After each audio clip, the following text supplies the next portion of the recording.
is from there. Yeah. To innovation center. Innovation in front of innovation center.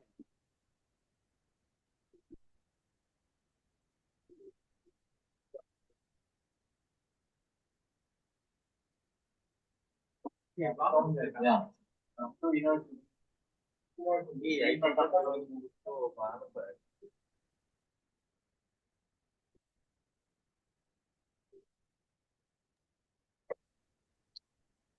Professor Burman, can you hear me? Yes, I can hear you. Can you hear me? Yeah, I can hear. Yes. Okay. How are you? I'm fine. How was the workshop? Workshop went well. Can you hear me? Good. Okay. How many people are in the conference today? Nearly 120. Mm-hmm. Very nice.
Hello.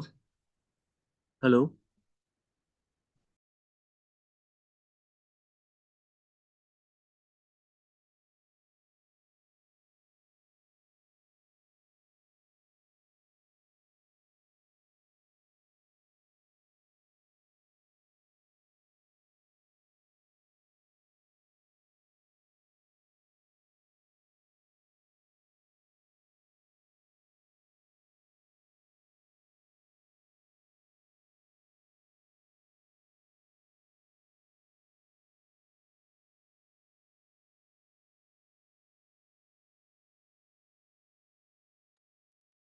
Hello. ಇಲ್ಲ ಅಲ್ಲ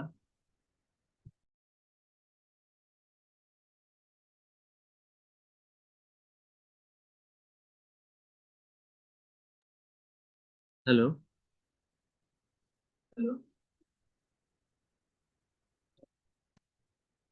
ಇಲ್ಲ ಅಲ್ಲ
What time do we continue?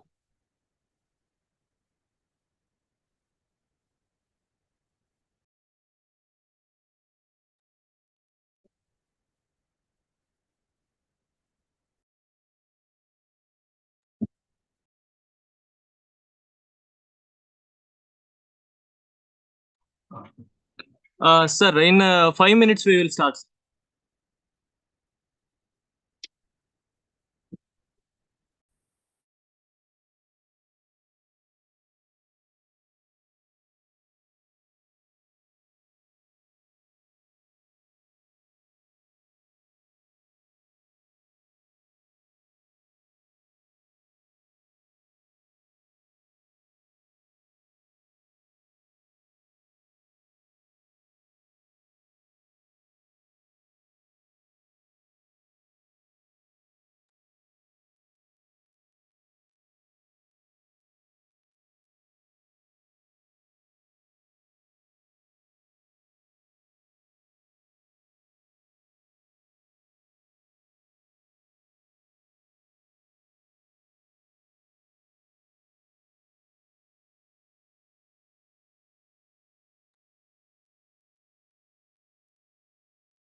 Hello, Iclaa testing. Hello.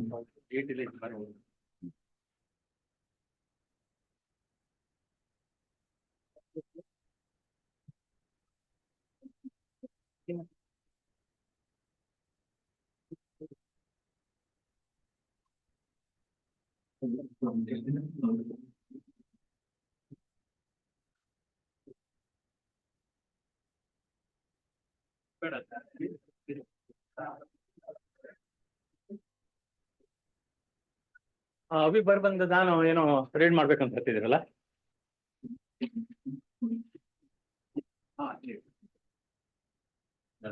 Oh, nice.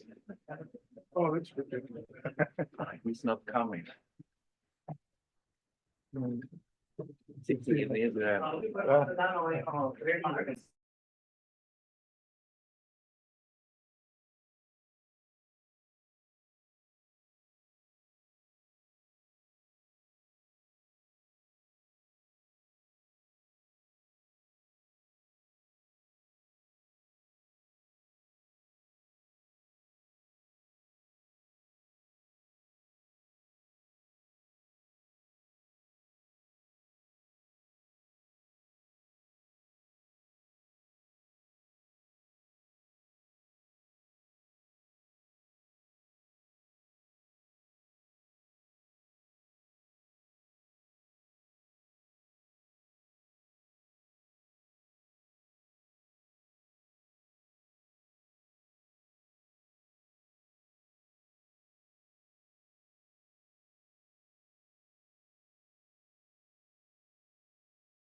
Yeah. Who is responsible? Raksha? Fine.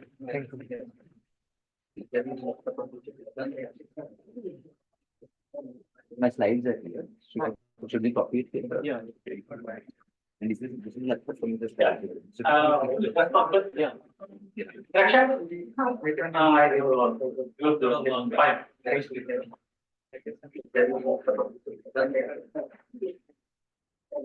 My slides are here.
Ah, thank you. You are coming up.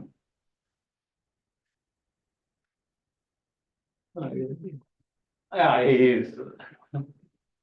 Yeah. Hello. I'm reading something about you. It is very little, I know, but still, I make an attempt to introduce you to the audience. Whether he is in a position to listen to me? Yes, yes, sir. Yes. Okay.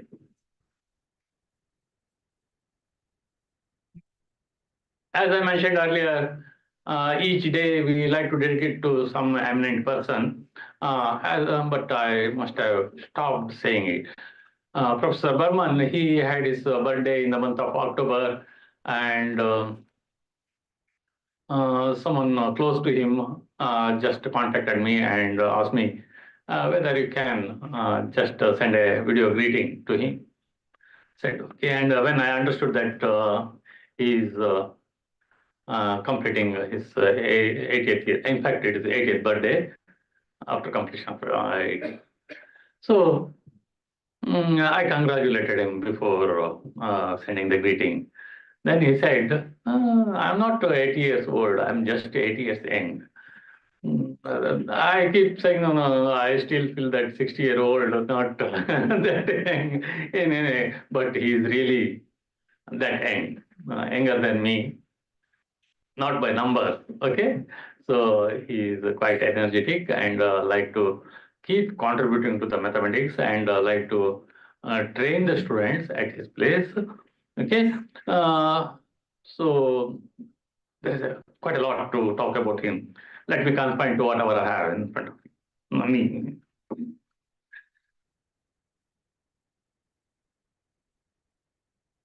Professor Abraham's journey, we call him Avi. Okay, Avi's journey through the world of numbers is an inspiration to all of. From his early brilliance at the Technion, where he earned both BSc and MSc, to his pursuit of a PhD in applied mathematics at Northwestern University. He has consistently demonstrated an insatiable thirst for the knowledge and a profound understanding of elegant complexity of mathematics. Upon returning to the Technion as a senior lecturer in 1972, he embarked on a distinguished career that saw him rise to the prestigious position of professor and holder of Israel Pollack Academic Chair. Even after his retirement in 2011, his dedication to the scholarship remains undimmed, as evidenced by his continued tenure as Professor Emeritus and his ongoing research pursuits. Professor's contribution to the field are as vast as they are impactful. With over 100 publications in renowned journals, he has explored diverse areas like linear inequalities, stability, graph spectra, and fascinating interplay between matrices and graphs. Professor's co-authored book, Non-Negative Matrices in the Mathematical Sciences, stands as cornerstone text revered and consulted by mathematicians worldwide. On this momentous occasion, we, your colleagues, students, and admirers, extend our heartfelt facilities to you, Dr. Avi Burman. Your dedication, your brilliance, and your unwavering passion to the mathematics have enriched our lives and paved the way for countless future discoveries. May your journey through the world of numbers continue to inspire and illuminate for many years to come. Thank you. Professor Avi, you like to have a few words? Do you like to have a few words, please?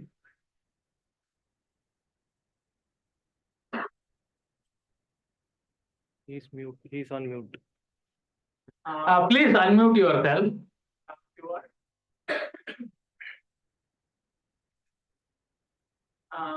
Do you like to have a few words, please?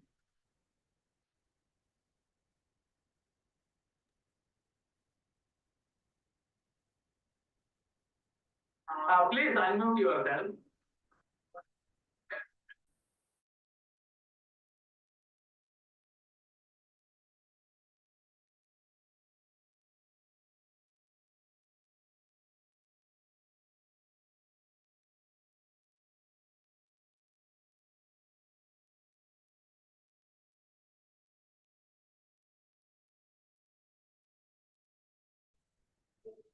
Please.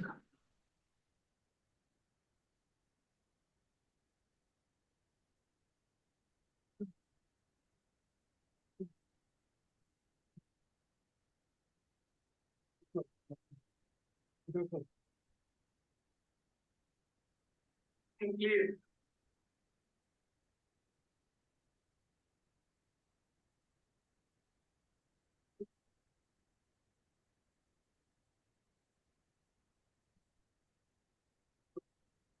No, he's unmuted.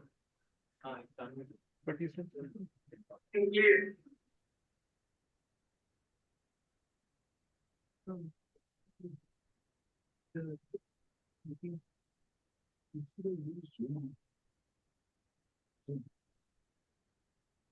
he's unmuted.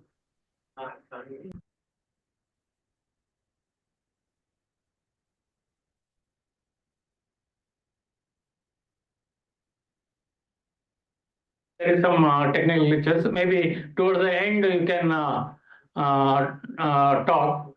Now I'm requesting Professor Bapat to chair your session, and your talk will be played, isn't it? It will be played here only. Okay. I'll get back to you again at the end.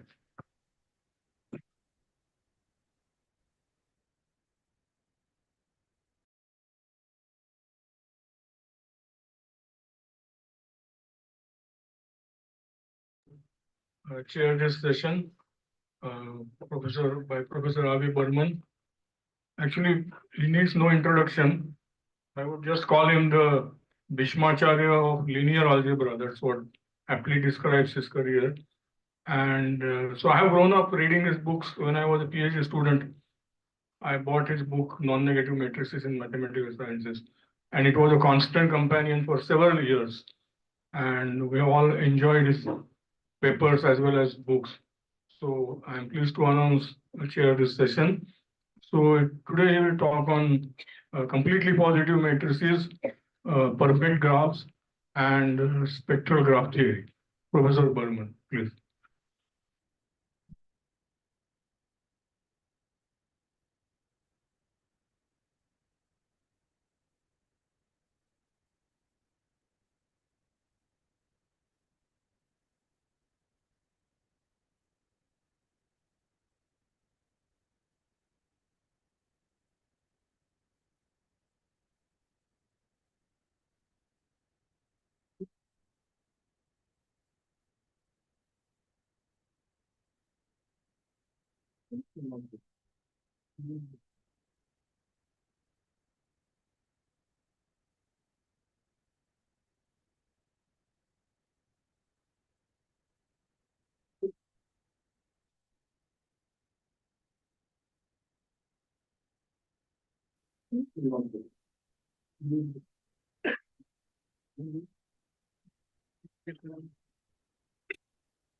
Good morning. Thank you very much for the invitation. I hope to see you all in person, but unfortunately the talk is in Zoom. And it is in Zoom because we are in war. We are in a war because in October 7, the terrorist organization Hamas, ISIS-Hamas, invaded our country. They murdered more than 1,000 defenseless citizens. They butchered young babies. They raped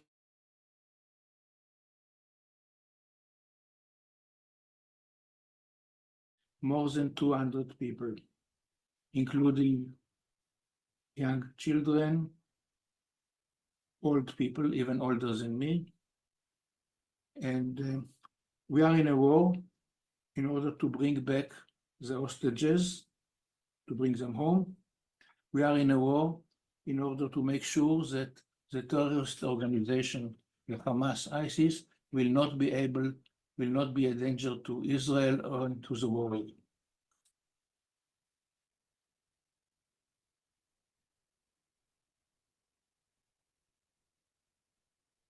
The talk is on several topics that are interest to me and our research group: completely positive matrices, perfect graphs, and spectral graph theory.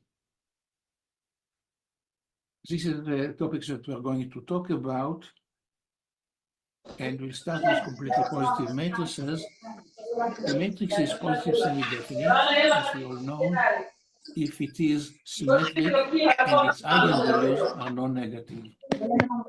This is equivalent to A being that A can be decomposed as B times B transpose, and it's also equivalent to the quadratic form X transpose AX being non-negative for every vector X. If we look at the condition statement A equals B, B transpose, and add an additional condition that the elements of B are non-negative, that B is a non-negative matrix, then A is completely positive. An example is the sinus Laplacian, because it is the product of the non-oriented incidence matrix and its transpose. So it's a product of a non-negative matrix and its transpose. A matrix is copositive if it is symmetric and the quadratic form X transpose AX is non-negative for non-negative vectors X. In the definition of positive semi-definite, the quadratic form is non-negative for every vector X. If we only want it for non-negative vectors, then the matrix is copositive. And copositive and completely positive matrices have many applications. In particular, I want to mention applications to optimization through combinatorial and non-convex optimization problems, and to refer you to two surveys, one by Miriam Duer on the left and by Emmanuel Bomze on the right. And this is a good opportunity for promotion. I want to promote the books, two books that I wrote with Nomi Shaked Monderer. The one on the left was published in 2003 and had all the information known at this time on completely positive matrices. And recently, last year, we added all the new things that developed in these 20 years, quite a lot. And we wrote the book on copositive and completely positive matrices. Both were published in World Scientific. The matrix is doubly non-negative, D and N, if it is positive semi-definite and element-wise non-negative. And the matrix is SPN if it is a sum, it can be written as a sum of the positive semi-definite matrix and the symmetric element-wise non-negative matrix. All these sets are closed convex cones. We are working in Sn, which is a space of n by n symmetric matrices. PSDN is the closed convex cone of n by n positive semi-definite matrices, and all the other sets that we mentioned are written here, and we see the relation between them on the diagram on the right. If we have a set in an inner product vector space V, then the dual of the set is K star. K star is the set of all the vectors in the vector space that make a non-negative inner product, make an acute or right angle with all the vectors of the set. And whatever the set K is, K star is always a closed convex cone. And if we look at the inner product, the natural inner product in Sn, in the space of vector space of symmetric matrices, the natural inner product is the trace of the two matrices. And with this, with respect to this inner product, PSDN is self-dual. The dual of CPN is COPN, and the dual of CPN is COPN. And the same goes for DNN and SPN. Every completely positive matrix is obviously doubly non-negative. It's element-wise non-negative, and it is positive semi-definite by the definition.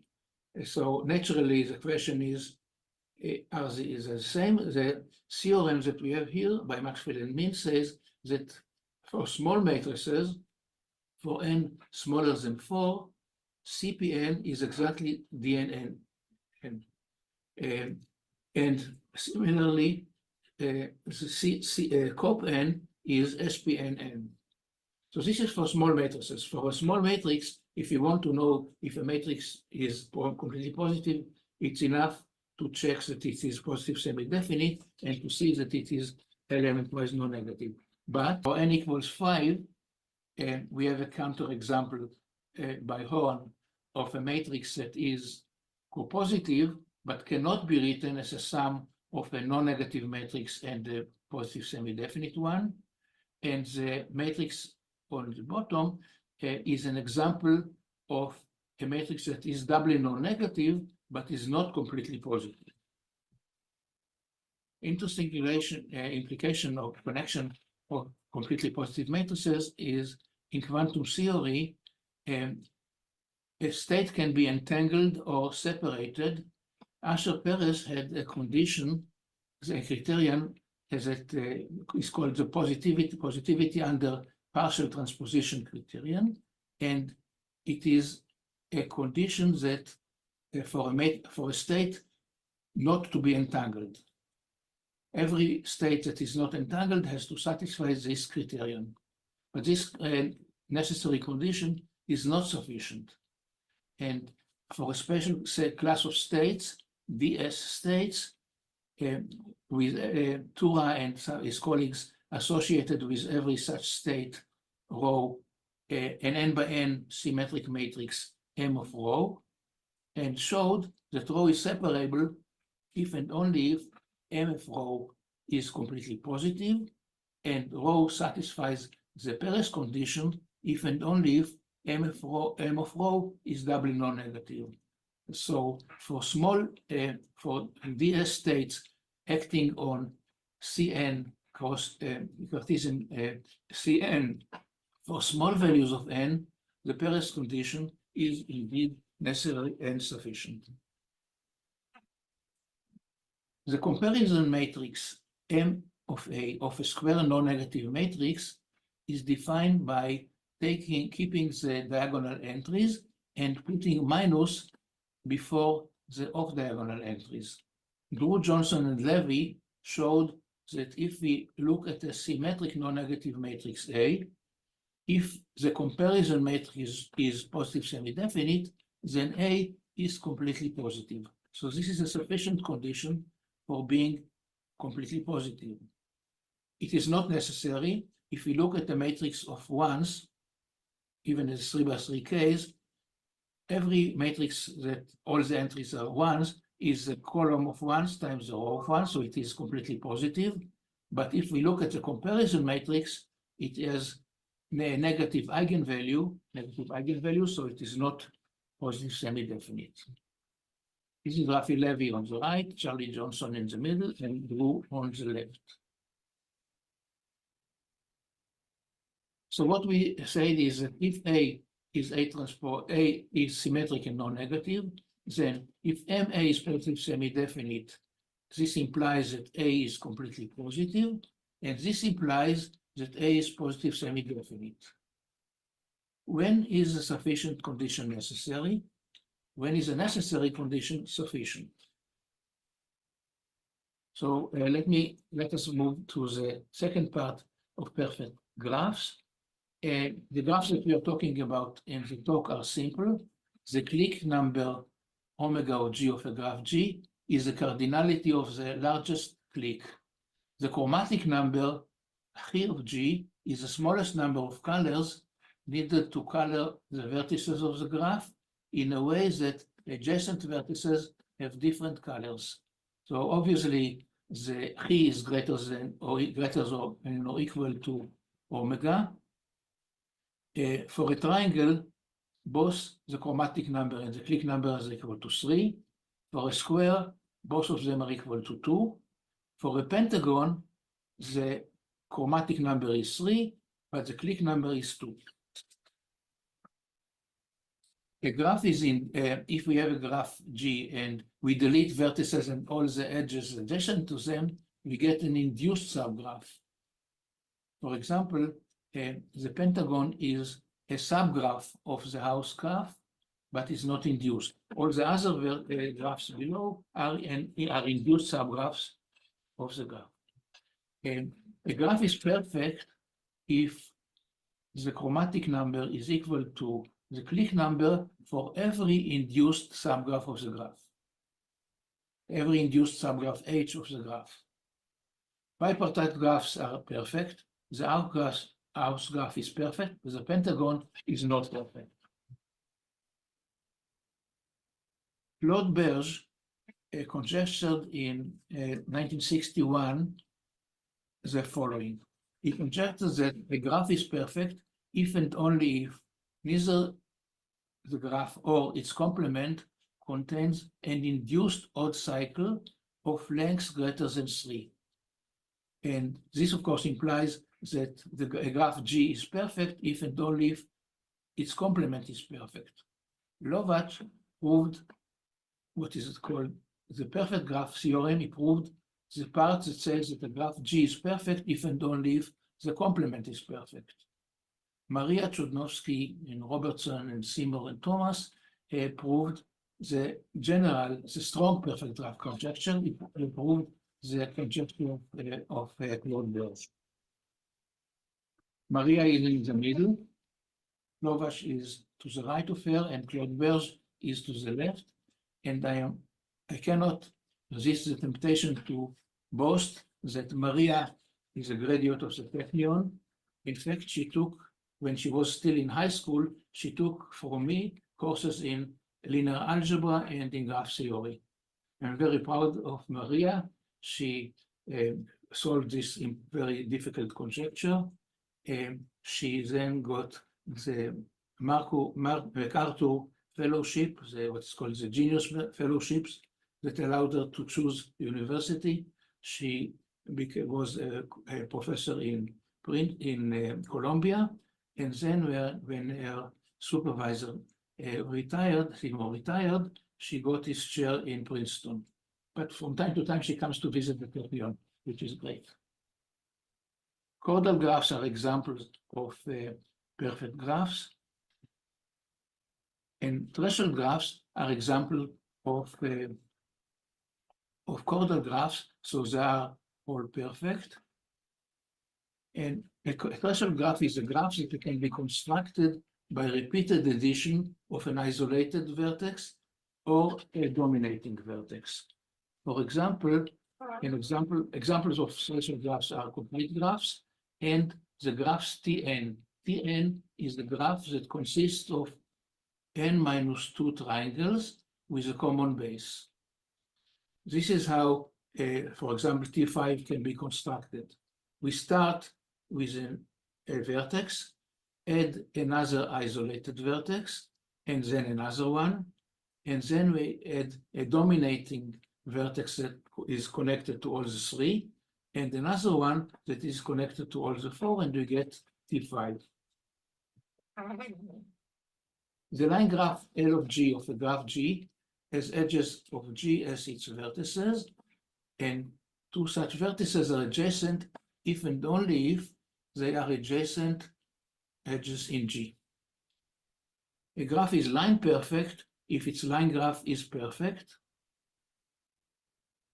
Here is the definition: a long odd cycle is a cycle of an odd length greater than 3. A short odd cycle is a triangle. Trotter proved that a graph G is line perfect if and only if it does not contain a long odd cycle. So of course it proves that line perfect graphs are perfect. The graph of a symmetric, I want to show now what is the connection of line perfect graphs to completely positive matrices. With a graph G, with a matrix A, the graph of a symmetric matrix A has n vertices 1, 2, n, and an edge between I and J, if and only if I is not equal to J. We don't want to have loops, and Aij is non-zero. And then we say that A is a matrix realization of the graph G of A. For example, the triangle that was a counterexample that showed that the sufficient condition is not necessary, its graph is a triangle. So we say that A is a completely positive matrix realization of the triangle. The matrix that we had as a counterexample that showed that the necessary condition is not sufficient, its graph is a pentagon. So the matrix B is a doubly non-negative matrix realization of the pentagon. If we add I, B plus I is a completely positive matrix realization.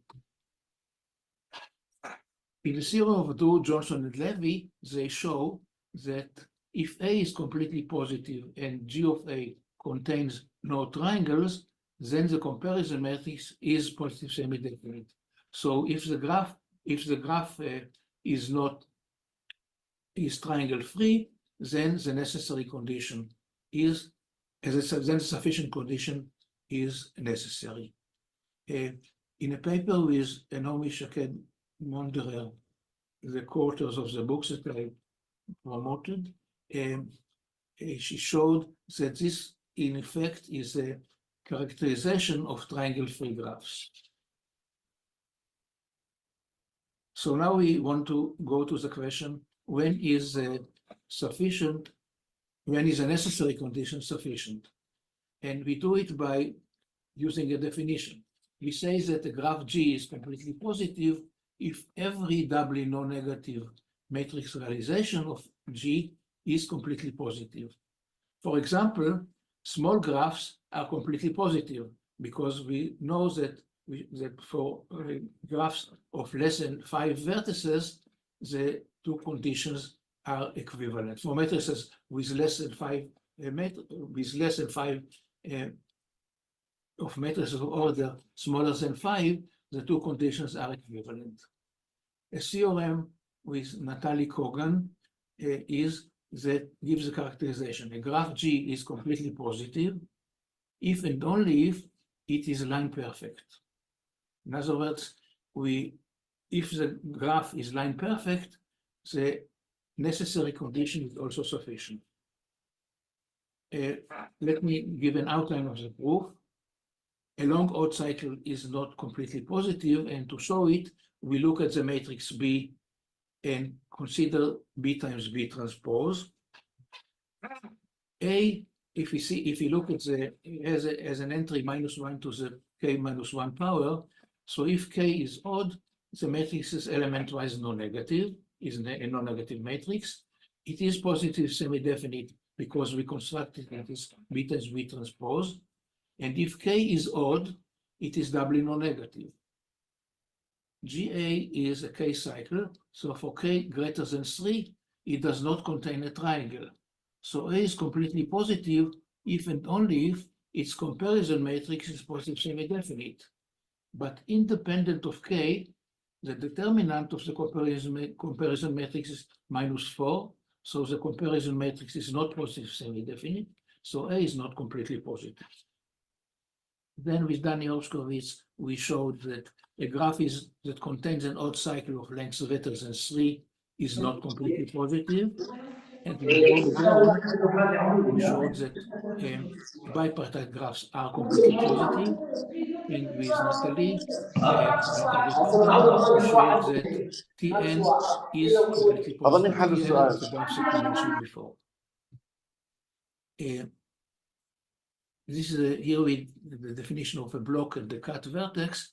And again, with Natalie, we showed that if V is a cut point of G1 union G2, and V is the only vertex that G1 and G2 have in common, then G1 and G2 are completely positive if and only if G is. And with this, we can continue end the proof. If G does not contain an odd cycle, a long odd cycle, then every block of G is either bipartite, so we know it is completely positive, or K4 that has less than 5 vertices, or Tn. So let me summarize what we say. We say that if MA is positive, if A is a non-negative symmetric matrix, and the comparison matrix is positive semi-definite, then A is completely positive, and this implies that A is positive semi-definite. The sufficient condition is not necessary. It is necessary if the graph of A is triangle-free. The necessary condition is not sufficient. It is sufficient if the graph of A is line perfect. We can use these things together to get the characterization of bipartite graphs. What can we say if the graph does not contain, if the graph is not, does contain a triangle and does contain a long odd cycle? So with the paper with Daphne Shasha, we looked at house graphs, and house graphs is a graph that is a cycle with a chord between 1 and 3, and we characterize the singular housewives that are completely positive. The theorem that Lovash proved said that a perfect graph, a G is a perfect if and only if its complement is perfect. This is not true for line perfect graphs. Felix Goldberg showed that if G is completely positive with more than 9 vertices, then the complement is not completely positive. But for smaller graphs, it is not true. Okay, now a few words about spectral graph theory. Spectral graph theory studies properties of graphs via the eigenvalues of the associated matrices. In the talk, we'll talk about 4 matrices: the adjacency matrix, the Laplacian, the signless Laplacian, and the normalized Laplacian.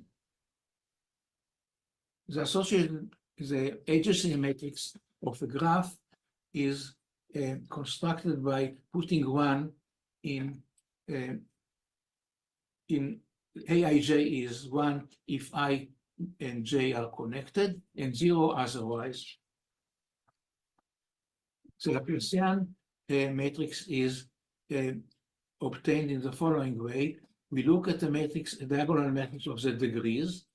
The diagonal entries of D is the degrees, and the Laplacian is a difference between between D and A, between the diagonal matrix of the degrees and the adjacency matrix. We can also talk about the signless Laplacian. In fact, we mentioned it in the beginning, and this is the matrix D plus the adjacency matrix. And the normalized Laplacian is defined in this way, and it has many important applications. All of them have different applications. The normalized Laplacian has the important property that all its eigenvalues are between 0 and 2, and it's 2 if and only if the graph is bipartite. The spectrum of a graph is the set of eigenvalues, is a multiset of its eigenvalues. If X is one of the 4 matrices that we mentioned, the adjacency, the Laplacian, the signless Laplacian, or the normalized Laplacian, then we say that the X spectrum of the graph is a spectrum of the matrix X of G. the two graphs G and H are X cospectral if they have the same X spectrum.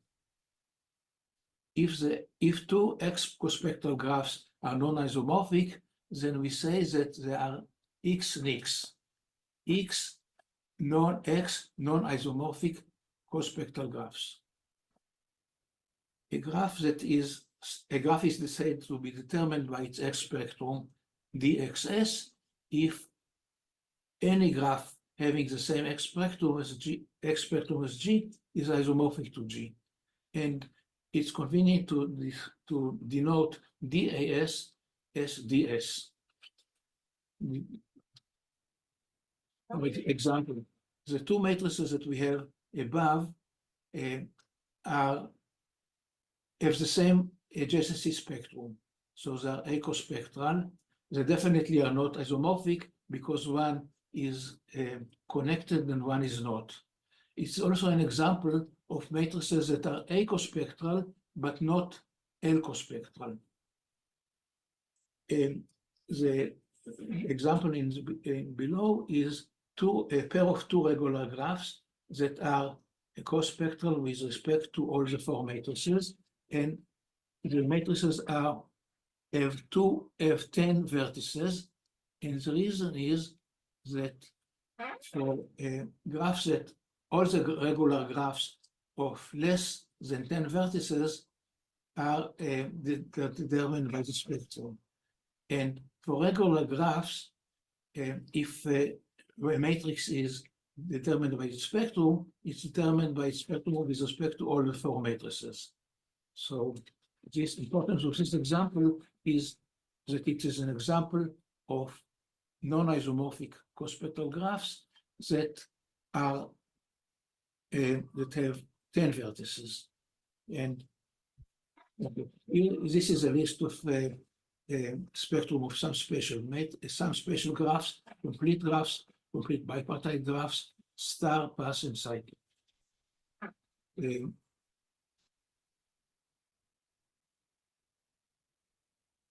Last year, I gave a course of matrix theory, and I talked about it in the last Iclaa meeting in Madrid.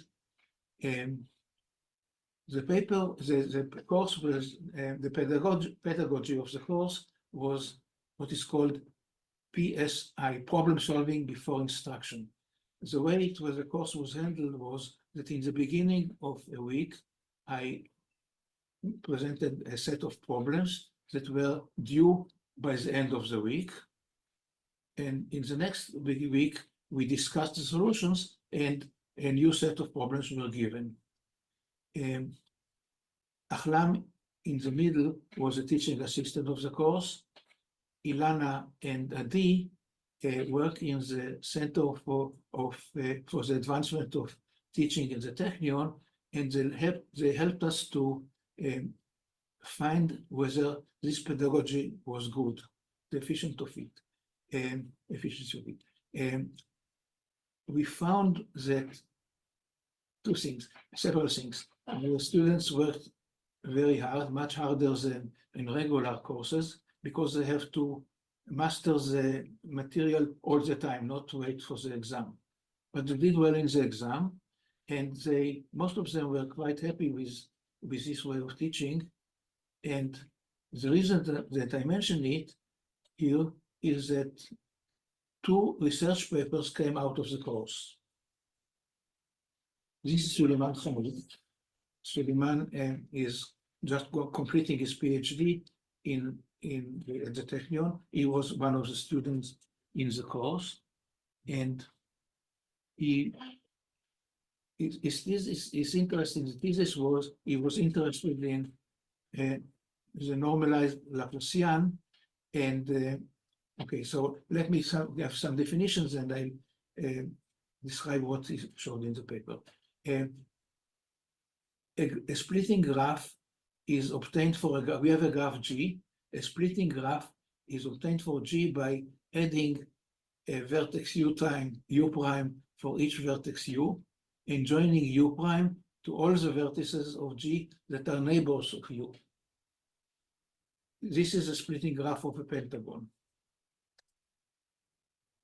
We use it to define splitting join of the graph. The splitting join of G1 and G2 is a graph obtained from the splitting graph of G1 and from G2 by joining every vertex of G1 with every vertex of G2.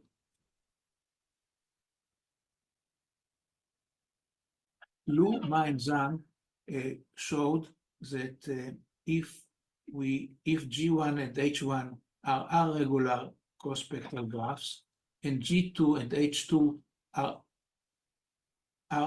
two regular, non-isomorphic and co-spectral, then the join G1, G2, and H1, J2 are non-regular X and X for A, L, and Q.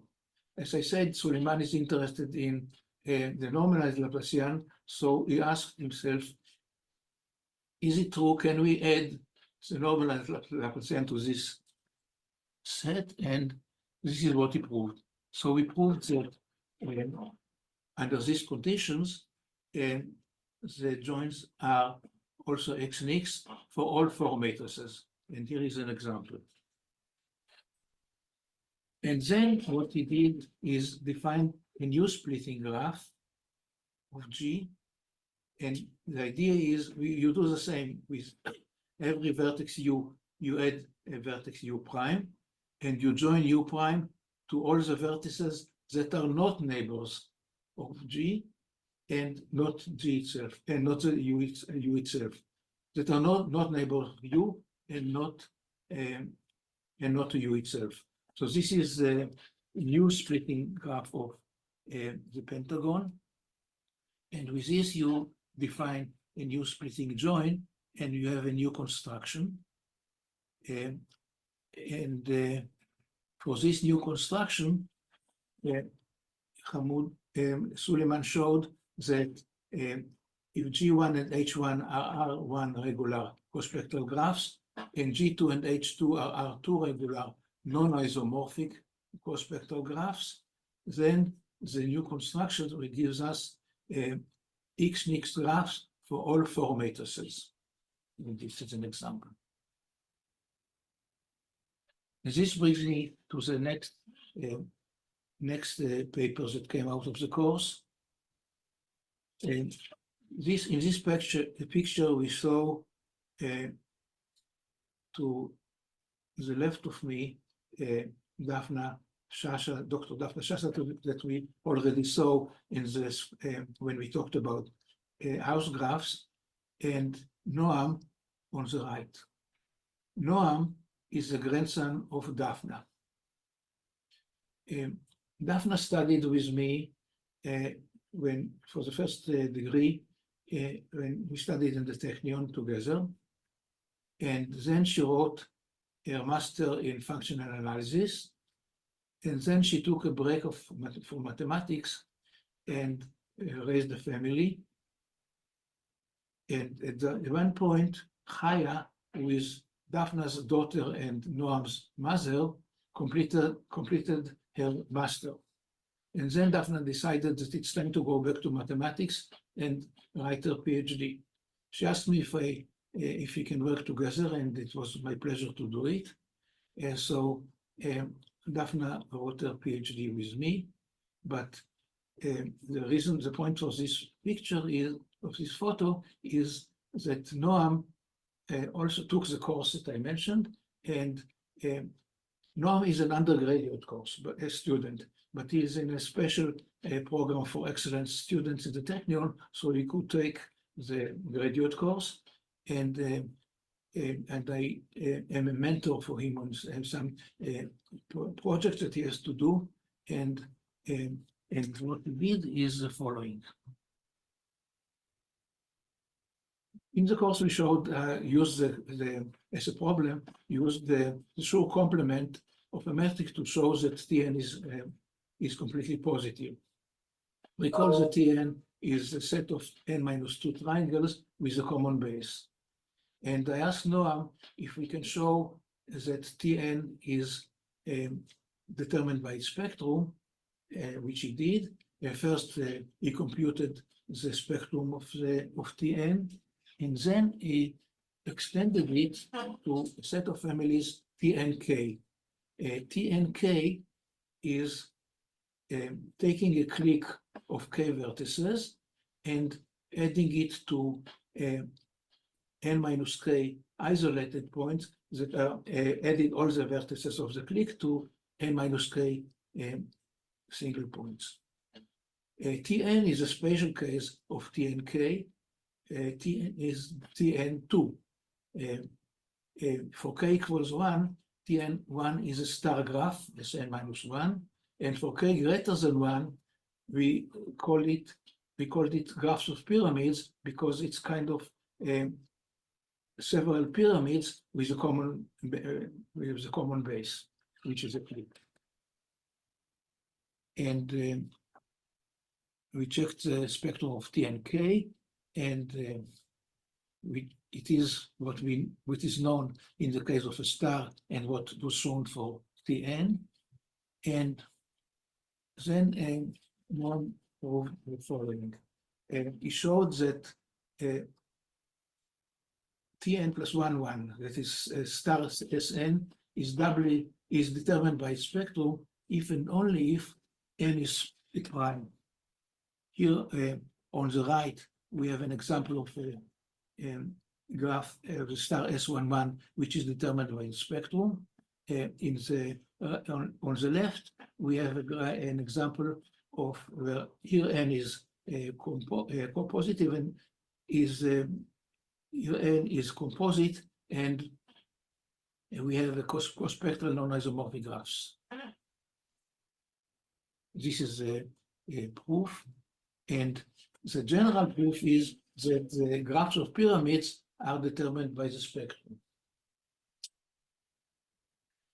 And naturally, the question is, are the graphs of pyramids determined by the spectrum with respect to all the other matrices?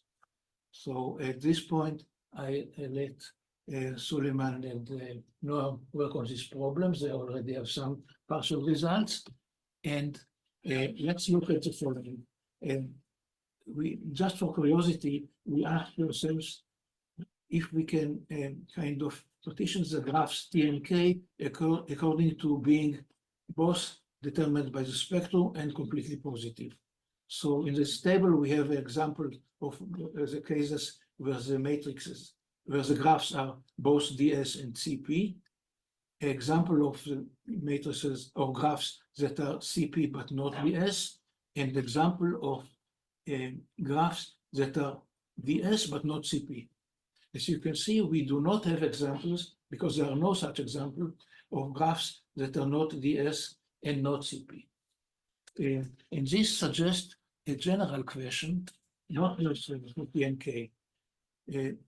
What is the smallest order mean of a graph that is not Cp and not ds, not determined by spectrum? And two graphs, the two graphs of the figure here are neither Cp or not ds, so n is less than or equal to 7. N is greater than or equal to 6 because there are only two co-spectral non-isomorphic graphs with less than 6 vertices, and both of them are completely positive. Computer search shows that n is not 6, so the conclusion is that n is 7. The talk is recorded in the 22nd of November, and we are now promised that starting tomorrow, the 40 kidnapped children will be returned. This is great. Hopefully they return safe, and let us pray that all the remaining 200 hostages will be returned soon, and that we'll have peace and safety. The photo in this picture is the Bai Gardens in Haifa, and Hopefully, we will have peace, and you are all invited to visit. Thank you very much for participating in the talk.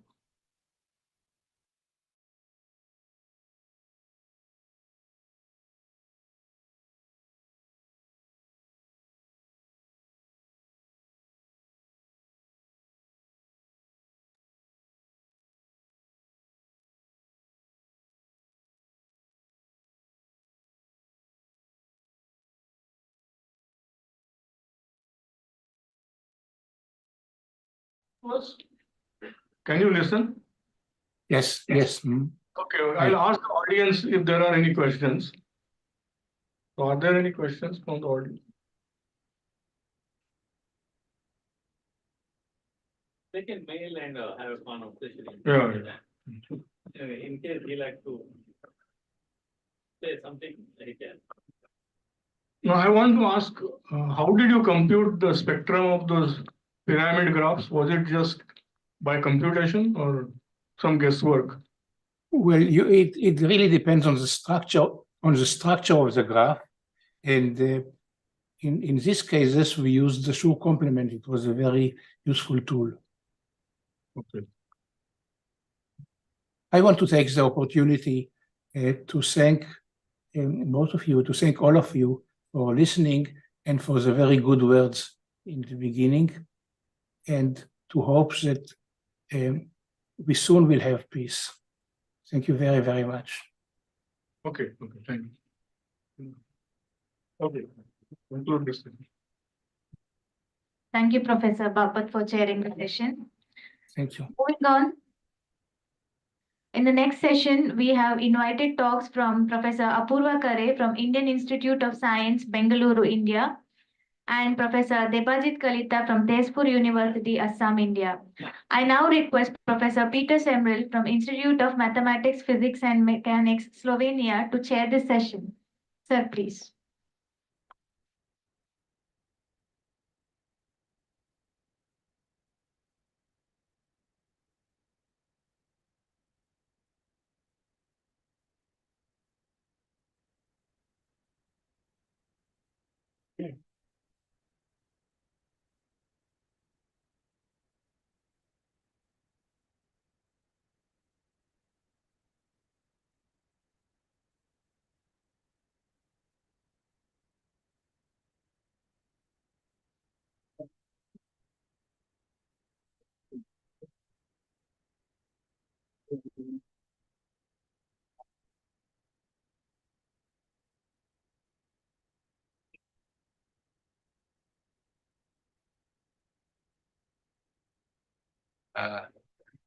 It's my pleasure to introduce the first speaker in this session, Professor Apurva Kare. I became aware of him a few years ago, and then he's a rising star in our field. So I have here something to read. I want to read. I have to put on my glasses. So he obtained his PhD from the University of Chicago, and then he worked at Yale and Stanford before joining his current position. Already now he has more than 50 publications. Okay, one is numbered, but the other thing is that, these are publications in, do I remember correctly, Advanced in Mathematics, American Journal of Mathematics, several of them in transactions of AMS and other papers of this prestigious level. His co-authors are top mathematicians, including Terence Tao and so on and so on. He has been invited as a plenary speaker to several conferences and workshops. He's a recipient of recently of a very prestigious award in India, and so probably you all know him, so no need to introduce him. So the title of his talk is Total Positivity, Polio Frequency Sequences, and the Variation Diminishing Property.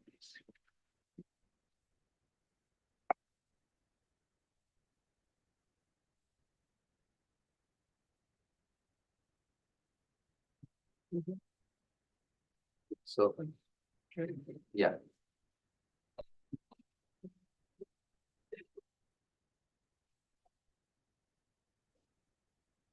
Great. Okay. So thank you very much for. Should I go up?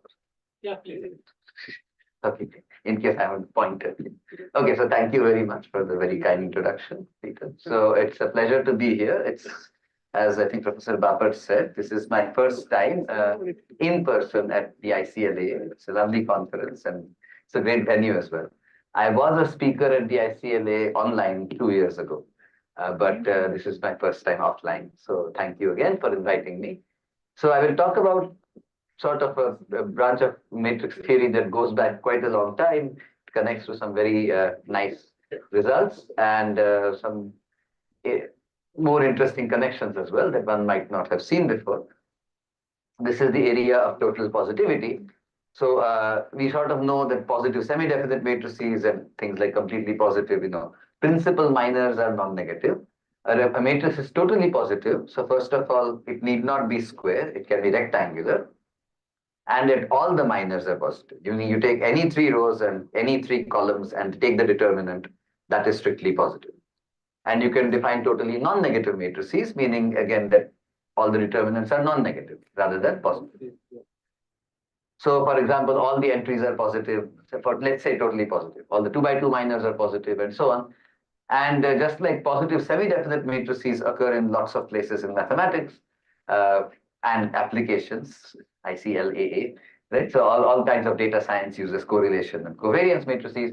Totally positive matrices also occur widely in mathematics, and I don't know if you can read at the back, but analysis and differential equations, probability and statistics. There was a statistics workshop, so Brad Efron, Carlin, these are both actually at Stanford, actually, where I was, as Peter mentioned. Efron is still around. Johnstone as well, Ian Johnstone as well has work. I will mention one of his results. Interpolation theory and splines, Gabor analysis, particle systems, of course, matrix theory, obviously, but also more modern manifestations of total positivity are in algebra. So Lustig and Postnikov pioneered sort of totally positive elements, totally positive Grassmannian, and then our cluster algebras come up, integrable systems, quadratic algebras, combinatorics, all kinds of areas, and well-known people from the early 1900s to modern day to present day have been working with totally positive matrices, totally positive varieties of Grassmannians, and so on and so on. So lots and lots of things. Okay. Let's see, I should probably keep track of the time somewhere, but okay, I have a phone. Okay, so here is another property that we all know about symmetric matrices. When is a symmetric matrix positive semi-definite? So of course, with a traditional way to say it is all the principal minors are non-negative, or all the eigenvalues are non-negative. What I will say is all the eigenvalues are non-negative, but not just of the matrix, but of all principal submatrices of A. Yes, that's, again, of course, we know that every principal submatrix of PSD is also PSD. Yeah. So the reason why I mentioned the second part, I think the clicker may not be working, but with a pointer. But the reason why I mentioned the second part in this sort of slightly non-standard way is because you can write down the same theorem then for totally positive matrices. And this was done almost 100 years back by Dantmacher and Krein. So again, let me take a square matrix. It need not be symmetric. Just that's the starting point. It's real and square. The following are equivalent. All the minors are positive, meaning it's totally positive. If and only if all the eigenvalues of all square submatrices are positive. So just eigenvalues of A itself will not work, but eigenvalues of all submatrices of A is necessary and sufficient to imply total positivity. And the same thing for total non-negativity. You can do continuity of eigenvalues. And the proof is not hard, but since this is a 40-minute talk, I will and not mention the proof. It fits on one slide. It's very nice, and it uses Perron's theorem, the Perron-Frobenius, but the original one, just for positive entries, Kroneker's theorem for compound matrices, and the continuity of eigenvalues. So certainly these values are eigenvalues of totally positive matrices are strictly positive. There's a little more. For totally positive matrices, the eigenvalues are also simple. You never repeat eigenvalues. But it looks very similar to PSD matrices characterization. Okay, so some definition, an early result. I think the next thing should be examples. Yeah. So you take the lower triangular matrix with all ones on the diagonal and all ones below the diagonal and all zeros above. That is totally non-negative. Of course, there are 0 entries, so you can have non-negative zero minors, but yeah, non-negative determinants. The next one is the generalized van der Waals matrices. So take any increasing sequence of positive bases, any increasing sequence of real exponents, look at xi to the yj or xj to the yk. All those matrices are totally positive. So take any 5 rows and any 5 columns, and you get a positive determinant. Of course, any submatrix of a generalized van der Waals is itself a generalized van der Waals matrix of a smaller size. So it's enough to show that the determinant is positive. Again, I will skip the proof, but the proof fits in one page again. And this uses something that goes back to the 1600s. It's called Descartes' rule of signs. So somehow Descartes' rule of signs will again show up in this talk. So I won't mention it right now. Using this fact that generalized van der Waals matrices are totally positive, you can prove that you can look at, instead of saying finite cross finite matrix, I can look at a countable cross countable matrix and take 5 rows and 5 columns, or 3 rows and 3 columns. I can look at an R cross R matrix, uncountable cross uncountable matrix. And that is the next example. If you look at the Gaussian kernel, or think of it like the Gaussian matrix, the entries are e power minus x minus y squared. So as x ranges over all the rows, real numbers, and y ranges over all the columns, real numbers. So R cross R matrix. But you take any finitely many xi's and any finitely many yj's, or xj and yk, I guess, and then the Gaussian, the submatrix is totally positive. Again, of course, every submatrix of this guy looks like the same thing. So it's enough to show that the determinant is positive. And this one I will actually prove, in the sense that every math talk should have a proof kind of thing. So the proof is 3 lines, not very long. It suffices to show that the determinant is positive, but actually this matrix factorizes. So if you write anything as a minus b squared, that's a squared minus 2ab plus b squared. So if you put the minus sign, of course, then you write down this entry. This matrix factorizes as a diagonal matrix times a generalized van der Waals matrix times a diagonal matrix. And all the diagonal entries are positive. So how do you calculate the determinant? You multiply the 3 determinants. The diagonals are positive, that's fine. The generalized van der Waals in the middle, well, that's the result you use here. The determinant is positive. So the determinant of the product is positive. So every submatrix has that form, so that has positive determinant. So the Gaussian kernel is totally positive. Right? So that's another example of totally positive matrices. So at least there are some nice examples, some familiar examples, right? So the lower triangular matrix is just 0-1 matrix.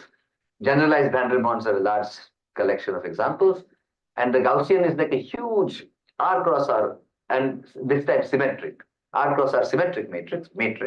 It's really a kernel, which is totally positive. Okay.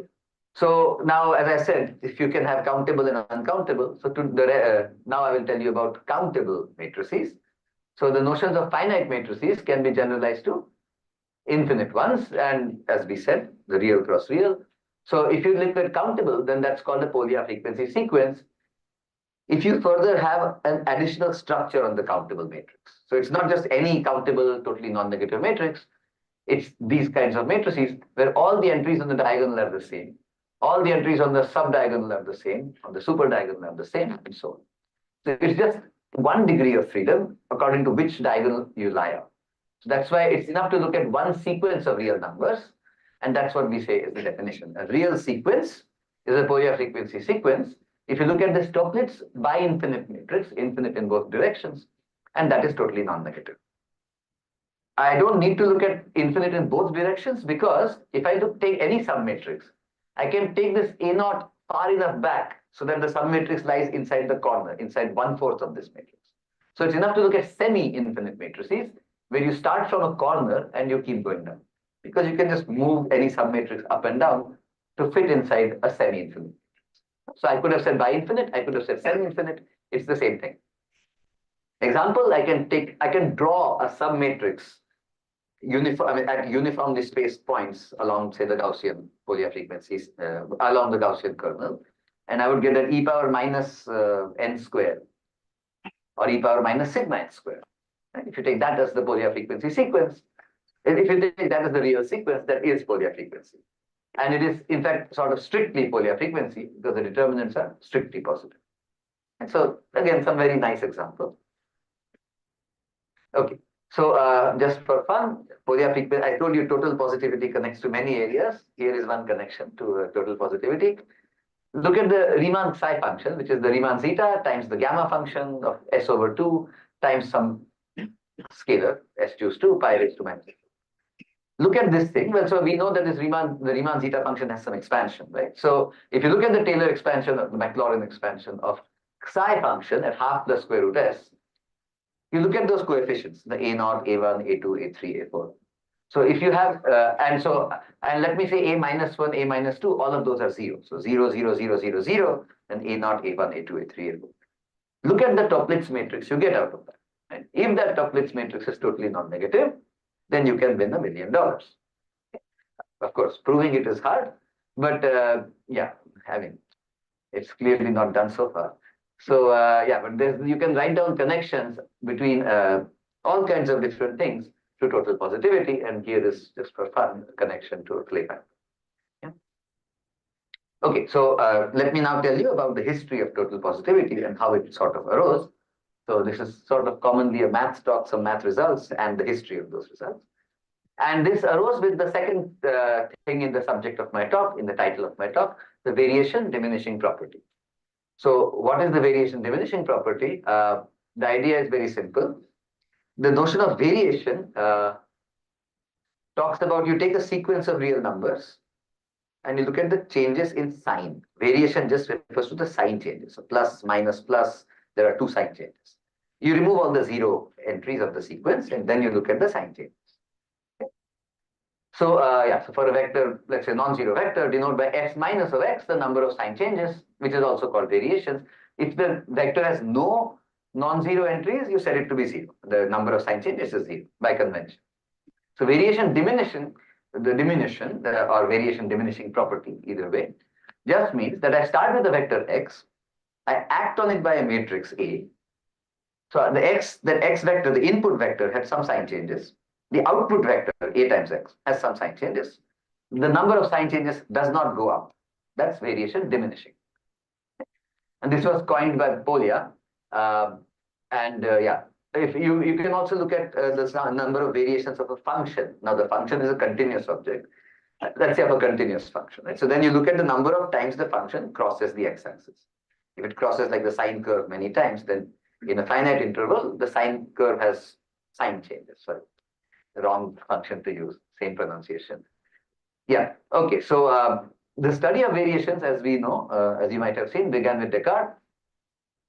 And Descartes' rule of signs talks about the number of positive coefficients, number of roots of some exponential polynomial in terms of the number of sign changes of the coefficient vector. And so that's Descartes' rule of signs from the 1600s. About 250 years after Descartes, Laguerre, here he presented a bunch of refinements in this paper of his. Here is one such example. And I was going to ask this as a sort of quiz question, but I don't see a blackboard, so I didn't ask it at the beginning of the talk. So here is the idea. Suppose I take my function 1 minus x plus 3x squared. Just some quadratic polynomial. This has 1 minus x plus 3x. There are two sign changes, plus, minus, plus. Suppose I multiply this 1 minus x plus 3x squared, or 3x cubed, whatever, with the exponential function, with e power 5x. Right? So you know the Taylor expansion of it.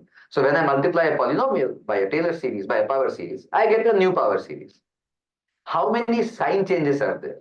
So potentially this was a polynomial, it has two sign changes, finitely many sign changes. When I multiply it by an infinite power series, I have an infinite power series. I could, and there are minuses originally, so I might get some sign changes later. How many sign changes are there? And the surprising thing, at least when I first heard of it, I was very surprised. There cannot be more than two sign changes. This had two. So even though there are infinitely many coefficients, there are only two sign changes at most. And in fact, this was proved by Laguerre. Even more strong statement, if f is any real polynomial, and you look at the number of variations, as Laguerre called them, as Descartes called them, to e to the delta x, delta is some positive real number, e to the delta x times fx. Now that's a power series with infinitely many coefficients. The number of sign changes in those coefficients cannot be more than the number of sign changes in f, in the original polynomial, which has finitely many sign changes. In fact, as you keep growing delta, the number of sign changes goes down. So it starts from delta equals 0, which is just f of x, finitely many sign changes. The moment you start multiplying by e power delta x, infinitely many coefficients, but the number of sign changes goes down. Okay. So Laguerre had proved this, except that Fekete in 1912 claimed that Laguerre had not proved this. He said it's somehow incomplete. And so he said, let me do this, let me provide a proof of this thing. And this was in some correspondence with Polya. So there were these letters that Fekete and Polya exchanged. And in one of those letters, Fekete wrote down the following result. In modern language, this is what he said. Suppose you look at a real Toeplitz matrix, which is triangular. So A0, A1, A2, all sort of going downwards, zeros above the diagonal. Suppose this matrix is totally non-negative. It's a real Toeplitz matrix, semi-infinite, but as I said, semi-infinite is the same as pi-infinite. And it's totally non-negative. Then, if you multiply any finite vector, like any infinite vector, but finitely many non-zero coordinates, for such vectors, it has the variation diminishing property. Okay, so that's what this result says from 1912. And now, so how does this apply to Laguerre's result and this sign changes in e power delta x times fx? What you do is you think of these guys as the coefficients of a polynomial or a power series. And so C0 is the constant term, C1 is the linear term, and so on. If you multiply this times that, what you get is the first coefficient, the first entry in the product is going to be A0 times C0. That's like the constant. Think of these guys as a power series, think of these guys as a polynomial, coefficients. So if you multiply A0 plus A1x plus A2x squared times C0 plus C1x and so on, and or you multiply them in this matrix form, you get the same thing. The constant term is A0 times C0, but that's exactly the constant term of this polynomial times the power series. The linear term is, the next term is A1 C0 plus A0 C1. And so you're just exactly doing discrete convolution. It's exactly the same as multiplying either on the matrix side or on the functions. Function times polynomial times power series. And so if you believe Fekete's result, then the variations of e power delta x and fx, what Laguerre wanted to do, is going to be the variations of this matrix T delta, meaning the diagonal is 1, then delta square over 2 factorial, and so on. This is less than this by the Fekete result, by the variation diminishing property, and that was the original variations of f of x. So if you believe Laguerre's result, Fekete's result, then you can prove Laguerre's result with modulo one fact, which is that this matrix, the matrix of Taylor coefficients for exponential, is totally non-negative. Why is that true? So maybe this is a good point to ask. Yeah, it suffices to show that the Taylor coefficients form a Polya frequency sequence. Okay, so why is that true?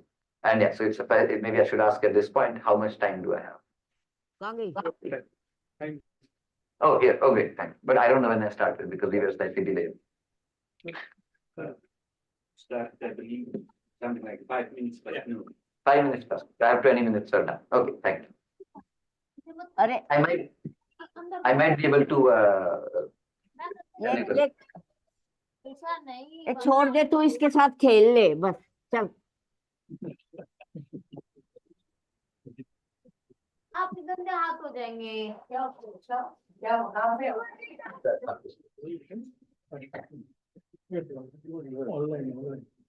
Yeah, so okay, so let me go back to the history. So we started from Laguerre, technically from Descartes' rule of signs in the 1600s to Laguerre really in 1883 to Fekete here to Polya, Fekete and Polya. And so, as I said, the first result about variation diminishing property was proved before infinite matrices. 20 years after this has been Schoenberg, who really pioneered Polya frequency sequences and Polya frequency functions, proved the same result for finite matrices, but after the infinite matrix result. Okay? And the same result. If A is totally non-negative, then A has the variation diminishing property. Later on, Ganttmacher and Klein tried to go the other way. When does this property imply total positivity? So it actually doesn't.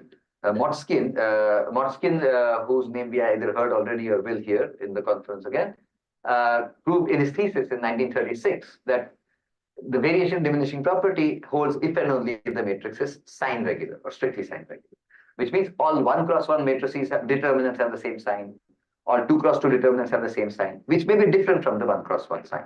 All 3 cross 3 have the same sign. Those are for sign regular matrices. And okay, I'll mention something about that later in the next slide. So first of all, yeah, so all these people worked out things. Then Schoenberg said that totally non-negative finite sized matrices have this property. And then Gartmacher and Krein tried to go the other way as well. And then this was later on refined. And as I said, so Ian Johnstone is one of the authors here. In JASA, he published this paper in JASA with Brown and McGibbon. A is totally non-negative if and only if. So you see, they've characterized now the following. So for all real vectors x of the correct size, x has more sign changes than ax, so variation diminishing. In addition, there is something called a sign non-reversal kind of thing. If actually this is an equality, obviously if x is 0, then ax is 0. So there are 0 sign changes on both sides.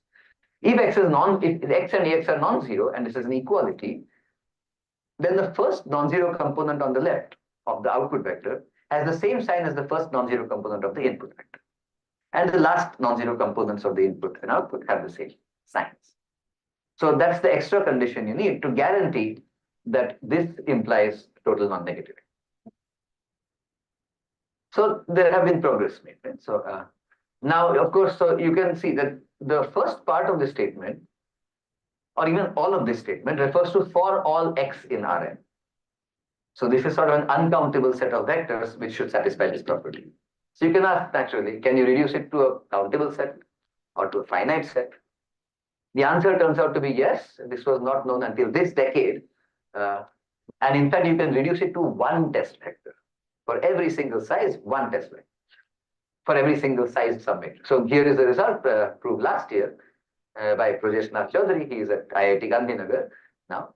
He was then at ISC, okay, and where I am. So given a real matrix, the following statements are equivalent. A is totally non-negative, just like Brown, Johnstone, and McGibbon, if and only for every square submatrix. So take any square submatrix and define one vector, which is the adjugate of A of that submatrix times a fixed alpha. You can choose whichever alpha you want, but that fixed alpha with alternating sign coordinates. This satisfies the variation diminishing property. And plus the extra sign non-reversal condition. If equality holds and this vector is non-zero, then the first or the last component has the same sign, the same condition. But again, just for this one choice of vector, not more than that. So you can reduce an uncountable set of vectors to one single vector for every square submatrix of the matrix. That's still a finite set. So that's an if and only if the totally non-negative matrices. He showed many other things. So one was, he showed the same kind of thing for total positive. By totally non-negative, there's also an analog for totally positive matrices with a single vector test. He also showed a correct characterization using something called the linear complementarity problem, which at least some people in this audience are experts on.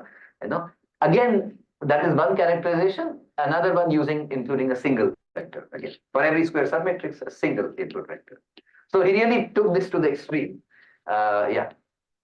And with Shivangi Yadav, who is a student, who is also in the audience today, they extended these results this year in the preprint to sign regular matrices and strictly sign regular matrices. Meaning, as I told you, all 1 cross 1 determinants have the same sign, or 2 cross 2 have the same sign, and so on. It turns out that all these characterizations also hold for strictly signed. So you can extend this to all kinds of sign patterns, not just plus, plus, plus, plus, plus for total positivity, but plus, minus, minus, plus. Even with these kind of sign patterns, all these characterizations hold in that generality. And all these characterizations hold with single vector tests again. So all of this is found in, and the preprint is not very long. It's like 12 pages or 13 pages, but it's really packed with all these results taken to the logical extreme of all sign patterns and the other logical extreme of single vector tests. So, okay, so in the last, okay, so that's the, one last result on these lines. So as I told you in Brown, Johnstone, and McGibbon's result, so there was 2 parts to this result, also in Projesh's results later. One was variation diminution. The other was a sign non-reversal. So now, as I said, variation diminishing without the sign non-reversal is if and only if sign regular matrices. So in that direction, I believe Prajesh and Shivangi's paper sort of finishes the whole issue. So, but you can ask about the other direction. So Tn and Tp were characterized by these two properties. You can ask, okay, this one is sort of done because sign non-reverse, strictly sign regular and sign regular have been characterized using the variation definition. Can one characterize Tn and Tp using sign non-reversal alone? And that property also turns out to be sufficient. And that was some work that I did with Prajesh and with Rajesh Kannan, who will show up here tomorrow. So again, given a M and N and any square sized real matrix, any rectangular real matrix, that matrix is totally positive if and only if every square submatrix has this sign non-reversal property. So that alone is also sufficient and necessary to give you total positivity. Okay, so great. So then, and then, okay, where one can prove sort of a total non-negative side of it. Let me skip that. But you can also do the same thing, which we did. And one can write down a single vector test here. We didn't write down the single vector test here for some reason, but then Prajesh in his paper somewhere here, he wrote down the single vector test as well. So yeah, so he really cleaned up everything here. And now we understand total positivity through multiple different ways. One is this linear complementarity problem, which I don't know if you attended this Gurukula, maybe it was mentioned there, I don't know. But yeah. Okay, so now let me tell you, since I do seem to have 10 minutes, 10 minutes, so it's a 40-minute talk. Yeah, so I have 10 minutes. Let me tell you, then try to tell you why you should believe Feketti's result that the Taylor coefficients of the exponential function form a totally non-negative matrix. So I'll actually get to proving that for you. And along the way, we will see some beautiful results of Schoenberg and co-authors from the 1950s. Okay. So let's see, here we go. So there are two remarkable results which tell you that finite Fourier frequency sequences and one-sided Fourier frequency sequences are simply products of atoms. So what do I mean by finite and what do I mean by atoms? Finite just means, remember, a Fourier frequency sequence is an infinite Toeplitz matrix. Same diagonal, same subdiagonal, same superdiagonal. Finite means only finitely many of these diagonals are non-zero. Everything else is 0 above and 0 below. But there are finitely many non-zero diagonals. One-sided means it's lower triangular and everything above the diagonal is 0. Or you could take upper triangular. But you can have infinitely many, but nothing above the diagonal. And the claim is we can understand all of them. So what do I mean by that? So here is, okay, so and then there are also supposed to be products. So what do you mean by multiplying two sequences? Do I just multiply them coordinate-wise? The answer is no. I don't, if I have a diagonals A0, A1, A2, A3, and B0, B1, B2, I don't just multiply them diagonals, entry-wise. I multiply them in the sense of multiplying the Toeplitz matrices.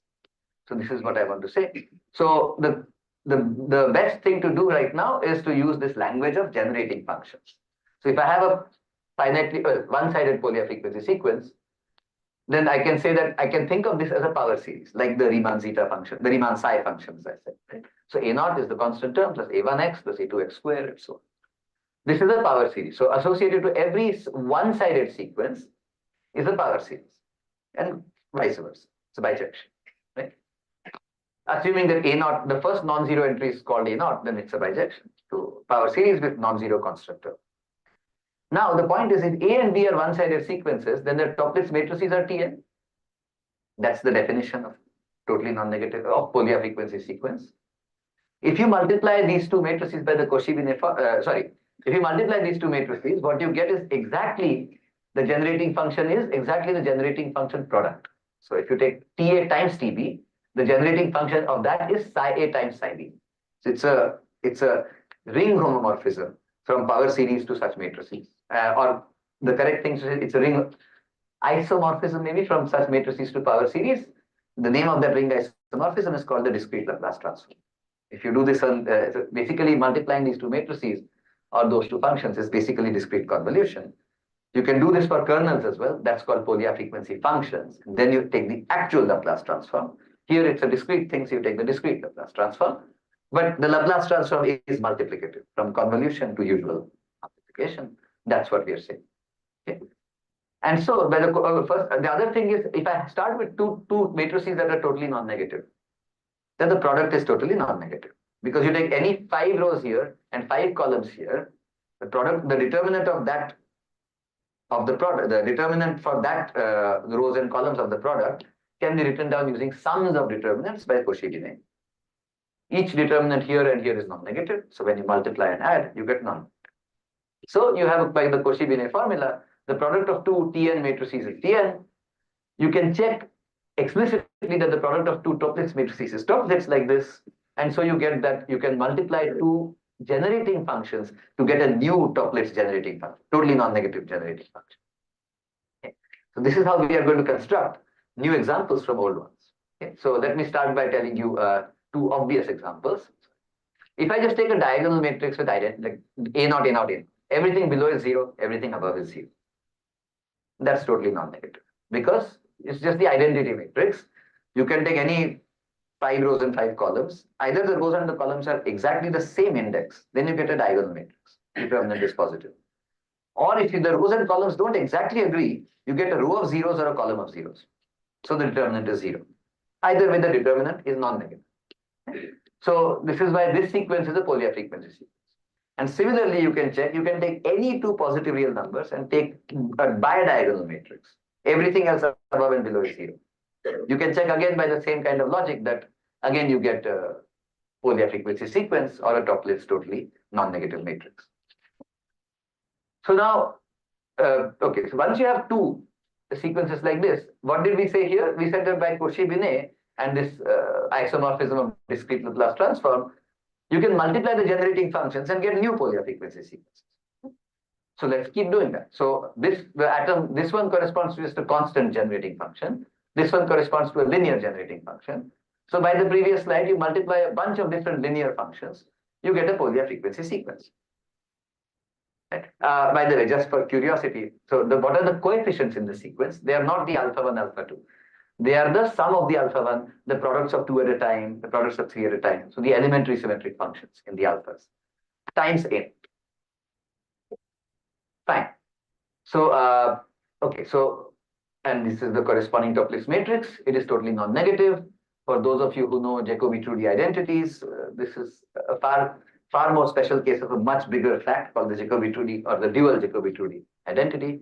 Anyway, the point is, so we constructed some Polier frequency sequences.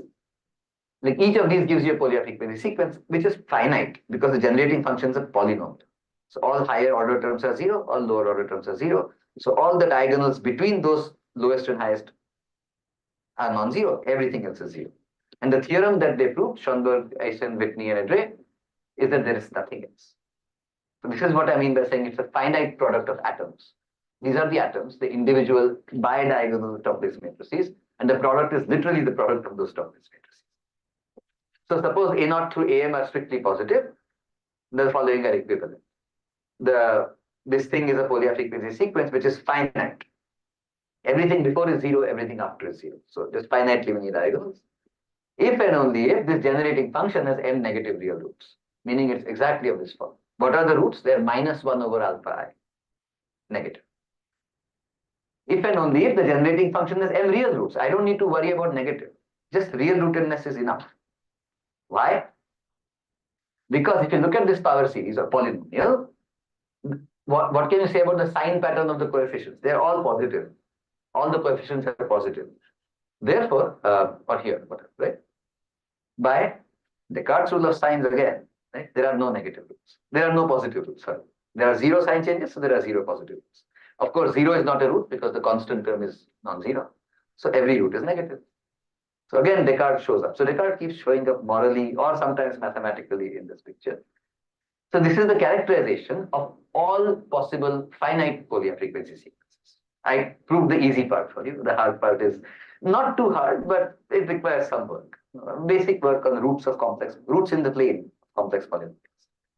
But yeah, it takes some time. How about for infinite Polier frequency sequences?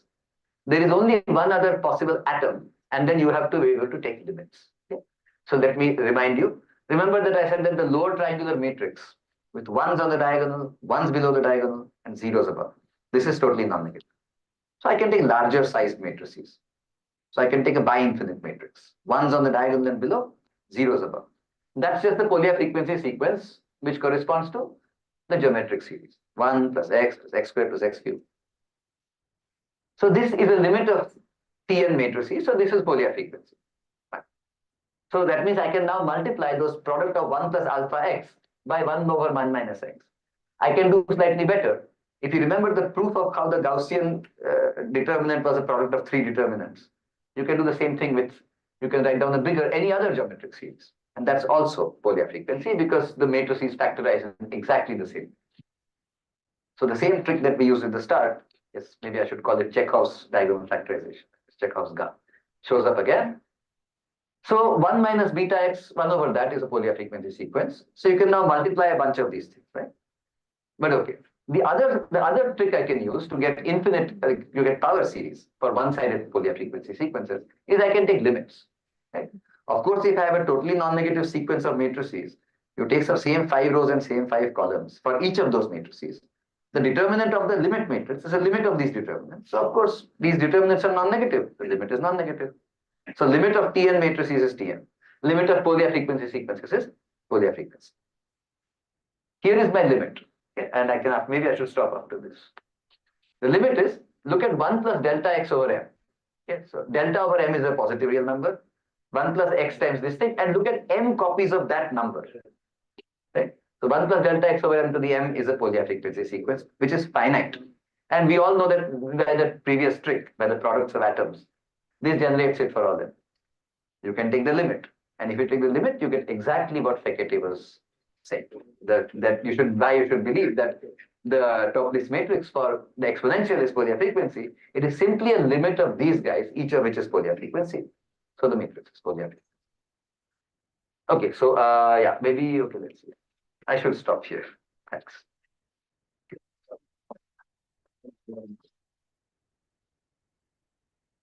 Thanks for this great talk. Any questions? I would have liked you to have said something about Gantmar and Klein's theorem on the eigenvalues. And the simplicity of the eigenvalues. Not only simplicity, the sign changes for the first set. Yeah. First eigenvalue, the second eigenvalue. What is the sign changes? That is in terms of strictly sign regular matrices. Yes. Right, on that one. Okay. That is yeah, that's the whole other subject. At some stage, I was interested in this function. See, as a game theorist, my interest was 2 players play the following game. Player 1 chooses a number x in 0 to 1. Player 2 chooses a number y in 0 to 1. Okay. And 1 receives from 2 kxy. Kxy is a continuous function. In general, we know that you have good strategies. The strategies can be very pathological. The distribution function can be very pathological. However, for the functions like this, Polya frequent kind of function kxy, the sign changes, finite number of sign changes helps you to say that these games can be played by using only finitely many points And by the discrete two distribution. by the 2 players. Okay.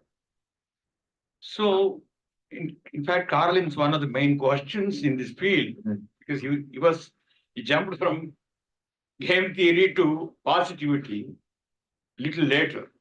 Initially, he was purely an analyst. Yes. Later, when he went to Rand Corporation, he was inspired by David Blackwell and Girshik. So he jumped into game theory, learning game theory, actually. And then he wrote several papers with Samuel Shapley and others. But then even in his book, he was very interested in characterizing games where players play only finitely many points, even though it is a continuous game. This Polya class is a very important class in Texas. I should learn some game theory myself. Thank you. Thank you. How total positive matrix is related to Farron-Pavilian's theorem? How it is related? It's not related, but well, okay, I can tell you how it's related, right? So Perron-Frobenius or even Perron's theorem is about eigenvalues of matrices with strictly positive entries. Every total matrix 1 cross 1 minors are positive. So it satisfies Perron's theorem. So it has an eigenvalue. It has a leading eigenvalue. So that's how it's. So that's how you start. You start with if you look at the matrix of all 1 cross 1 entries, that's the matrix itself. It has a leading eigenvalue. Then you look at the matrix of all 2 cross 2 minors. That will be an n choose 2 cross n choose 2 matrix. But because the original matrix is totally positive, all those 2 cross 2 minors are positive. So the n choose 2 cross n choose 2 matrix also has a positive leading eigenvalue by Perron's theorem. So that way, you look at all n choose k cross n choose k matrices, which are the k by k minors of this matrix. If the matrix is totally positive, all of them have positive entries because they are minors of a PP matrix. So you get a big matrix, but all the entries are positive. So it has a Perron eigenvalue. So all eigenvalues are non-negative. That you get out of. So so this is Perron, not even Frobenius. So all eigenvalues are positive. Yeah, but because the compound matrix is. Yeah, because it's positive. That's fine. So yeah, you use the fact that for TP you use Perron's theorem without Frobenius, that the eigenvalues of a strictly positive entry matrix, the leading eigenvalue is simple and positive. And so in fact, you can actually calculate the eigenvalues, and the eigenvalue of the 1 cross 1 is lambda 1, let's say. The biggest eigenvalue of the 2 cross 2, the n choose 2 cross n choose 2 will be lambda 1 times lambda 2, and then lambda 1 times lambda 2 times lambda 3. And you get that these are all the Perron eigenvalues of the compound matrices. If these are all positive, they're just taking successive quotients, you get that lambda 1, lambda 2, lambda 3 are positive. And one more thing is, there is this. I think it's completing. This is the combinatorial connection between total positivity was brought by Carlin and his student, or McGregor or Renault? Oh, yes, with the probability theory. Yeah. That also, I think I wish. In fact, so Carlin and McGregor, so there is this thing that obviously Krishnan and various other people will know called the LGV lemma, the Lindstrom-Gesell-Vienno lemma, which allows you to compute determinants as sort of sums of weighted paths and non-intersecting weighted paths. And so on. Yes. But exactly this thing, that actually it was Carlin and McGregor who had also pre-discovered this, rather than rediscovered this in one of their papers. So Carlin, it's also sometimes attributed to Carlin, McGregor, and to Lindstrom, and to Gesell-Vienno. It's the same combinatorial lemma, which was out of probably such considerations. I just have one question. The sign regular matrices you mentioned. Yes. That means 1 by 1 are positive, suppose 2 by 2 are negative, Right. 3 by 3 are positive. Yeah. So can you give offhand an example of such a matrix of 10 by 10 set? I mean, I can give you, for the pattern you mentioned, yes. I take a totally positive 10 by 10 matrix, generalized van der Waals, and look at the negative of that matrix. So I'll give you my pattern. I can't, but so these are sort of involved results of Gantmacher and Klein again. And they prove a bunch of different. One is that such matrices always exist for every sign pattern. For any sign pattern. Any sign pattern they exist, yes. Secondly, that the same Whitney density holds for them. That's if the inequalities are non-strict, then inside that set, the strict inequality ones are dense. So there are enough examples. There are enough examples. And again, I learned all this from Projesh because he's the one doing all these things. So Projesh and Shivangi, who is in the audience, know more about this than I do. But it's Gantmacher and Klein is what I was told. They did all these things. How to produce a convergent and limiting part of a sequence? Sorry. How to characterize the convergent and the lunchtime? We can, I'm sure, absolutely, because there's one more talk after this. Yeah. We can talk about it. Okay. Oh, sorry. No. Okay, so I was just asking myself whether one more question or not. Okay, the time is over. So Sure. obviously interesting talk. So thanks again, speaker. I request Professor Peter Semrel to honor Professor Apurva.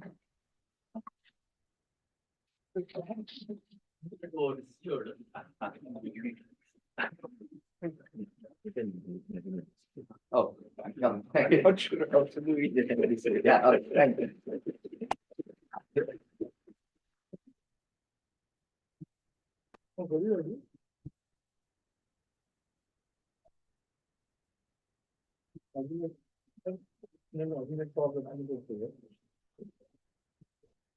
And now it's time for the next speaker, Professor Iclaa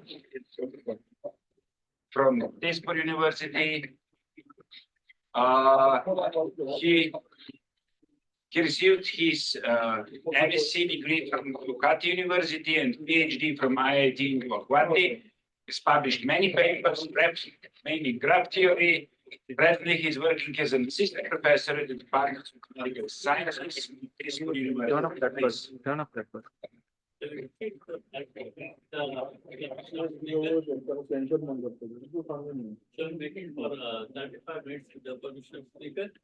yes. Otherwise, you will miss your.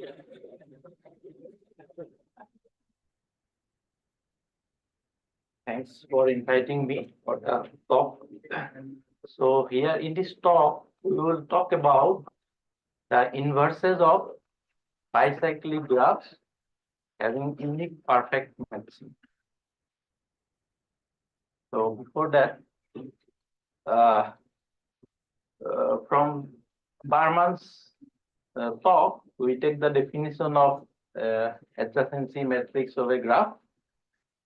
Suppose that we have a graph G on n vertices, and the adjacency matrix is just the n by n matrix, where the ijth entry will be 1 if I and j are adjacent, otherwise it is 0.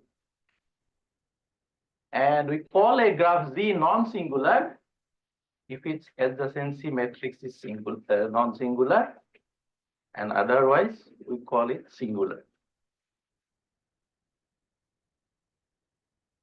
And this is a formula given by Harare, which calculates the determinant of the adjacency matrix. And it was done in 1962. And because of his formula, we can see that a graph with unique perfect matching is always non-singular.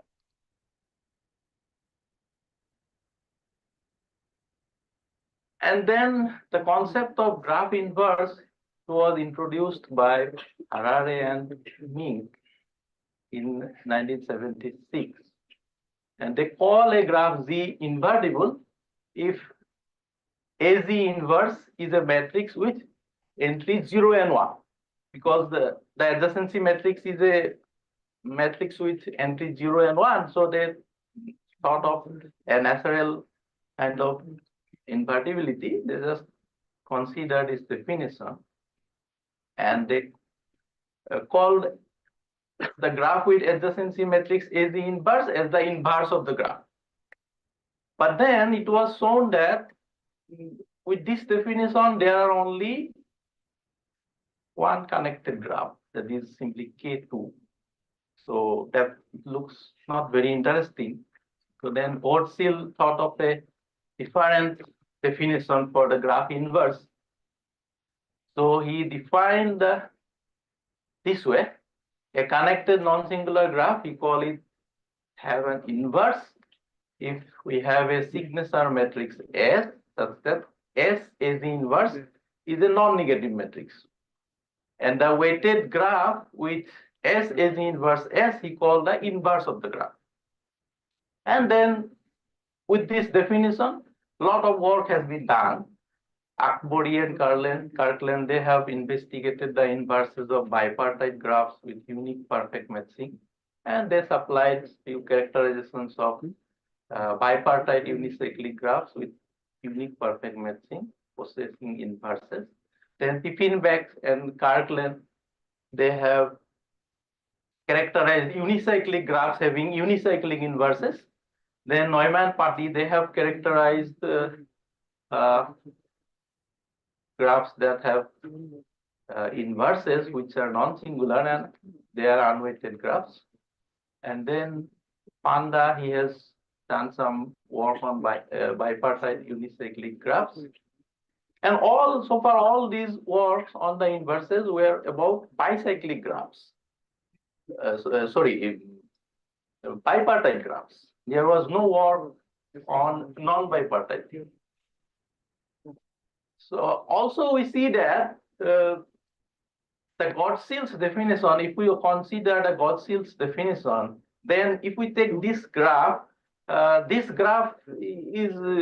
there is no signature matrix for which S as the inverse is non-negative. So if we consider Godsill's definition, so this graph is not invertible. So, but this graph is non-singular. We have AZ inverse, but as per Gaussian's definition, this does not have any inverse. So we thought of giving a most general natural definition. We simply take the inverse of a non-singular matrix, and we call two vertices I and J to be adjacent if simply the ijth entry of the inverse is non-zero. And that we call as the inverse, and the graph corresponding to this AZ inverse we call the inverse graph. And with this definition, we have worked some on non-bipartite unicyclic graphs which have unicyclic and bicyclic inverses. And then we also characterize the non-bipartite unicyclic graphs having tricyclic inverses. And then here in this talk, we consider bicyclic graphs with unique perfect matching, and we discuss its inverses. And before that, we take some definitions. So what is a spanning elementary subgraph? It is a spanning subgraph where the components are cycles or independent edges. And a perfect matching can be termed as a spanning elementary subgraph, where we have only edges. And suppose M is a perfect matching in a graph, and we call a path alternating if the edges are alternately belonging to M and M complement. And the path P is called alternating path if in the alternating path we have the first beginning edge is an matching edge, and the last edge is also a matching edge. And we call it is NN alternating if the beginning and last edge are not from the matching. And similarly, we can talk about MN alternating and NM alternating paths. These things we may require in our proofs, although we are giving a very less number of proofs. And then what is a peg? So a peg in a graph, suppose we have a graph G with unique perfect matching, and say gamma is a cycle in the graph, and a peg is an edge UV where the edge it is from the matching, and exactly one of the end vertex of the edge is in the cycle. And we call a peg external peg if it is a bridge, and otherwise it is an internal peg. So here is an example where we have this dashed edges are non-matching and the solid edges are matching edges.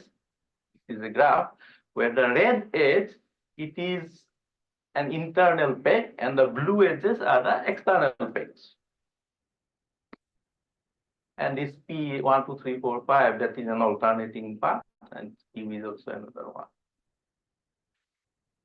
And this is a result by Ye, Young, Mondal, and Klein. It is in 2017. They calculated the inverse of a non-singular graph.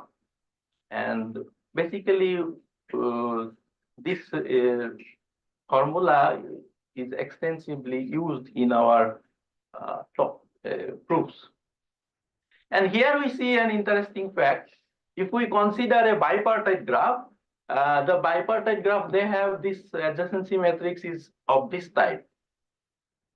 And clearly we can see that its inverse is, if it is invertible, if its inverse is again of that type of form. So where we have seen the diagonals are all 0. So this looks like a more natural kind of adjacency matrix, because in the adjacency matrix of a graph, we have in the diagonals, we have zeros. So then we have a question in our mind that whether non-bipartite graphs also have this kind of a property. The answer is no, because this is a non-bipartite graph and it is non-singular, and its inverse, if we calculate, the diagonals, some of the diagonals are non-zero. So then we ask the question, do we have a non-bipartite graph having the zeros on the diagonal in the inverse? The answer is yes, we have a graph. We take this graph and it is non-singular, and its inverse we take all the diagonals are 0. So then the question is, okay, then if we have this, then why not we characterize all those graphs having zeros on the diagonal. So then we took this problem for the bicyclic case only because of the complexity of the other graphs. So here we see that the bicyclic graphs are of two types. That is an example of infinity type, and this is an example of a theta type. So these two types only, bicyclic graphs can be of two types, infinity type or theta type. And here, this is a example. This is a general example of a theta type bicyclic graph where we have this structure, and we always have three types of these three paths: the red one, blue one, and the green one. And we call them P1, P2, P3. In our results, we will use them. P1 can be anyone, either red, blue, whatever with it. But just by P1, P2, P3, we mean those three paths. And here is the result, which tells us that which bicyclic graphs have inverses on and the inverses have zeros on the diagonal. The first case, every cycle in B should have at least two pegs. Then we always have zeros on the diagonal. And the second case, B should be non-bipartite, and both the odd cycles should have exactly one peg, and that peg should be common to both the cycles. And not only that, the difference of the lengths of these two paths, P2 and P3, should be congruent to 2 mod 4, and that P1 should be even, P2, P3 should be odd. That is another case. And then the third case, it is for the infinity type bicyclic graphs. So it should be again non-bipartite, and both the cycles gamma 1 and gamma 2 should be odd, and their lengths, difference of the length should be 2 mod 4. And the gamma 2 and gamma 1 and gamma 2 both should have a common vertex J, where the JZS is the only peg in gamma 1 and gamma 2. So these three are the only situation for which the inverse of a bicyclic graph have zeros on the diagonal. Here is an example. This is an example which tells us the first one. Then this is an example which covers the second one, and this is the third example. So here we have that common vertex to the cycle, and that is the red edge at the peg. So, but here these are just examples, and more general structure is there. Here at this vertex we can have a tree. Here we can have a tree at this vertex, all these vertex, not on this, not on this, not on all other vertices, but at this vertex we can have a tree, but that tree is called a corona tree. Now, what is a corona tree? We'll come to that. A corona tree is a tree. We take a tree and we just add one edges to every vertex. That is called the corona tree. So that type of tree we can attach, and that gives us the more general structures. So then now, after solving that, we are interested in the structure of the inverse graph, how the inverse graph looks like for the bicyclic case. So the first question that we are interested is which bicyclic graphs have three inverse. That means the inverse is again a graph which is a tree. So do we have such type of bicyclic graphs or not? The answer is yes. We take that bicyclic graph, we calculate, we find the inverse, and it is a tree. So then we will try to characterize those bicyclic graphs having 3 as the inverse. And in order to do that, we have to take this terminology. So whenever in a bicyclic graph we have a 4 cycle, this type of a path, we call that AP5, which is an alternating path of length 5, and it goes via that cycle of length 4. And that type of cycles we call simply AP5. And this is the definition of a corona tree. Here we have a tree, and we have just added edges to every vertex, and the resulting tree is called a corona tree. Now, bicyclic graphs, which are of infinity type and having inverse as the tree, this theorem characterizes those bicyclic graphs. So the inverse of a bicyclic graph is a tree, of course, infinity type bicyclic graph, if and only if both the cycles in B must have length 4. And exactly 2 pegs each should contain, and B does not contain any other alternating path of length 5 other than AP5. So this is an example of such a infinity type bicyclic graph whose inverse is a tree. And the more general structure is this. So here this is a corona tree. This is a corona tree. I can attach a corona tree. So T, T1, T2, these are corona trees. So that means in this example, I can have, if I attach corona tree here, corona tree here, here, then the most general structure I will get. So this is all about infinity type bicyclic graph having 3 inverse. And then the theta type bicyclic graph having 3 inverse. This is an example, and this theorem tells us that the inverse of a theta type bicyclic graph is a tree if and only if all the 3 cycles in B have length 4. So length 4 is crucial. And not only that, 2 cycles have 2 pegs each and a common matching edge. The 2 cycles have a common matching edge. And B has no other alternating path of length 5 other than AP5. So this is an example where we have the inverse as the tree. And the more general structure is something like this. So this T1, T2, T3, these are corona trees. This is the peg. This type of bicyclic graphs can only this type of bicyclic theta type graphs can only have the inverse as 3.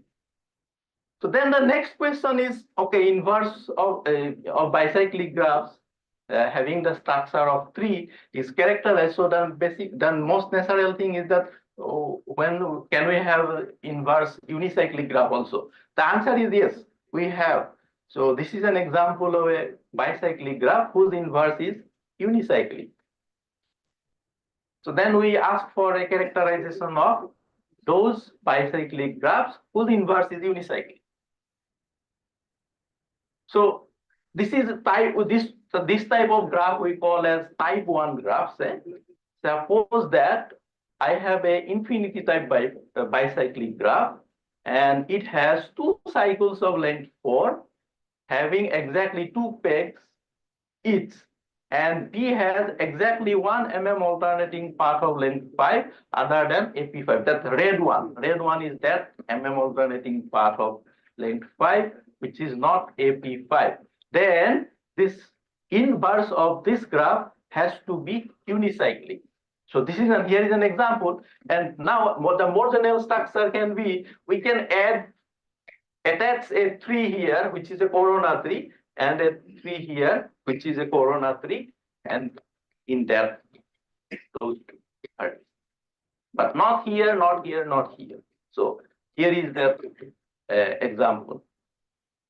So these T1, T2, T3. This is the more general structure. So this type of graphs, bicyclic graphs, whose inverse is again unicyclic. Then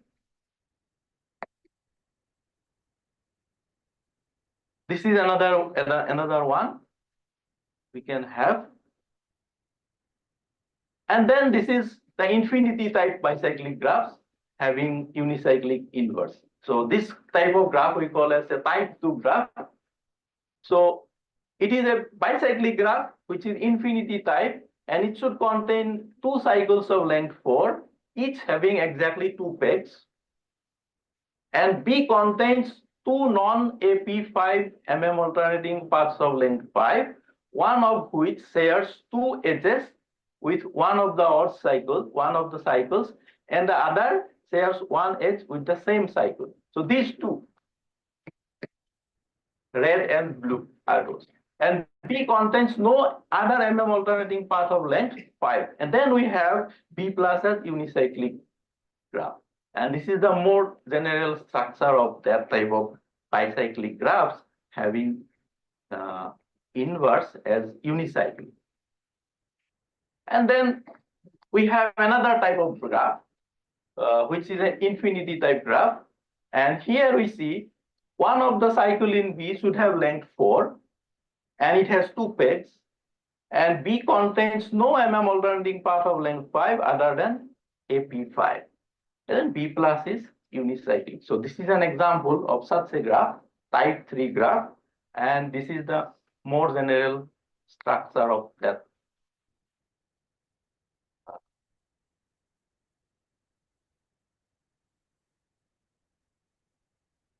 This is the theorem which tells us that a bicyclic graph whose inverse is a unicyclic graph, and then it should be either one of these three types of graphs. Either it is type 1 graph, type 2 graph, or type 3 graph. That is about infinity type. So because we have two types of bicyclic graphs, theta type and infinity type, this is about infinity type. Then what about the theta types? The theta type, or the theta type bicyclic graphs, this one we call as a type A graph, where all the three cycles in B are of length 4, and two of the cycles have two pegs each, and they have a common matching edge. And then B contains exactly one MM alternating path of length 5 other than AP5. This one, this red one, is that MM alternating path of length 5 other than AP5. And in that case, this B plus is unicyclic. B plus means the inverse graph. So this type of graph we call as type A graph. This is an example, and the more general structure is this. So all these T1, T2, T3 are corona trees. And this can be another structure. Then we call this type of graph type B, theta type bicyclic graph. So here B is a theta type bicyclic graph where B contains a cycle of length 4, and it has exactly two pegs, and B has no MM alternating path of length 5 other than AP5. Then also this B plus is unicyclic. And here is that more general structure of that type of bicyclic graphs, having its unicyclic inverse. And then we have a type C graph. What it tells us, B should contain two cycles of length 4 having exactly one edge in common, and each of these cycles of length 4 has exactly one external peg and one internal peg. And then B has exactly one MM alternating path of length 7. B should have exactly one MM alternating path of length 7. This one, length 7. And B has exactly two AP5 paths and two non-AP5 MM alternating paths of length 5. Here is that example. And then also we see that this B plus is unicyclic. And this is the inverse graph. And the more general structure is something like this.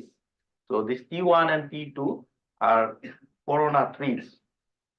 And then we finally see that for the theta type of bicyclic graphs, B plus is unicyclic if and only if it is either of type A, type B, or type C. Then we have this unicyclic property.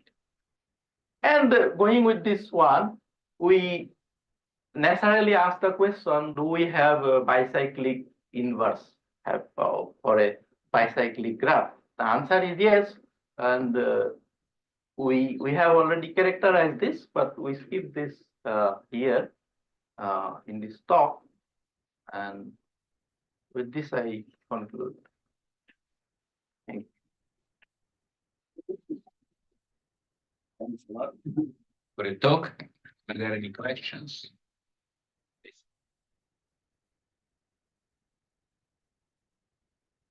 Sir, what will happen if the matching is perfect, but it is not unique?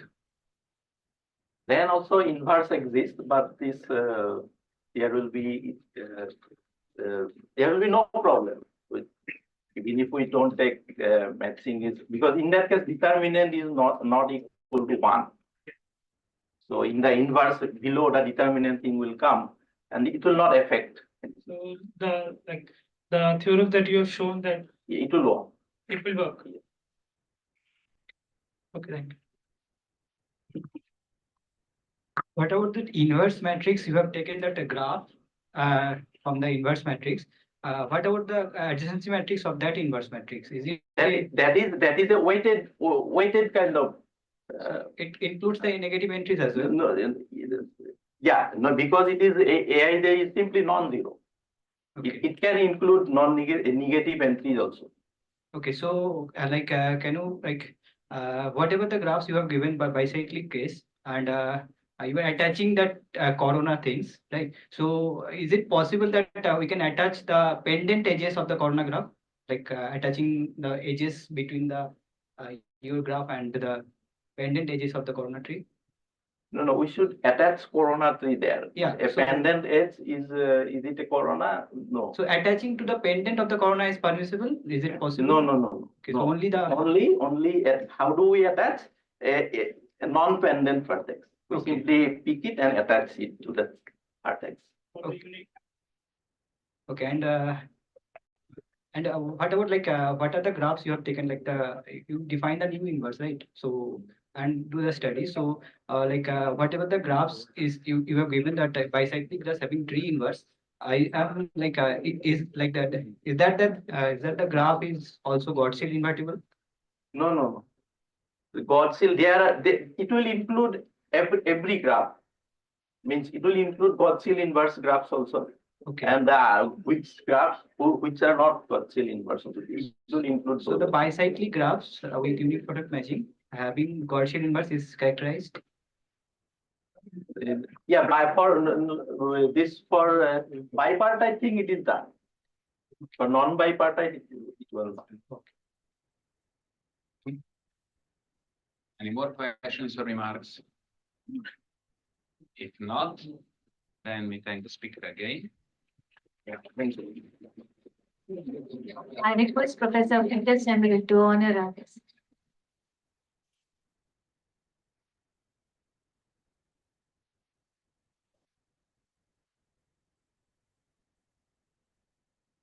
Thank you.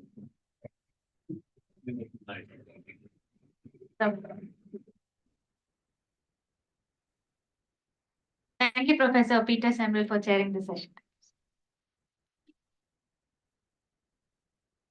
Announcement is followed. Yes, now we'll have a lunch break. So afternoon session will start sharp at 2:30. Buses are there, ready. Should I upload my talk now? Oh, yeah. And one thing, did you call me this morning? I did not. Pardon? I did not. Maybe Iwsmga did. Because you want a copy? No. No, I send around message, yeah, just like one. The one who called me.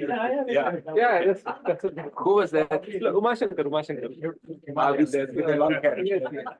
Okay. That's okay. Yeah. I told you. We meet again in this room. I want to know. Yes. It is better we move. Invited us in the people might. It's very dangerous. At least we take this. It's better we move this. Yeah. Why?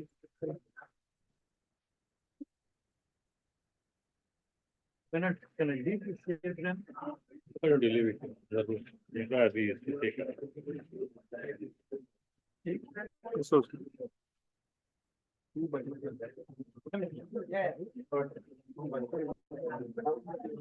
Iwsmga. Wait, Huh? He wants to talk to you. Sorry. I sent you a message. Yeah, I saw you, but I could not understand. I was please delete it. Sorry. Sure. Sorry. No, it was, I want to send something to my wife, so. Okay. So please delete it. Sure. I will delete it. It's not very hot, but still. Yeah, sure. Luckily, I've forgotten the point in the download. Yeah. I learned a little bit about it. You were there. No, yeah. But nowadays it's Google Translate. That's when the card is already arranged, but I just wanted to check. I will leave from here. I brought my stuff. Oh, is it? But, Can you just check with your you? pickup point Huh. was, Oh, you can tell them. Tell them I'm already here. So why should I go back there? And come back?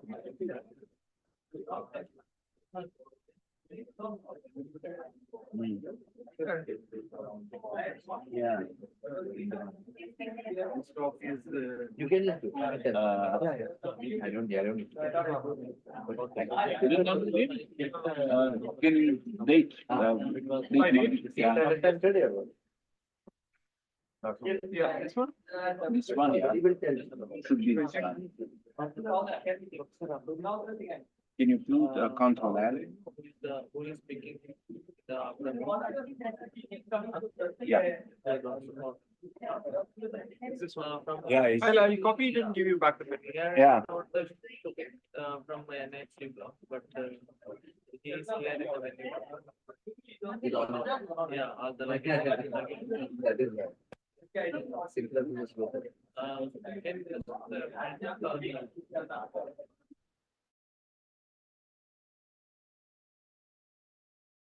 To lunch and then I will go.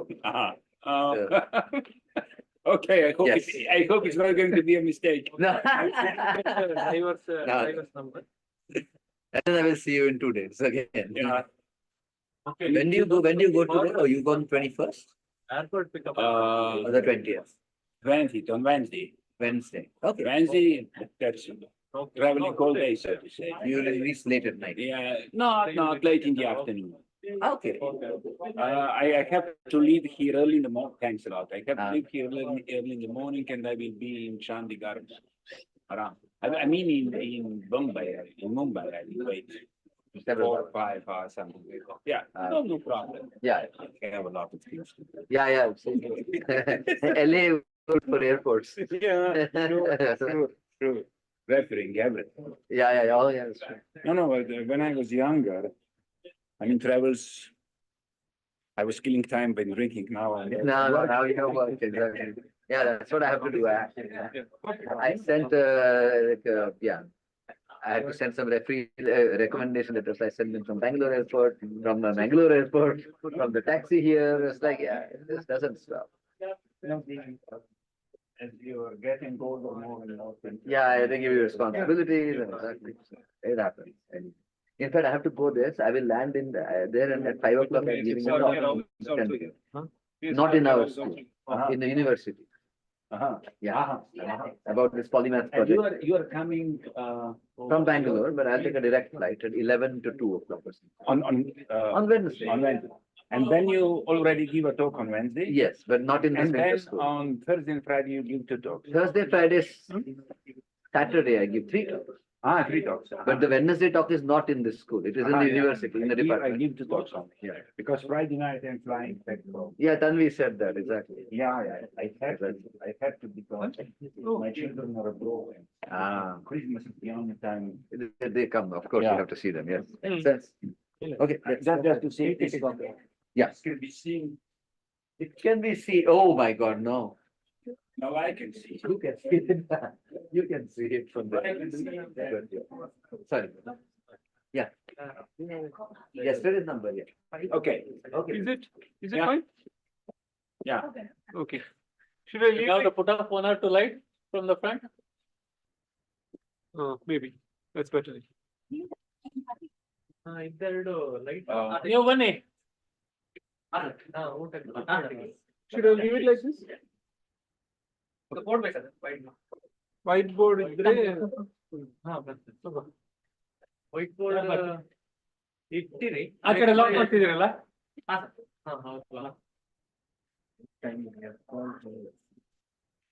Yesterday. Your number. Yeah.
know that these things are relevant in mathematical physics. Many of the results were published in math physics journals. So it's relevant, but I don't know the background in physics. So we have this usual partial order that we all know. Okay, let's go to the finite dimensional case. I think you need to increase the volume. Hello, mic. Mic. Maybe it's not on. It's not on. It's now okay? Yeah. So in the finite dimensional case, self-adjoint operators are self-adjoint matrices. We rather say n by n Hermitian matrices. What does it mean that the matrix is positive? In the sense, positive, that means semi-definite. Positive, if you have a Hermitian matrix, then it is unitarily similar to a diagonal matrix because these Hermitian diagonal entries are real. It is positive if those diagonal entries are non-negative. So it is semi-definite. And of course, A is below B if and only if B minus A is no smaller than 0. And now the eigenvalues of B minus A are non-negative. Now we have a structure, we have n by n matrices, we have partial order. So the first natural question is, what are the automorphisms? What are the automorphisms? And that was answered, actually I was surprised, not long ago, that this paper was published, I believe, in 2000, in Journal of Mathematical Physics. So the result is the following. I will present here the finite dimensional version. Actually, the result is on self-adjoint operators. You have an automorphism, order automorphism. So what is it? It is a bijective map preserving order in both directions. And then it is of a very nice form. What is important here, when I saw this theorem, I said, wow. Why I said, wow? Look, there is no loss of generality if I assume that 0 goes to 0. Because if this does not happen, I just translate everything. The assumptions are, you don't affect assumptions if you translate. So you can assume with no loss of generality. The 0 goes to 0 and then this B 0. So you start with the assumption that the map is bijective and preserves order, and the conclusion is it is linear. Linearity is not part of assumptions. It is a conclusion. So I said, wow, that's beautiful. The proof was not really easy. It depends on 3 deep theorems from operator algebras, from functional analysis, and a little bit lazy as I am, I decided, okay, let's do my own proof. And I succeeded. The proof was, in a sense, it's easier. But now I come to fundamental theorem of chronogeometry. This is where it comes into the picture. So what I have Minkowski space, the usual set of space-time events. So the usual 4-dimensional real space. The first 3 coordinates are spatial, the last one represents time. And then if I have 2 space-time events, when they're like.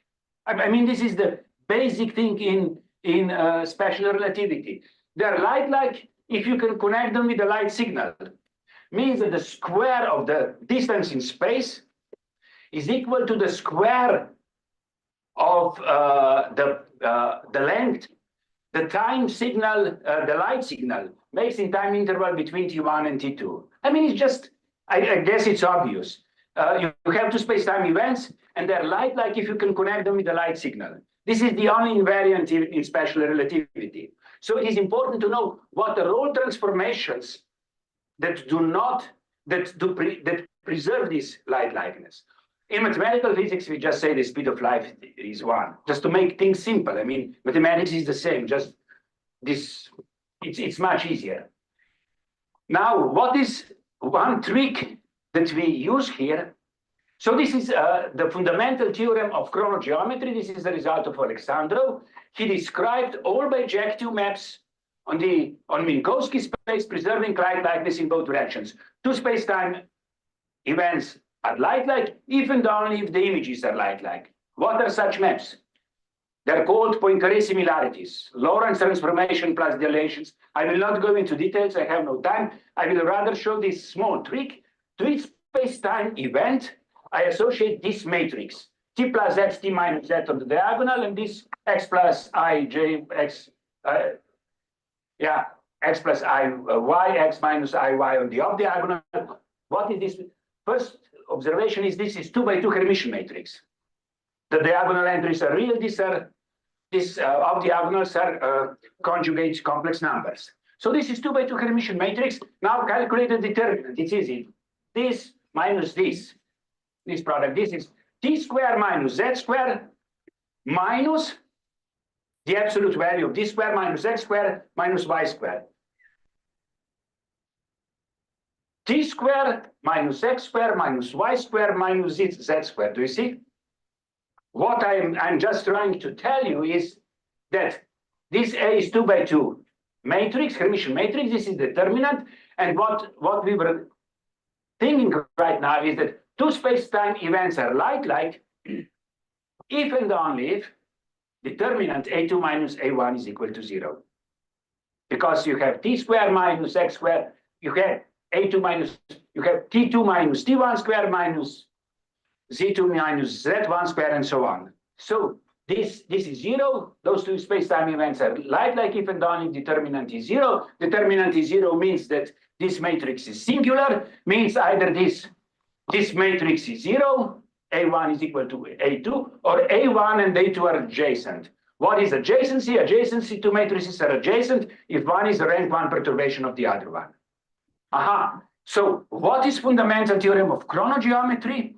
This is a bijective map preserving light likeness is a description of bijective maps preserving light likeness in both directions. But now, space-time events I associate matrices. Light likeness is the same as adjacency. So what do we have? We can reformulate the fundamental theorem of chronogeometry as a description of bijective maps on 2 by 2 matrices preserving adjacency in both directions. Two matrices are adjacent if and only if their images are adjacent. So what is the connection with the result of Molnar? The connection is the following. This is my observation, and this is why I can prove result of Molnar in a rather easy way.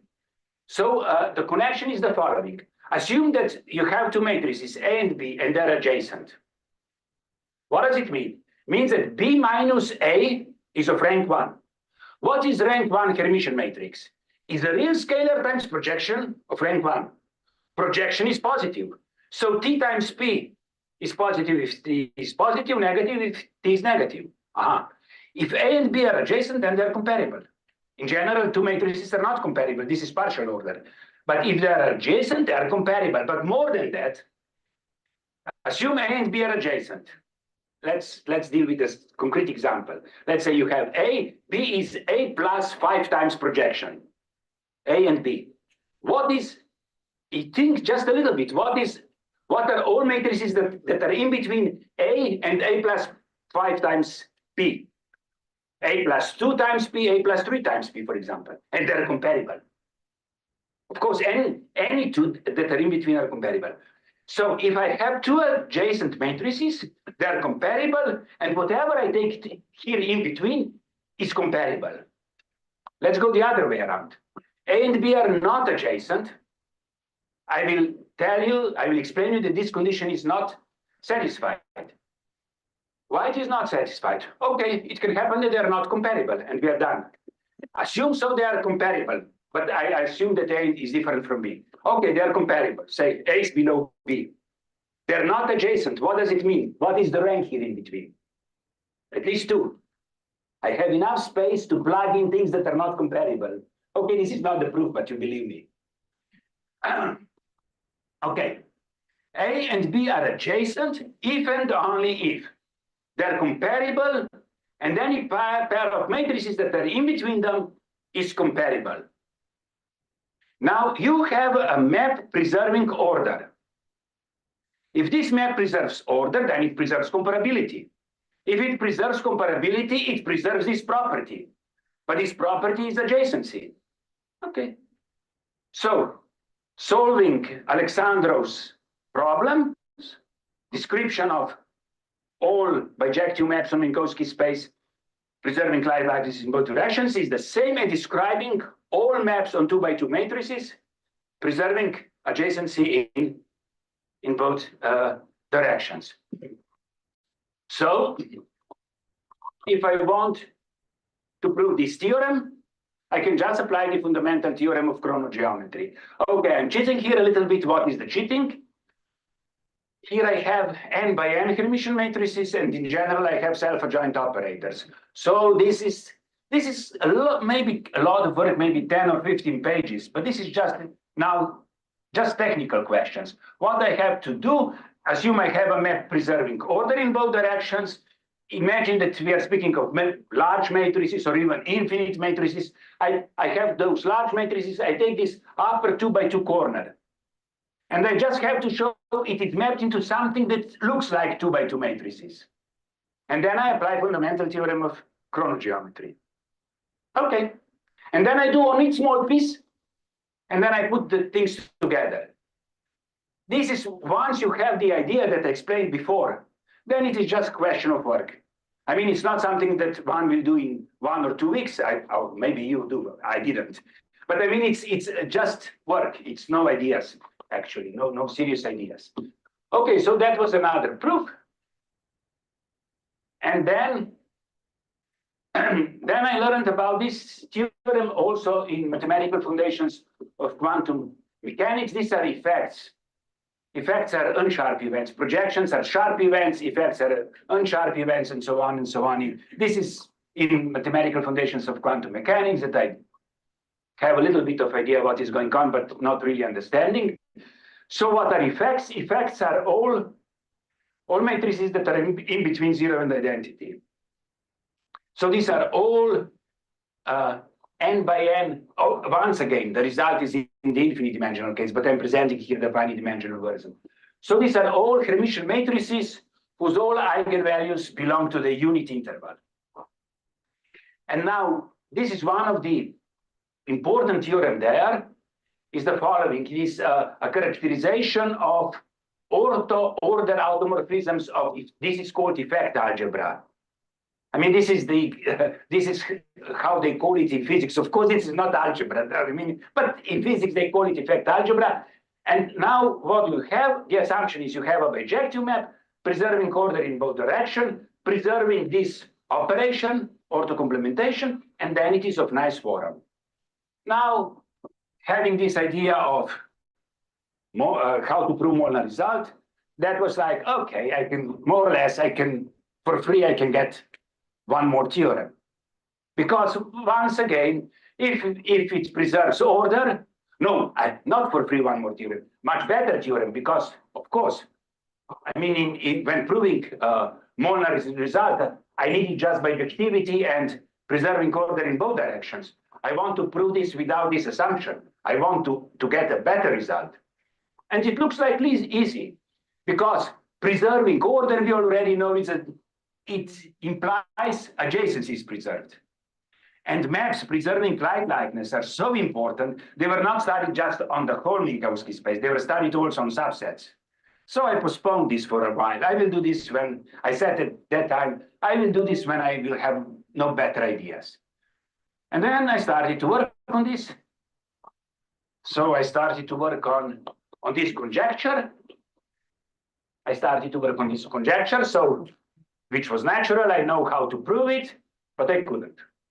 I know how to prove it. I mean, it was clear to me at once, but then I couldn't, until I find that actually this conjecture is wrong.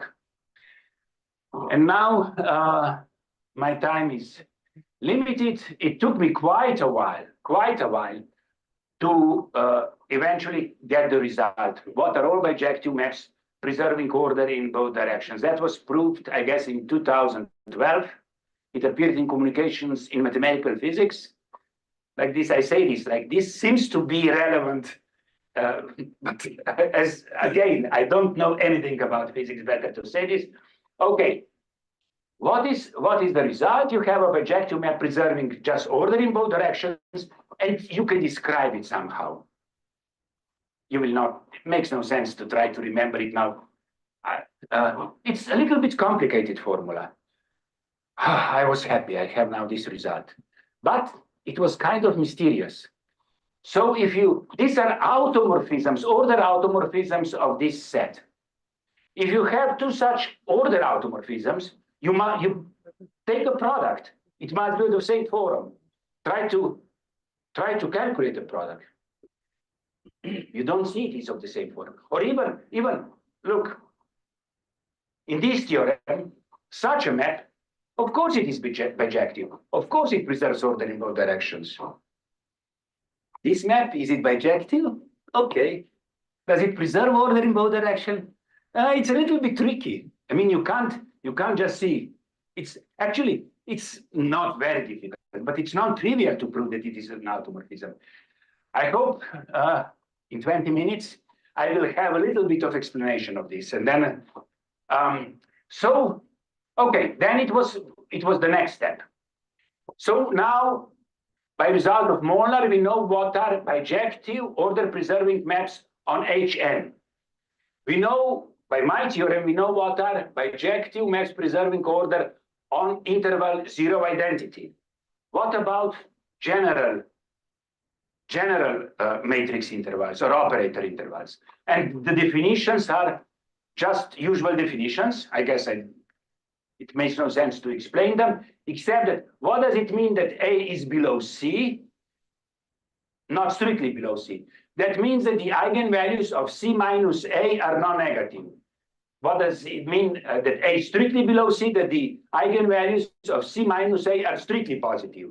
In the infinite-dimensional case, means that C minus A is positive, semi-definite, and invertible. This is strict inequality. And now the question is, which of those operator intervals are isomorphic? And for each pair of isomorphic, can I describe all isomorphisms? And with what we had so far, that was actually not that difficult. That was actually not that difficult. I was able to prove that each interval is isomorphic to one of those. And those are non-isomorphic. So let me try. Perhaps I can do it. If you pay a little bit attention. So open interval between 0 and identity. I claim it is order isomorphic to 0 infinity. 0 identity. So what you do, you take x, you send x into I minus x. What does it mean? You stay, if x is between 0 and identity, then I minus x is also between 0 and identity. So it is a bijective map from 0 identity to 0 identity, but it is not an isomorphism, it's anti-isomorphism. If x is below y, then I minus y is below I minus x. It just turns around. Now what I do, now I calculate I minus x inverse. I was on interval 0 identity. If I take the inverse, I come to the interval identity to infinity, true or not true. And again, it was an anti-isomorphism. And then I just move it back to 0. So the map x maps to identity minus x inverse minus identity. This is an order isomorphism from interval 0 identity to 0 infinity. I mean, if you were thinking of x as a small, not capital letter, not operator, you just get something that's happening on the real line. And here it's the same. These are Hermitian matrices. They behave in some sense like real numbers. Okay. I mean, this is clear. If you take interval from 0 to infinity or from minus infinity to 0, these intervals are more or less the same. They're anti-isomorphic. So actually we have just 4 intervals. Everything is isomorphic or anti-isomorphic to one of these intervals, and we know the isomorphisms. So if we really want to understand the structure of all order isomorphisms between any pair of operator intervals, we just need to understand what is the group of automorphisms of these intervals. Molnar result describes the group of automorphisms of whole set of n by n matrices. My result describes the group of automorphisms of interval zero identity. And those two, there are results that were known already to Lajos Molnar. If you have a bijective map on interval 0 infinity, which preserves order in both directions, then it has one of those two nice forms. Just simple. It's just a congruence transformation or congruence transformation composed by transposition. This is what happens. And if you have open interval, the result is exactly the same. The result is exactly the same. And when I had all these results, okay, I submitted a paper and they said, that's the end of the story. For any two operator intervals or matrix intervals, I know whether they are isomorphic or they're not. It's easy to, I mean, with what I explained, it's easy. It's everything is, and it's easy to, it's very easy to tell which are isomorphic to this one, which are isomorphic to this one, and so on. That's very easy. And if I have two isomorphic matrix intervals, I know what are all the isomorphisms. So that was like the end of the story. And I know the group of automorphisms here is simple. I mean, it's not simple in the sense, algebraic sense. I mean, simple to describe. These are just congruences, possibly composed by the transposition. These are congruences, possibly composed the transposition plus translation. But this one was complicated. And then, like what mathematicians do, we go with somebody for a walk and then we cheat with think mathematics. Or we do bicycling and we think mathematics, and sometimes we think about problems that we solved. And I was thinking about this, and all of a sudden it came to my mind, something is wrong here. What is wrong here? If you have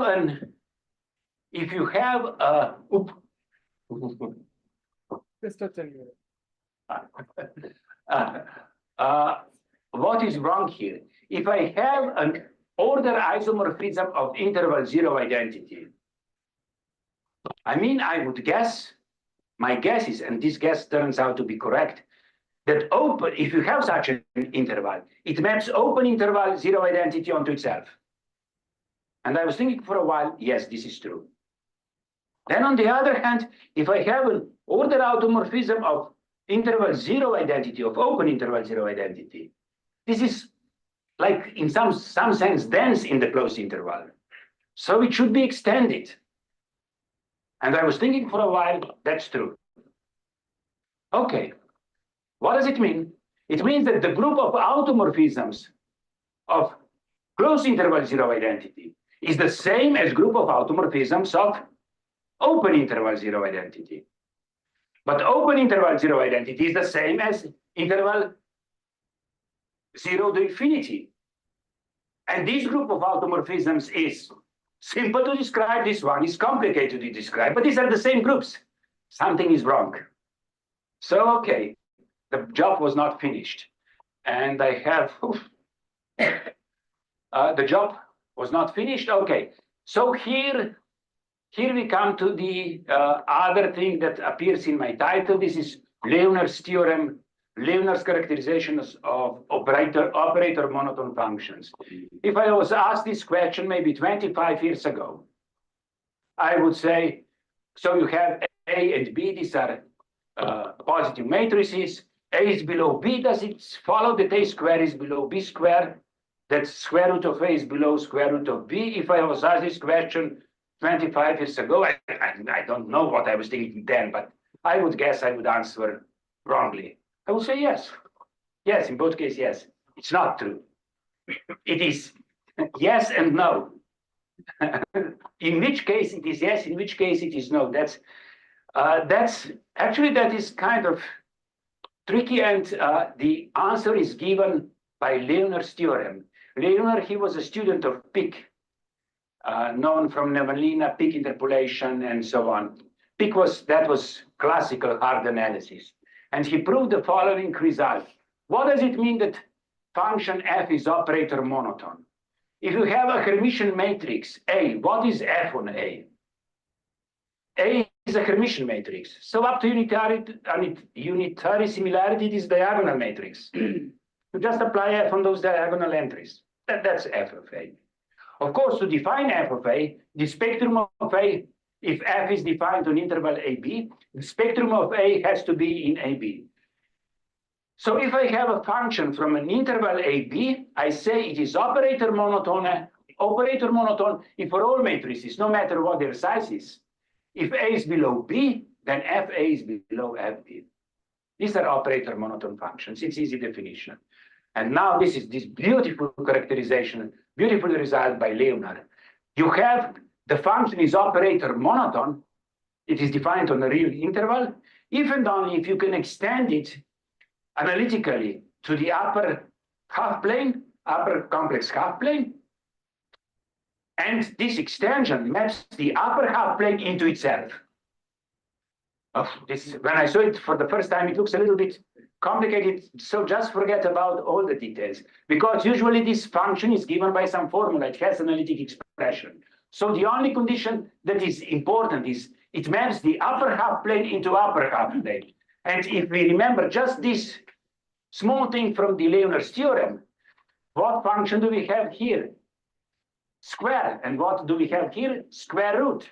If you have square in the complex plane, it maps the upper half plane outside of upper half plane, on the whole plane. Square root maps the upper half plane in the upper half plane. So this is true and this is wrong. Try to prove it directly. You will see this is not trivial.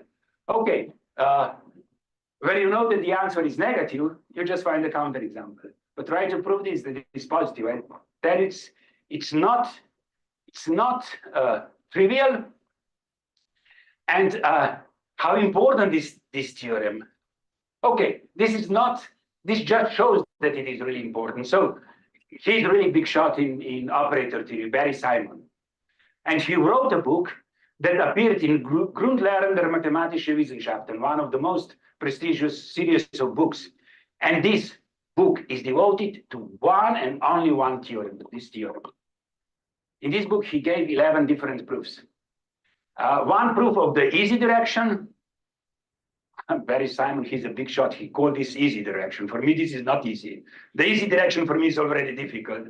But then for difficult direction, he listed in the book 11 different proofs. I mean, operator monotone, there's a lot of work that has been done on this. And it's a very gentle introduction to this topic. You can take Rajendra's Bhatia book, Matrix Analysis. It is a gentle, slowly, you come to the, but of course you need some time to understand all the details. Okay, this is my recent result with Michiya Mori. He is from Tokyo, young, extremely clever guy. So this is kind of an analog of Leonard's theorem. Leonard studied scalar functions from open interval to the reals. We are studying maps from operator domains, not to reals, but to self-adjoint operators. And our result somehow resembles to Leonard's theorem. This map is a local order isomorphism, so something with monotonicity. And here it is like the condition in Leonard's theorem. So phi is a local order isomorphism if and only if the map can be extended to the generalized upper half plane, such that this extension is a biholomorphic automorphism of the generalized upper half plane.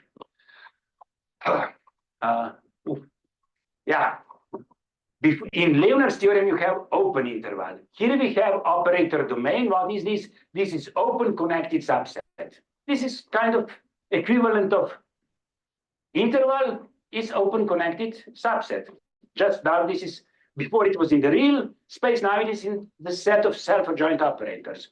What does it mean that something that if you have two domains, what does it mean that phi is order isomorphism? That's clear. If phi is bijective and if phi preserves order in both directions, that is clear. What does it mean that it is a local order isomorphism? You have a map from open domain into SH that locally behaves order isomorphism. And now we have to understand what is this generalized upper half plane.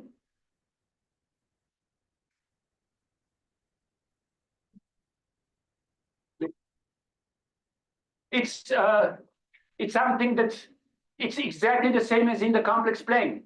Now we are doing with self-adjoint operators are now playing the role of real numbers. So B of H, all bounded linear operators, play the role of complex plane. And of course, then you have a Cartesian decomposition, like with complex numbers. H is called real part, K is called imaginary part of an operator. These are self-adjoint operators. And the upper half plane, generalized upper half plane, is just image of the imaginary part of T has to be strictly positive, positive, semi-definite, and invertible. We can fix two vectors X and Y and reduce it to the real case. If they are two, they are in real case. Yeah. So if I take two vectors X and Y, then it becomes real value. Then can you use the other one? Yeah, I understand you would like somehow to make it scalar, yes. But so that if you have 2 points, you take the line, then you take the local upper half plane, and then from these slices you try to. In one direction actually the proof goes a little bit like this, but the other direction was completely different.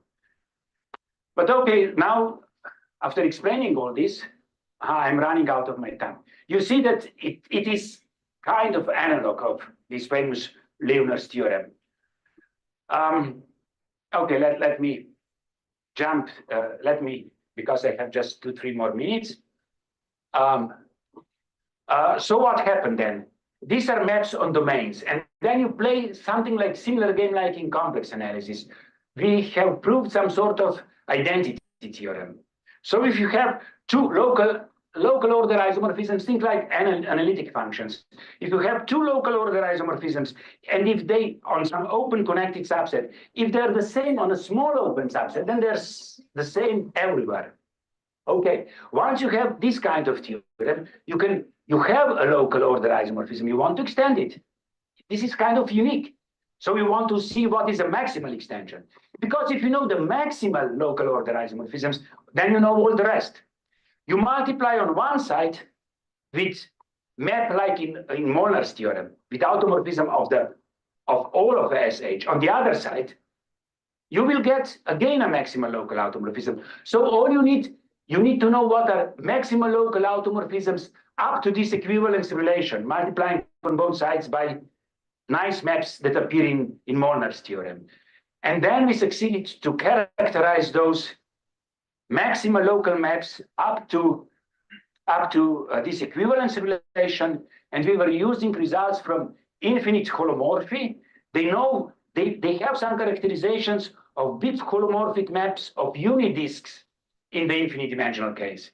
But unidisk is biholomorphically equivalent to the generalized upper half plane. This is like in kindergarten complex analysis.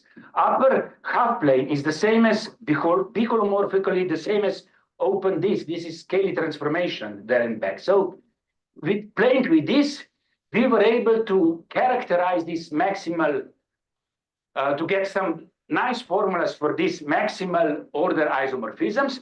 And then as a consequence, we were able to make a better formulation of the result that I have given before. The result, the description of order isomorphisms of this interval that I have given before from 2012 was quite complicated. But now it's still a little bit complicated, but now it's much nicer. And in particular, before there was some operator T in the expression, FP, FQ, so there were too many parameters. Here, the only thing that is free is just one operator T, exactly like incongruence. Now you can see that this group is really the group of automorphisms of closed interval is really the same as the group of order isomorphisms of interval 0 infinity, which are congruencies. I mean, even you see it more or less directly from this formula. And now I believe for a while this is the end. Till I will go somewhere for a walk and find that there is still something strange here and then. Okay, so that's all. Thank you very much.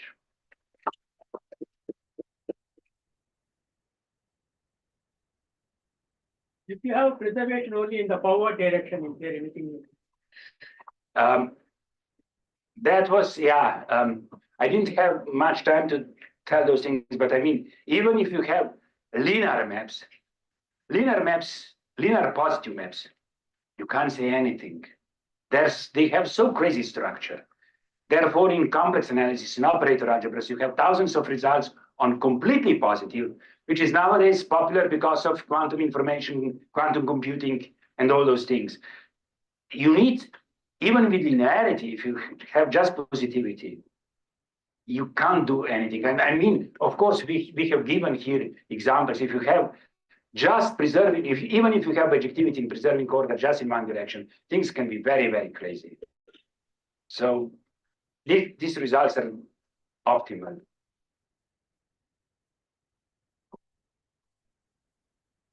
Please go to page number 5.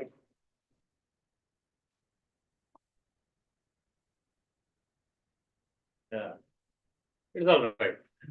The statement that you made over there, that A1, A2 are adjacent if and only for rank A1 minus rank A2. Sorry, rank A1 minus A2 is equal to 1. In my language, one is bigger than the other under minus partial order, and they differ by rank 1. No, this has nothing to do with partial order. But it means that. Okay, yes. No, because look, if you have matrix identity 1, 1, 2 by 2 matrices, and you have 2, 1 diagonal matrix, this is not this is rank 1 difference, but it's not rank additivity. No rank becomes there. No, with partial order. Yeah, right. With partial order, with partial order, this rank minus partial order. Yeah, right. You needed rank here is rank A2 minus A1 is equal 1. 1. But if you want to have this, what you call rank minus order, it must be also that rank of A2 is rank A1 plus 1. Both conditions. That may be something. No, both conditions, because you take invertible, you take a rank 1 perturbation. In most cases, it's going to be invertible. In all but except 1. This is not minus rank order, yeah. It's different.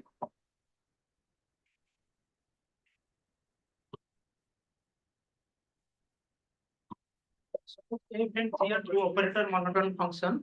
F and G, whether their composition is also operator monotone function.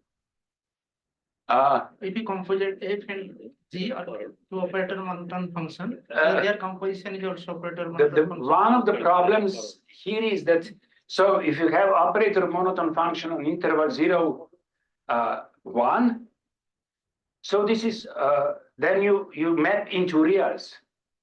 Then the other function must be operator monotone on its image. Then, of course, it will be true. But, you have to be careful about domains. Because, say, you don't have an operator monotone function from interval 0, 1 to 0. You can have, but in general, operator monotone is from interval AB into the set of all real numbers. I guess if something is operator monotone on the set of all real numbers, then it's more or less trivial. I will not say anything more because I will make a stupid mistake. I have to check. But something that is operator monotone on the whole real line, they're more or less like I have to be a little bit careful, but that's the problem. Okay, but if you have, say, if you have a concrete operator monotone function on interval 0, 1, and it maps, say, in interval A to B, and then you have another operator monotone function on this interval, then of course composition on these particular operators will be okay. Will be operator monotone, sure. And another question. How operator monotone function used in matrix inequality? That means matrix in partial order. How it is used? Pardon? In matrix inequality, how use the operator monotone function? How to use? How? That means People are studying this question a lot. I don't know how to answer it in just 2 sentences. There are a lot of work on this. How to use this. Operator monotone functions, they're used in studying geometric means, and there are many inequalities, and you have to, there are a lot of those things. I don't know how to answer this in shortly. There are a lot of results. This is very active research area. For maybe for 10 or 15 years, it was impossible for me to go to operator theory conference, not to listen to 2 or 3 talks on operator monotone functions or operator convex functions. So it's a huge area. Yeah, a lot of inequalities because, but yeah, you just have to start to read somewhere. And thank you.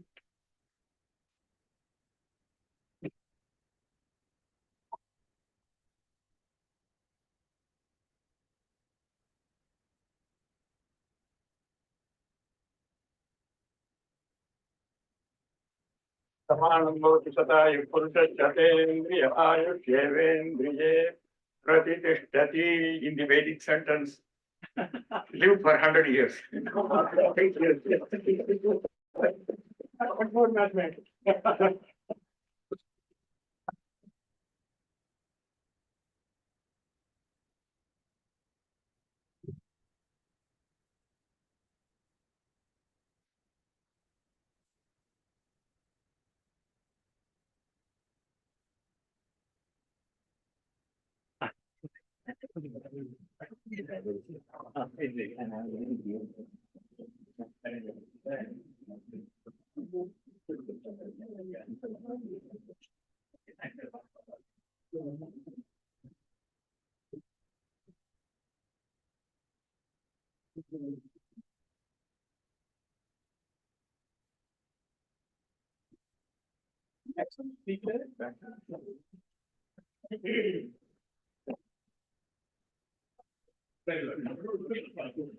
Is Professor Murali Srinivasan from the Indian Institute of Technology, Bombay.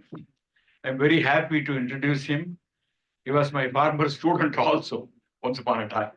Anyway, his title of the talk is Subspaces, Subsets, and Mode-Skin Paths, Revisiting the Green-Kleitman Problem. He is working as a professor at the Indian Institute of Technology, Bombay. He has published several articles in reputed national and international journals. His areas of expertise are graph theory, group actions, fixed points, and combinatorial optimization. And I'm very, very happy that I could chair this session to listen to my work. Murali, thank you.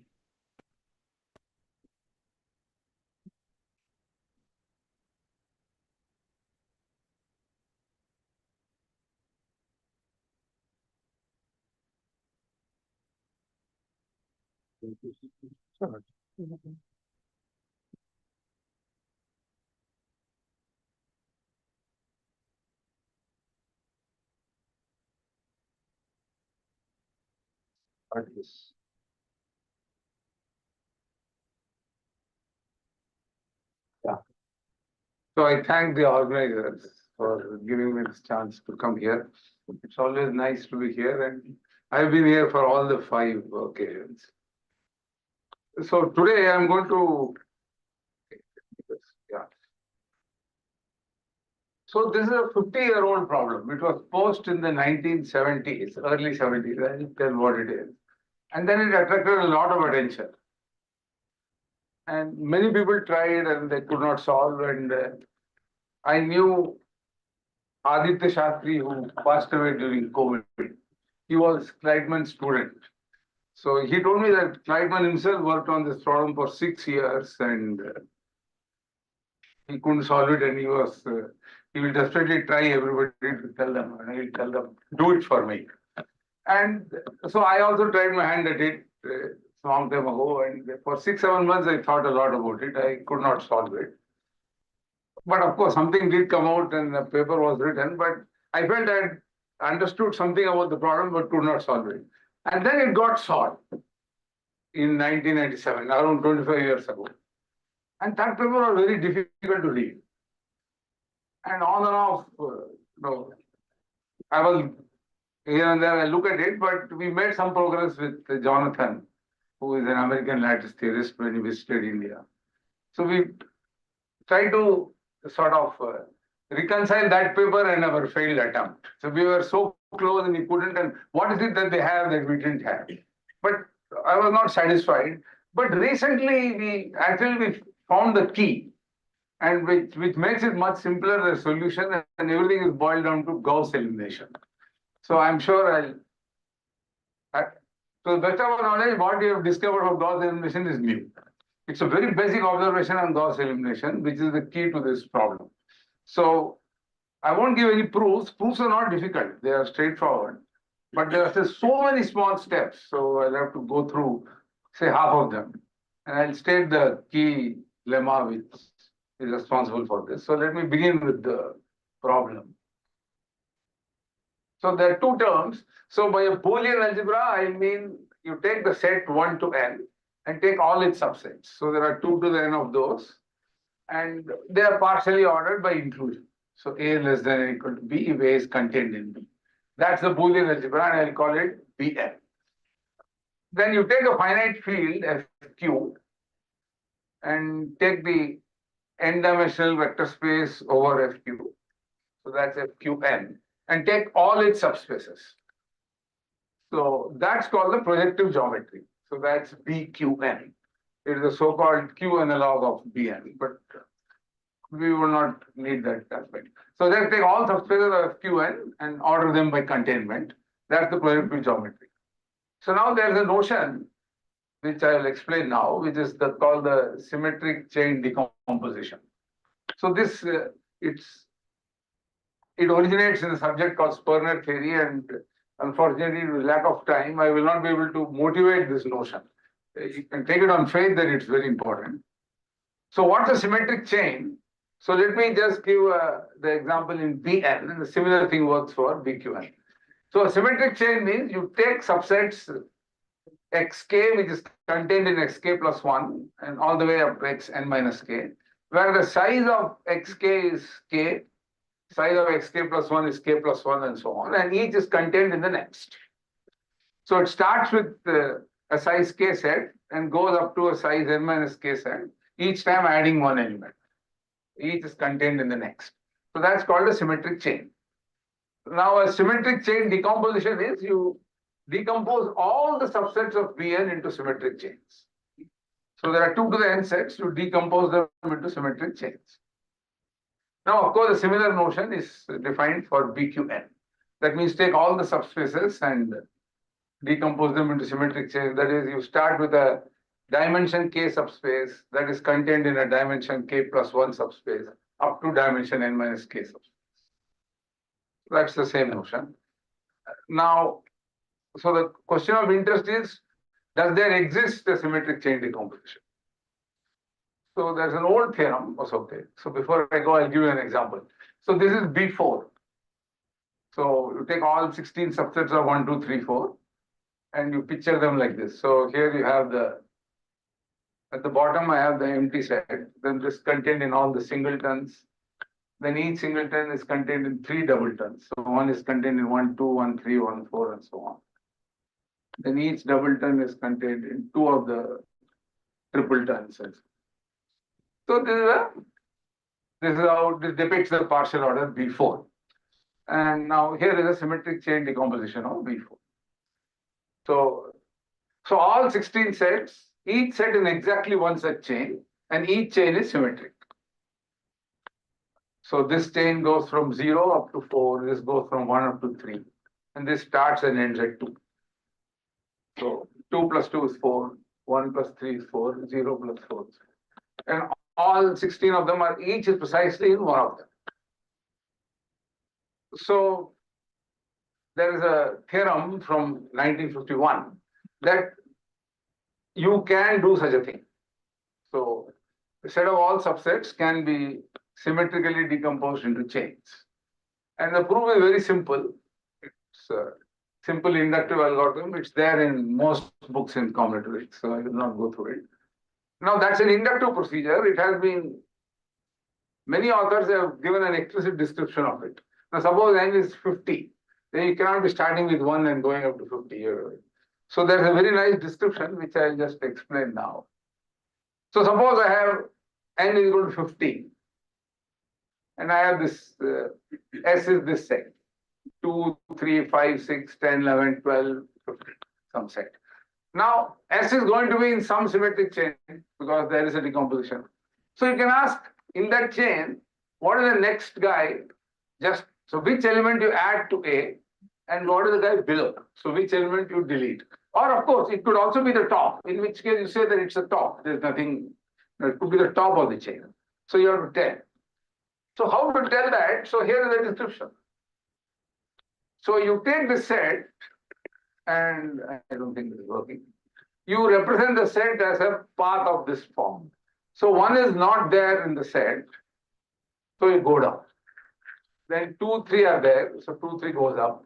Then 4 is not there, 5, 6, 7, 8, 9, not there, 10, 11, 12, 13, 14 is not there, and 15. So that subset you represent like this. If an element is there in the set, it upward slope 45 degrees, otherwise it's downwards. You get this path. Now look at the peak. So these are the 2 peaks. So look at the rightmost peak. So here is the rightmost peak. So the next element has to be down because it's a peak. It cannot go up further. That is the element you add. So look at, if the rightmost peak is at the end, then you say it's at the top. If it's not at the end, then it will go down. You add that element. Look at the leftmost peak. If it is at the starting point, then you say it's at the bottom. Otherwise, it will go down, and that's the element to drop. So for this particular set, the next guy you add 13, and the guy below you delete 6 from here. So this is a direct description independent of the induction. So the way to prove this is we first do it inductively and then show that this agrees with the induction. Otherwise, it's very difficult to come up with such a thing. Okay. So now I can state your green carbon problem. So can you do this for subspaces? So does this have a symmetric chain decomposition? Take all subspaces, does it have? And the second thing is, if so, can you give an explicit construction like I just gave? So this was in 74. Griggs, who is a student of Kleitman, he showed in 77 that yes, that does exist, but it's not an explicit construction. He uses network flow techniques to show that there is. And then the problem of explicit construction was there, and lots of people tried it, and it got solved finally in 1997, almost 25 years ago.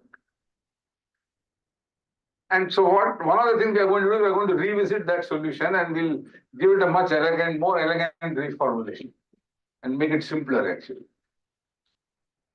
That's one thing. There are other things also, but I will not talk about that. So what is involved here? So the first thing we have to do is, see, we want to get something like this, right? So now, of course, we are interested in subspaces. So the first thing we have to decide is how do you represent a subspace as a combinatorial object. So that's all that's in this subject. So let's recall what's called if you suppose you have a subspace of FQN, you think of FQN as row vectors with n components. So you take a subspace of FQN. So it has a base, say of dimension k, it has a basis, put them as the rows of a matrix. and then do Gauss elimination. So if you do Gauss elimination, you will get, and do all the way, in the sense that once you get a pivotal column 1, then you go up also and make things 0. What's called Gauss-Jordan elimination. And then it's well known that the answer is unique. So different people can have different ways of, you have the same subspace. You can start with any basis. You can do operations in any sequence. If you do it completely, you will get something called the row-reduced echelon form. Also in algebraic geometers call it Schubert normal form. So there's a unique one which represents the subspace. So what do I mean? RREF means the first entry in every row, first non-zero entry is a 1. So it starts with zeros and then there will be a 1. And that's called so if the first row, the first one appears in column P1, in the second row in P2, then P1 will be less than P2. It will appear to the right. Third row will be to the right and so on. And then if you look at the columns P1, P2, P3, they will be the identity. So above the 1 also there will be zeros. So there's a unique such matrix which represents your subspace. So what is required is, so that subspace would be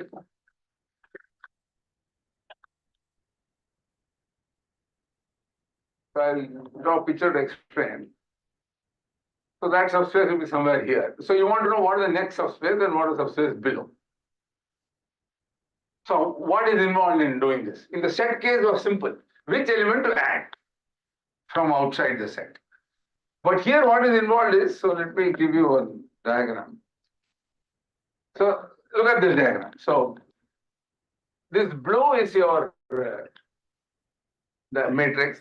You want to add a new row, right? Because the dimension is going to increase by 1 if you're going up. So it will be a new pivotal column, right? So suppose the original dimension was k, it will have k pivotal columns and n minus k non-pivotal. So one of the non-pivotal has to be made pivotal. So which one to add? That corresponds to adding that element A in the previous thing. But once it's in M, this is a non-pivotal column, so there will be non-zero coefficients here. But once you make it pivotal, these will become 0. Because in RREF, the things above are 0. But this row gets created. So here there will be some coefficient which you have to figure out. So somehow you have to, and that can only depend on this M. There's no other data. So you'll have to move these coefficients here in such a way, I mean, it has to be done in a way where you can reverse it. It has to be an injection. So which pivotal column to add and how to add it, which row vector to add. These are the two decisions you have to make. Sorry. Yeah. So find a new column to add and move some of the coefficients from that column to the new row in such a way that you can recover it. So of these two, one is the more difficult to decide which one to. So we are going to give a new solution to that. So how do we do it? Let me explain this. Yeah.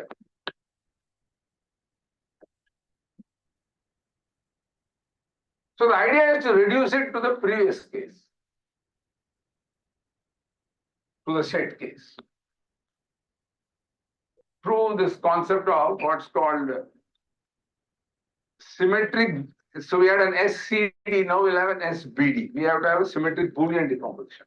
So what do? You take a collection of subspaces, Q, which looks like the set of subsets of a set. So what do I mean?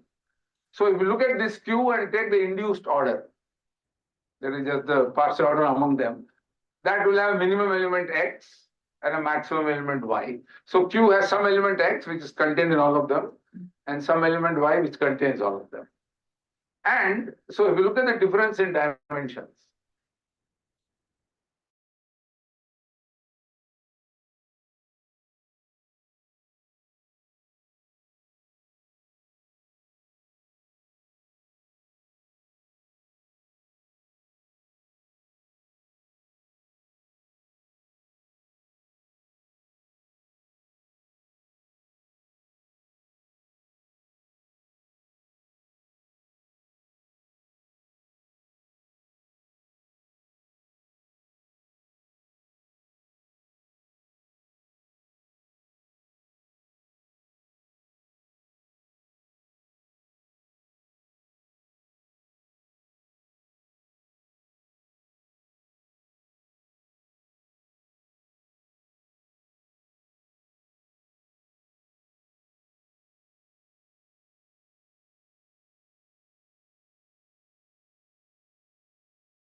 It's fine, okay. So beyond all this question, there's VQN have a symmetric Boolean decomposition. So we will construct one, explicit one. And from that, the answer will follow to the green light question. So now, so how does it, let me just draw a picture. So there will be exactly one copy of Bn, right? If you take the zero subspace and the whole subspace, the difference is n. And then there can only be one Bn. Because every Bn should include this. So there will be one Bn. Then there will be several going from 1 to n minus 1. There will be several copies. There are several copies from 2 to n minus 2 and so on.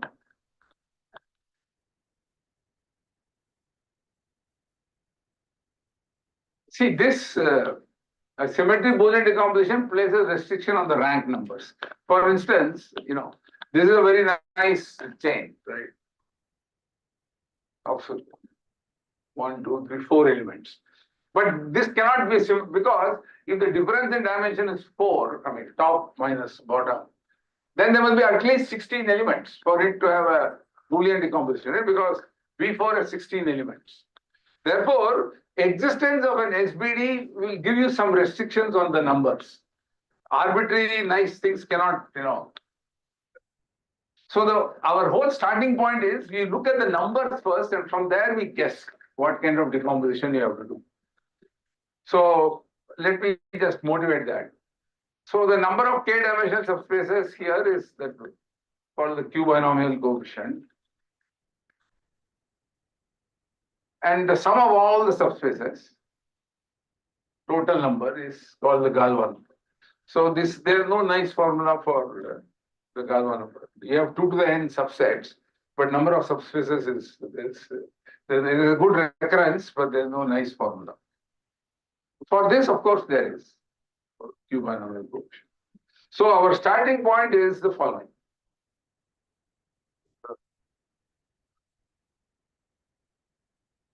So we have one expansion. Okay, before I do that, let me explain this. So how much time I have? It's 3:30. So up to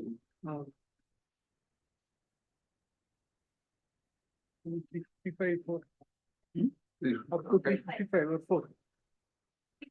55, yeah. 55. Yeah. The last part is the buffer time. Yeah. So suppose I have let's say I have a symmetric Boolean decomposition. These are all.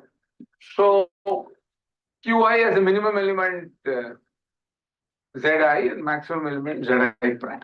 So how will that, so how many elements in Qi? There will be n minus 2 rank of, because it will look like this, right? Instead of R, you can all, R of Zi means dimension of the subspace. So this will be dimension of Zi. This will be dimension of Zi prime. And this sum is n, because it's symmetric about the middle. So this difference is n minus 2 dimension of Z. So the total number here is 2 raised to that. So you can have the total number of subspaces can be expanded like this in powers of 2, all symmetrically located. Or if you look more generally, if you look at a k-dimensional, how many k-dimensional subspaces are there? They can be expanded like this, right? So suppose you want dimension k. So suppose this is k. So k minus, this is like a subset. So n minus 2k, choose k minus. So n minus 2 rzi by k minus rzi is the number in one particular piece and sum over all pieces. So our idea is we'll first look at this identity and then we'll proceed. So here is the, okay. So if you add one element, suppose you go from a set of n elements to a set of n plus 1, then each set actually doubles, right? X is contained in n, or you can take x union n plus 1, the new element. So each set doubles, and therefore you get 2 to the n when you take an n set. But such a thing is just not true for subspaces. If you take a hyperplane and a point outside, a subspace can be contained in the hyperplane, or you can take span of the hyperplane union the point outside. But there are many others apart from these two. But there is a very interesting identity, which is that the others are also, they come from the, so if you go to the n+1 dimension, you double everything in the nth dimension, plus from the n-1st dimension, you have this many copies, q raised to n-1. This is interesting to prove, one can think about it. It's not straightforward, not difficult also, but so this is exactly like in the sets. You keep it, you fix one hyperplane and all subspaces contain there, and for each of them, you take the union with the point outside and take the span. So that everything doubles. But there will be several others left over. That is counted by this. This is not there in the set case, of course, this won't be there. When you put q as 1, this becomes 0.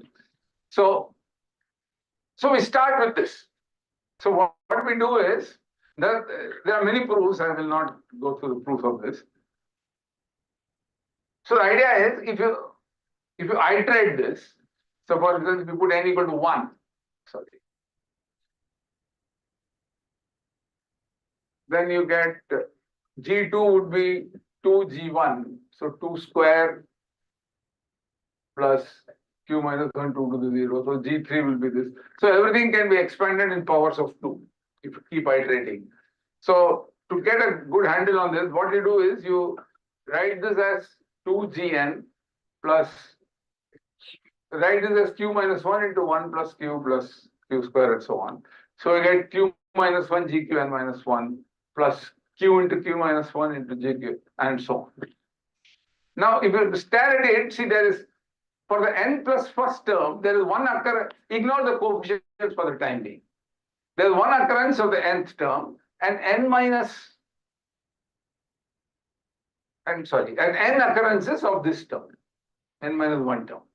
So if you recall, in combinatoric, this appears in one place. If you look at all permutations whose square is identity, the so-called involutions, there each cycle is a 1 cycle or a 2 cycle. So either n goes to it, suppose you look at n plus first case. So n goes to itself, that's 1 cycle. Then that corresponds to 1 appearance of n. Otherwise, n can be paired, n plus 1 can be paired with any one of 1 to n.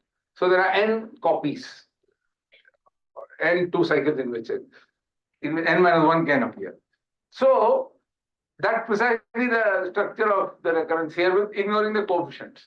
So if you keep iterating this, what you will get is you can rewrite it as sum over involutions with some coefficients, which will come from all this 2 and all this. So what are those coefficients?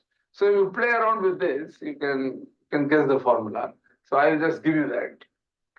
So suppose I have this involution, I have this 2 cycle, 1, 8, 2, 6, 3, 9, 4, 7. So these are all 2 cycles. 1 cycles I am not writing. So each 2 cycle you represent by an arc. So 1, 8 you represent like this, 1 to 8. 2, 6 you represent like this. 3, 9 like this, and 4, 7 like this. Okay. Then what you do, you calculate the following number. So you first say how many crossings. So there are 3 crossings here in this diagram. So you subtract 3. Then you add the spans.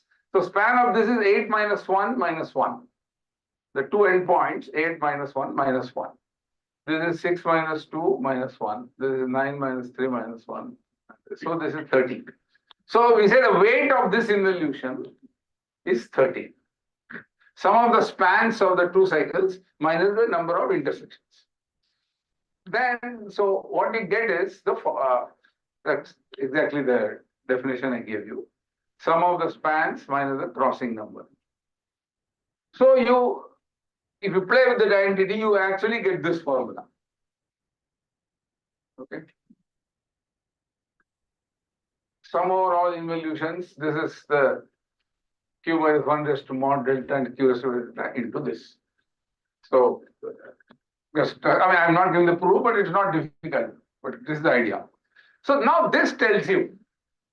So what we want is, remember our aim is to get the Boolean decomposition. The Gaussian emission is coming. I told you that it's not yet, it will come. So I want to map from subspaces to involutions such that if you look at the inverse image of any involution, it's a disjoint union of so many symmetric Boolean subsets starting from minimum rank delta going up to maximum rank n minus delta. You want such a map. If you can give such a map, then this identity is proved and you got the symmetric chain decomposition. So you want to map from BQN from a subspace to involutions, so that for every involution, the inverse image, the collection of all subspaces which map to that, they are a disjoint union of symmetric Boolean subsets. This symmetric Boolean subsets all going from mod delta to n minus mod delta. Now this we tried for a long time, the other and myself. We could not do it. Perhaps such a thing doesn't exist. Because if we can do it, then SBD follows.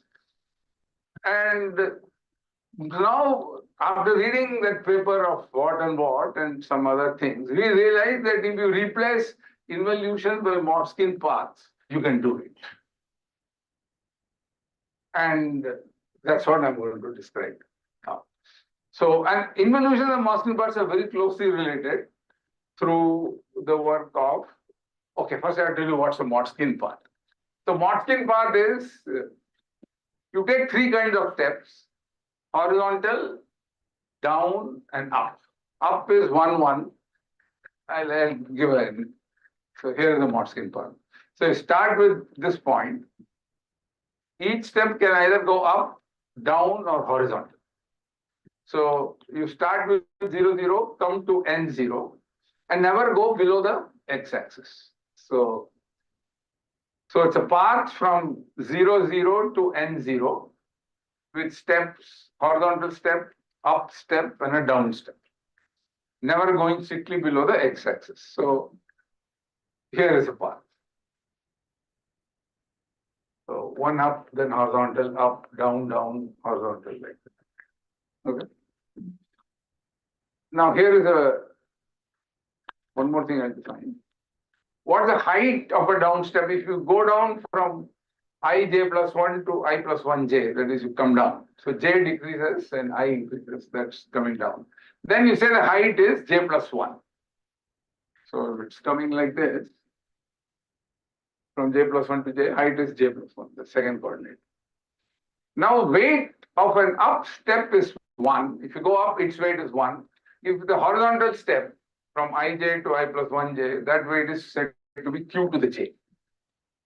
And if it's a down step from j plus 1 to j, then the weight is q to the j plus q to the j plus 1 up to q to the 2j. Now, you can ask why we have defined it this crazy way. I'll justify that. So when q is equal to 1, this is actually the height, right? 1 to 2j. Like, I mean, 0, 1 to j, that is j plus 1. So that's the height. So the weight of a path is the product of all the weights of the steps. So let me give you one example. So take this path. So up step is weight 1, horizontal at level 1 is q, down is from 1 to 0. So q raised to j is just q raised to 0. That's 1, 1. This is up, 1. This is down. Here it's horizontal at 2, so q squared. This one is going from 2 to 1. So q plus q squared. Q to the j is 1, up to q to the 2j. So q plus q squared. And this one is 1 to 0. So q raised to 0. So that's just 1. So the weight of each step and the weight of the thing is the product. So q cube into this. So now why all this was defined. So here there is a deep relation between involutions and Motzkin paths. That's called Bion's map, which I will explain now. So how do you write an involution? So you list all the cycles. So each cycle will be a 2 cycle or a 1 cycle. So you list all the cycles in increasing order of the smallest elements. So 1, 5, the smallest element is 1, 2, 3, 4, 6, 7, 8. So smallest elements are increasing. So that's how you list the involution. Then you say then I define this map. So I have to define, suppose, what is B delta?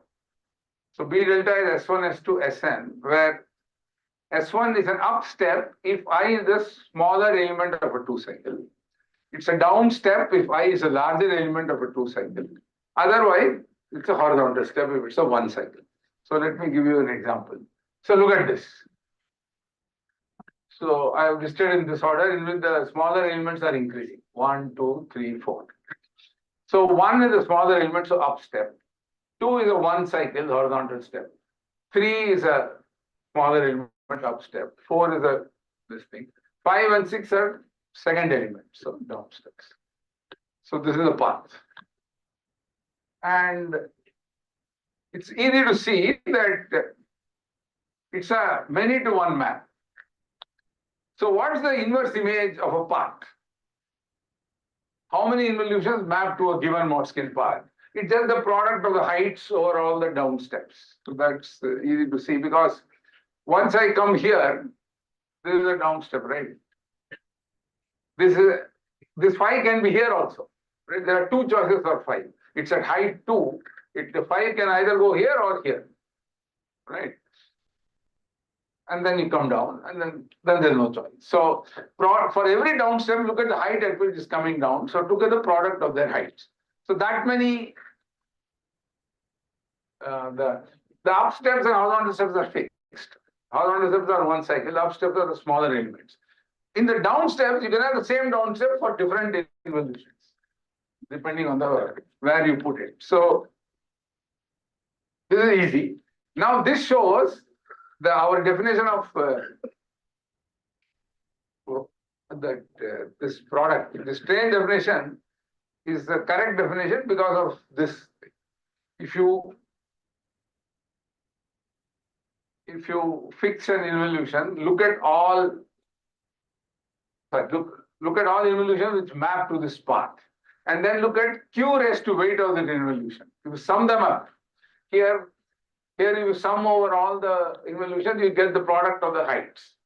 Here if you sum Q raised to weight of that, you will get the weight of the path.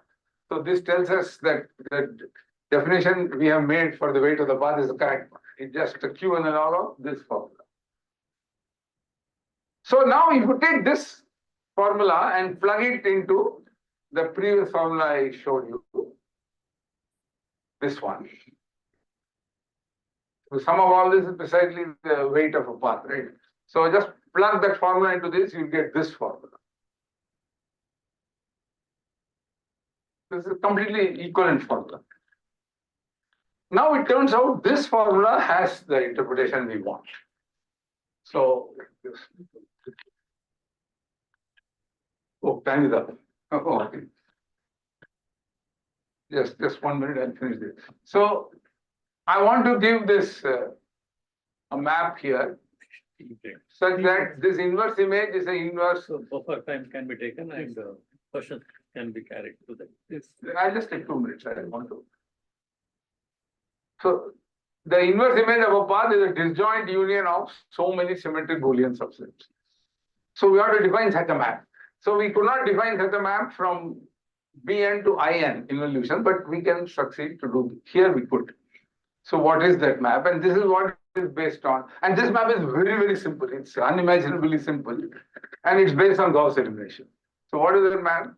Okay. So first is I take a subspace, you put it as rows of a matrix, you run your Gauss elimination. You get your pivotal columns. So call it L. So L of X is the pivotal columns of X. Those are the indices of the subsets. But what you do in Gauss elimination is you go from, look at the first column, take the first non-zero entry, put it up, divide it, make it 1, and then make things below 0. So you move like this. So I call it left to right Gauss elimination. Okay. Then you do the same thing, but do right to left. Same matrix, but this is your first column, this is your second column, do that. Then you get the right pivotal columns. They need not be the same as the left. And then you define the following map. For a subspace, it's an up step if I is a left pivotal column but not a right. So it's like a left element of the 2 cycle. It's a down step if it's a right but not the left. Then it's a down step. And if it's neither, then it's horizontal step. Neither in that case was a one cycle. Here there could be. Neither means it could be pivotal in both or it could be non-pivotal in both. Then it's a horizontal. So the lemma is this is a Motzkin path. It's not clear it is, but it is. Not very difficult to show, but it's always a Motzkin path.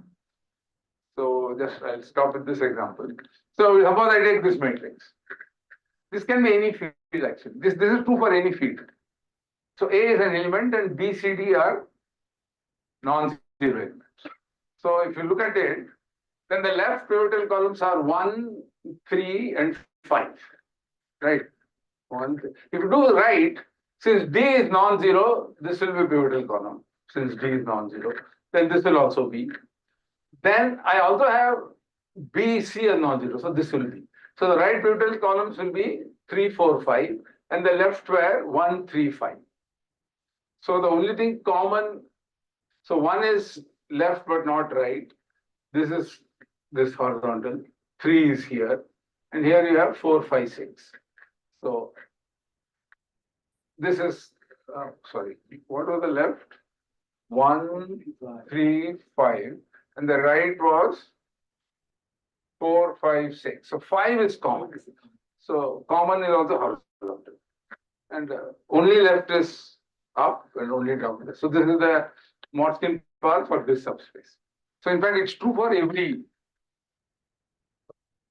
So now I think I want to stop this.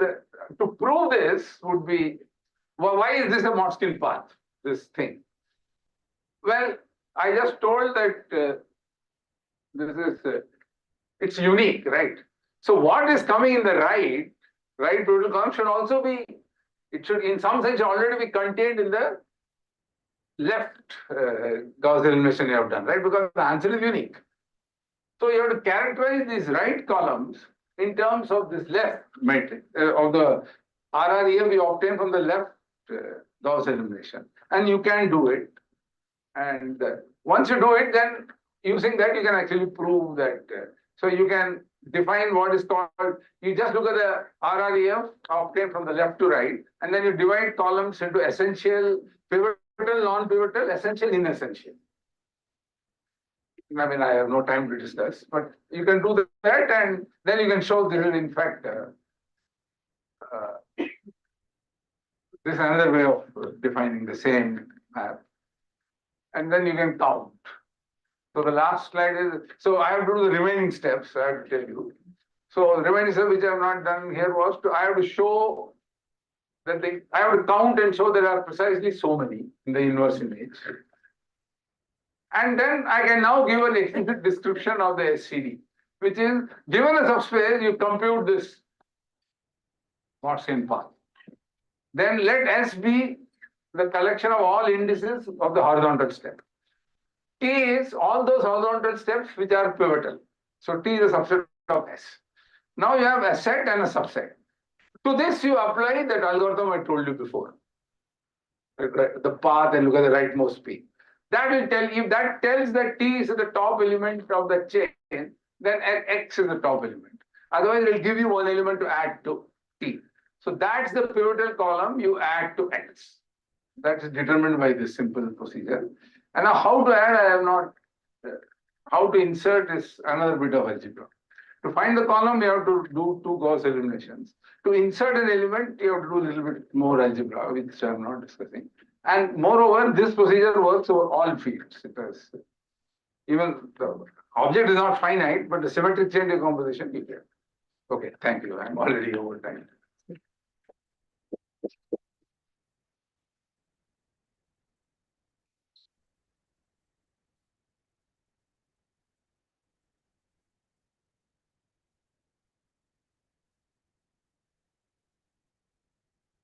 There are no questions. Thanks a lot.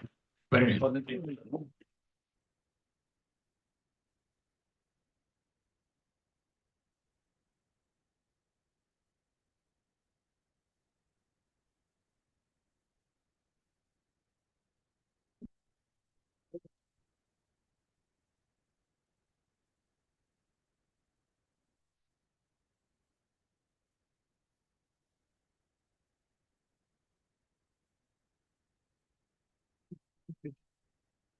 We'll now have a tea break. I request all of you to be back exactly at 4:15 for the next session. Thank you.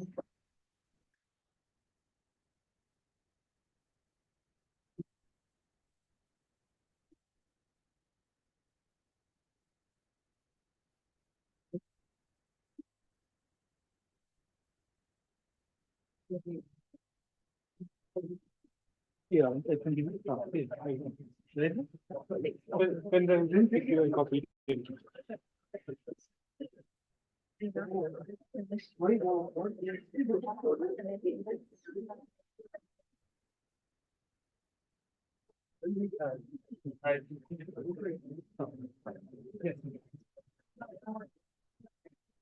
Yeah.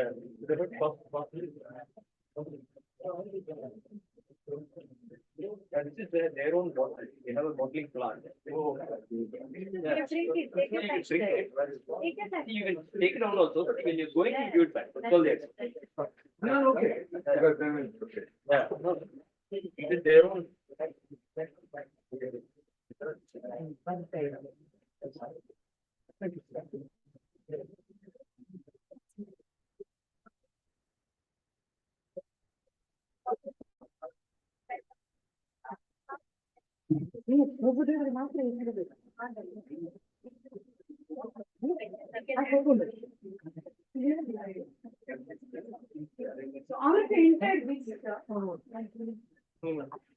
This side, here.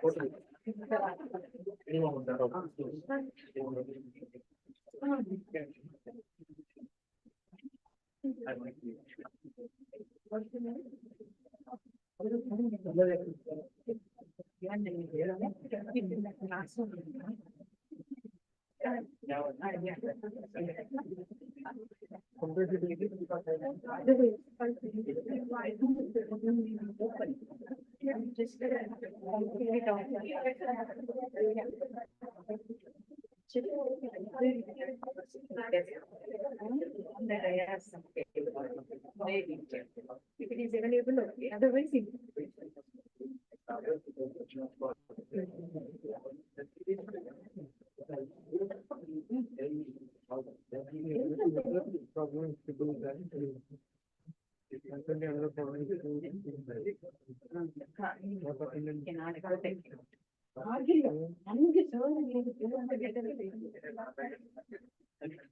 ನಿಮ್ಗೆ ಬೈಗಳಲ್ಲ ಬೈಗಳು ನಂಗೆ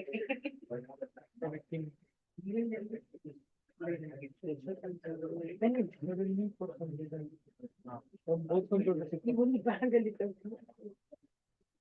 They will be proper. Here when it is connected, that time it was it's still recording instruction.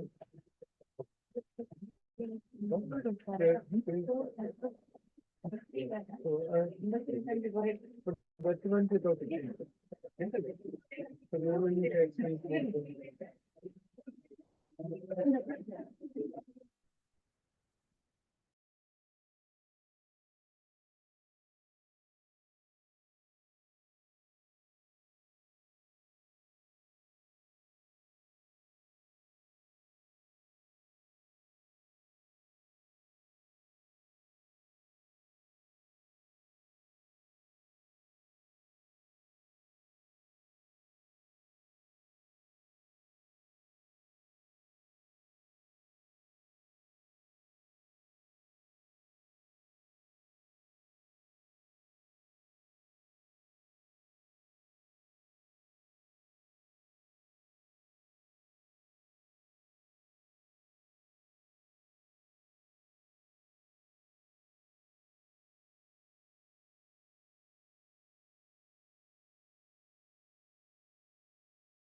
non-negative. This must be A inverse. That's a typo. This is A inverse, and you expand the right-hand side, you get the Neumann series expansion. Each term is non-negative, so A inverse is non-negative. So this is one of the most important properties of an invertible M matrices. Now there are analogs of this property in the space of symmetric matrices in what are called as Euclidean Jordan algebras, but not to the extent that it is developed for the case of matrices, real matrices. Okay, so this is about invertible and the singular case. Let me quickly give a characterization. I remember having given this in the workshop also. There are more than 60 characterizations. Berman Clemens have listed this in their book. Some new characterizations also have been added in the past 20 years or so. So we have something like 60, 65 characterizations. I'm just going to give a highlight of a few because this will be useful in what we are going to discuss a little later. We are going to look at analogs of some of these statements for the Lyapunov and the Stein operators. So that's the context in which I have chosen some of these statements. So you have a Z matrix. Third statement is A is an invertible M matrix. So these are characterizations.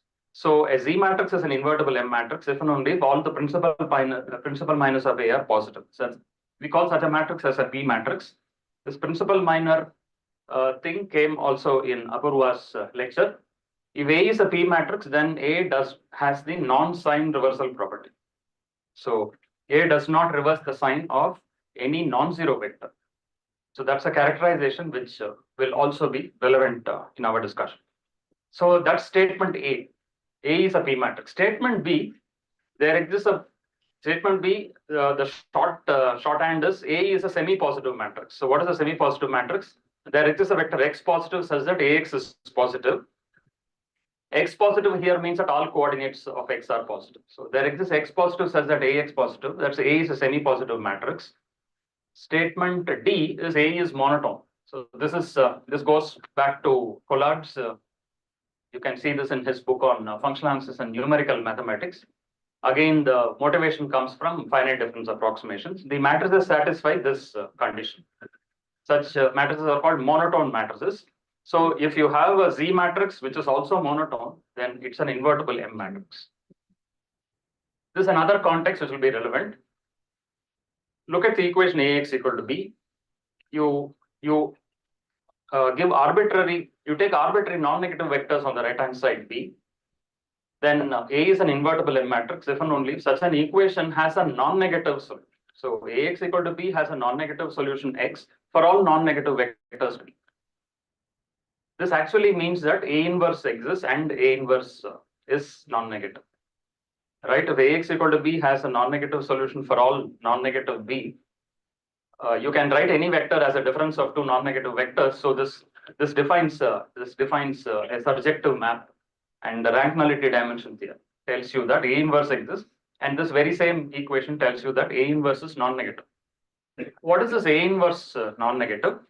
Each entry of A inverse is non-negative. There is another way of looking at it, which is that the cone Rn plus, the positive orth end, remains invariant under A inverse. Okay. Again, this will be useful when you go a little further. You can talk about positive operators. It will keep some cone invariant. So this is one interpretation of non-negative. Okay. Quickly, two examples. One is a singular M matrix. This is a singular irreducible M matrix. It takes a little effort to prove that this is a singular M matrix. I'll leave it for you. For one thing, it's a Z matrix. You can write it as I minus B, where B is this 0, 1, 1, 0, the flipped permutation. And the spectral radius is 1. And so this is a singular M matrix. On the other hand, if you look at this Z matrix, it is an invertible M matrix by virtue of one of the results that I quoted earlier. It is a semi-positive matrix. So if you look at the row sum is positive. All the row sums are positive. And so if you look at the all coordinates one vector, E, then AE is positive. And so this is a Z matrix, which is also semi-positive. So it's an invertible M matrix. This is one way of constructing invertible M matrices.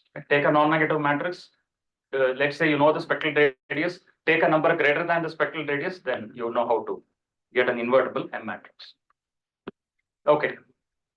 For invertible M matrices, you talk about the inverse, and you know that the inverse keeps the positive orthant invariant. That's a closed convex cone. The positive orthant is a closed convex cone that's kept invariant under A inverse. If A is a singular M matrix, then A inverse doesn't exist. So one asks the question as to whether the group inverse or the Moore-Penrose inverse inherits such a property. Is the group inverse? Does the group inverse keep the positive orthant invariant? Does the Moore-Penrose inverse keep the positive orthant invariant? This is the question that we are interested in. This is an old question. This has been answered. I'm interested in a relatively newer question, which we'll come to. In order to, so a quick definition of the particular generalized inverse that we are going to look at is the group inverse. That's what we have here.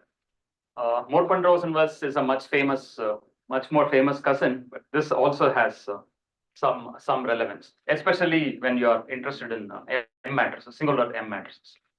So given a square matrix, unlike the Moore-Penrose inverse, which exists for any given matrix rectangular, for a square matrix A, the group inverse is a matrix X that satisfies these equations. So it must commute with A, and it satisfies the second equation. Together, it's called a reflexive generalized inverse of A. It's a commuting reflexive generalized inverse of A. So that's a definition of the group inverse.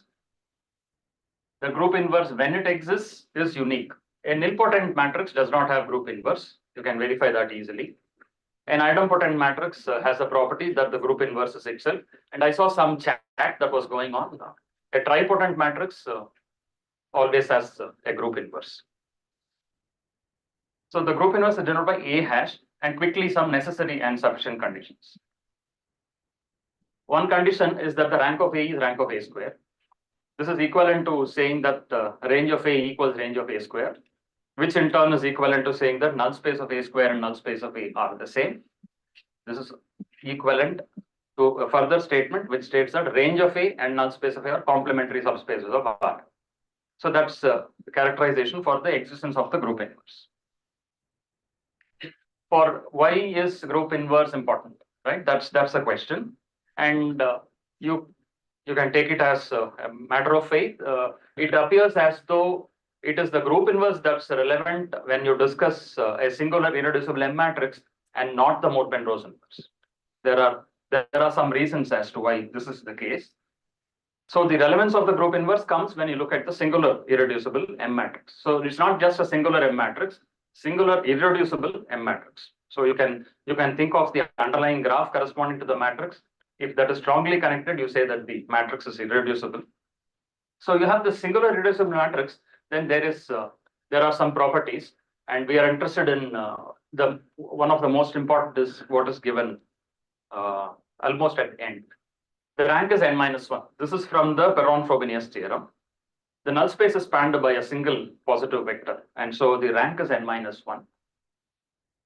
It is never semi-positive. This is again, the second statement is again from Perron-Frobenius theorem. There exists X positive such that Ax is 0. It's precisely the Perron vector that you can take here. Third statement tells you that automatically the group inverse exists. If it's a singular irreducible M matrix, see a singular M matrix, the group inverse may not exist. If it's a single irreducible M matrix, the group inverse always exists. Not only that, it has some kind of a monotonicity property. A inverse being non-negative, we know it is equivalent to saying that Rn plus is invariant under A inverse. Another statement is A is monotone. Ax non-negative implies X non-negative. But if you look at what we have here, statement C. So if you look at what statement C says, what is the meaning of saying Rn plus is invariant under A inverse? X non-negative implies A inverse X non-negative. So what we have here is X non-negative implies A hash X is non-negative. The group inverse X is non-negative, not for all X, but under this condition that X belongs to range of X. So it is not fully non-negativity of the group inverse, but non-negativity when you look at the subspace range of it. When A is invertible, this condition is gone. Right? When A is invertible, this condition is gone. You get A inverse to be non-negative. So think of this as an extension of inverse non-negativity for an invertible M matrix. This is precisely what you have for a singular irreducible M matrix.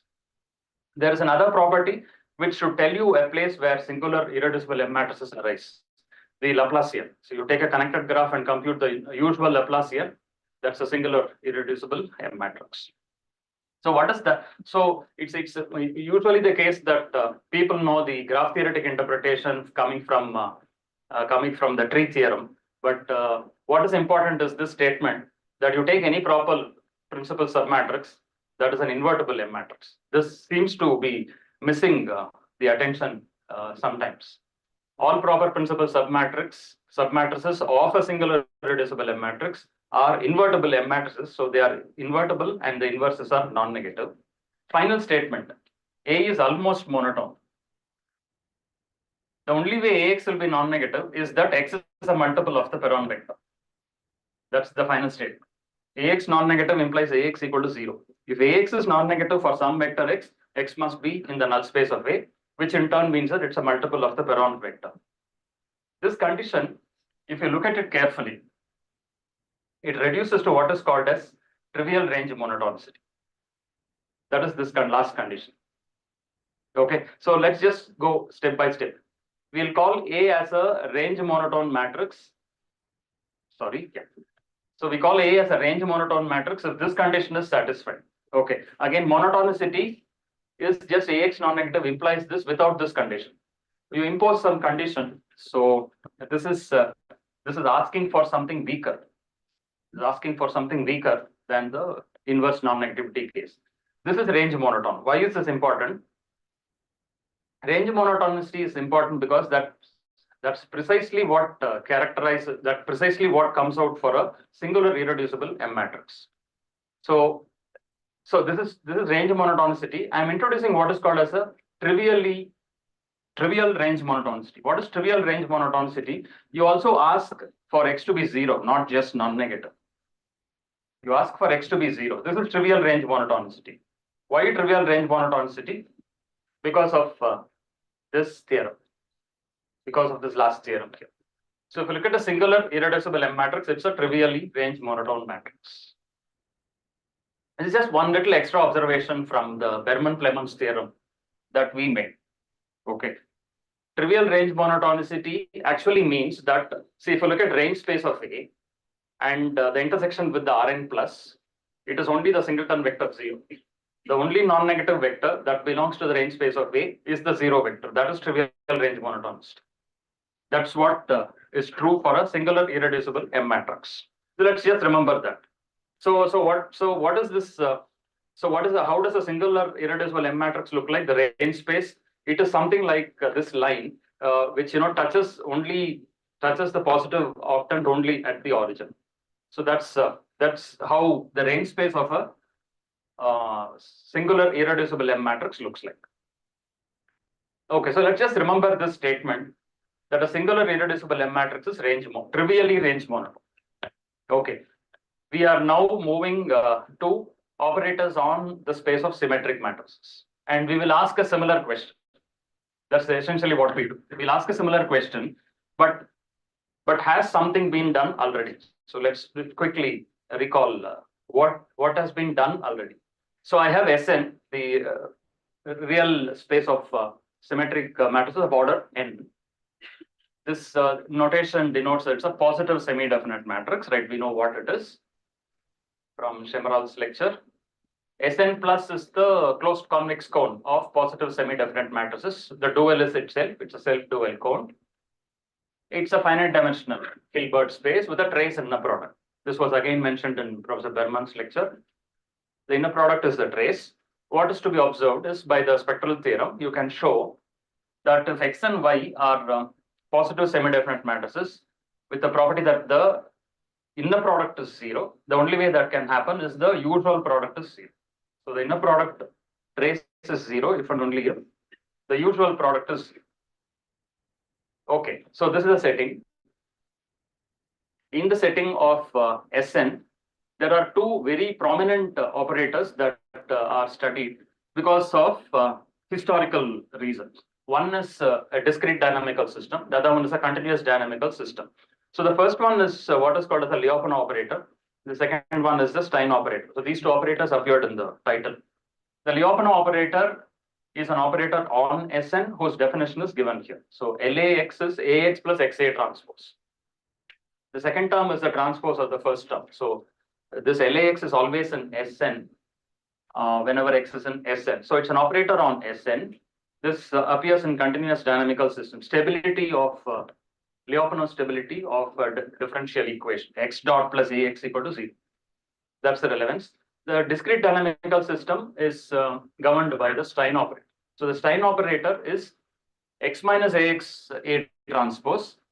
The first term is identity. You can write this as that comes in a different slide. Maybe I'll do it a little later. So this is the Stein operator. This is for the discrete dynamical system. Corresponding to continuous dynamical system, you have the Lyapunov operator. Let's denote SA or LA by L. Then L satisfies the following. If X is positive semi-definite, Y positive semi-definite, the dot product is 0, that they are orthogonal. Then LXY, this dot product, this trace is less than or equal to 0. Okay, you can try and prove this result. It's simple. Trace of AB is trace of BA is what you require to prove this. Why is this important? Why this is important is because of the following reason. So if you look at a Z matrix, what is a Z matrix by definition? Off-diagonal entries are non-positive. Now off-diagonal entries, how do you get off-diagonal entries? Aij, it is the dot product of Aej with Ei when I is not equal to J. So dot product Aej with Ei, that is Aij, that is less than or equal to 0. Also observe that Ei and Ej, the standard basis vectors of Rn, they are orthogonal, they are also non-negative. So you can actually show that this is an equivalent condition for a matrix to be a Z matrix. X non-negative, Y non-negative, they are orthogonal, implies that the dot product Ax with Y is less than or equal to 0. That is a Z property, which means what?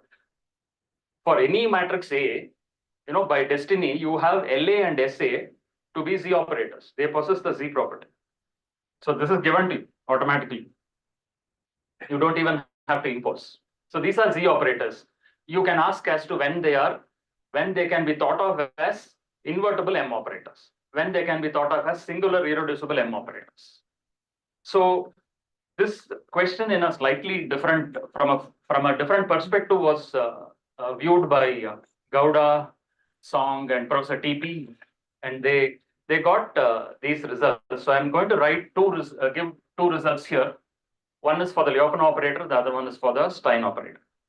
But quickly before that, just look at this condition. You have a linear operator L on Sn. You are asking something that's analogous to a P operator, P matrix property. Now I mentioned that the P matrix, that a matrix, a real matrix is a P matrix if and only if it has the sign non-reversal property. This is sign non-reversal property. Xi into Axi less than or equal to 0. If X is not, if Xi into Axi less than or equal to 0 for all I, then X equal to 0.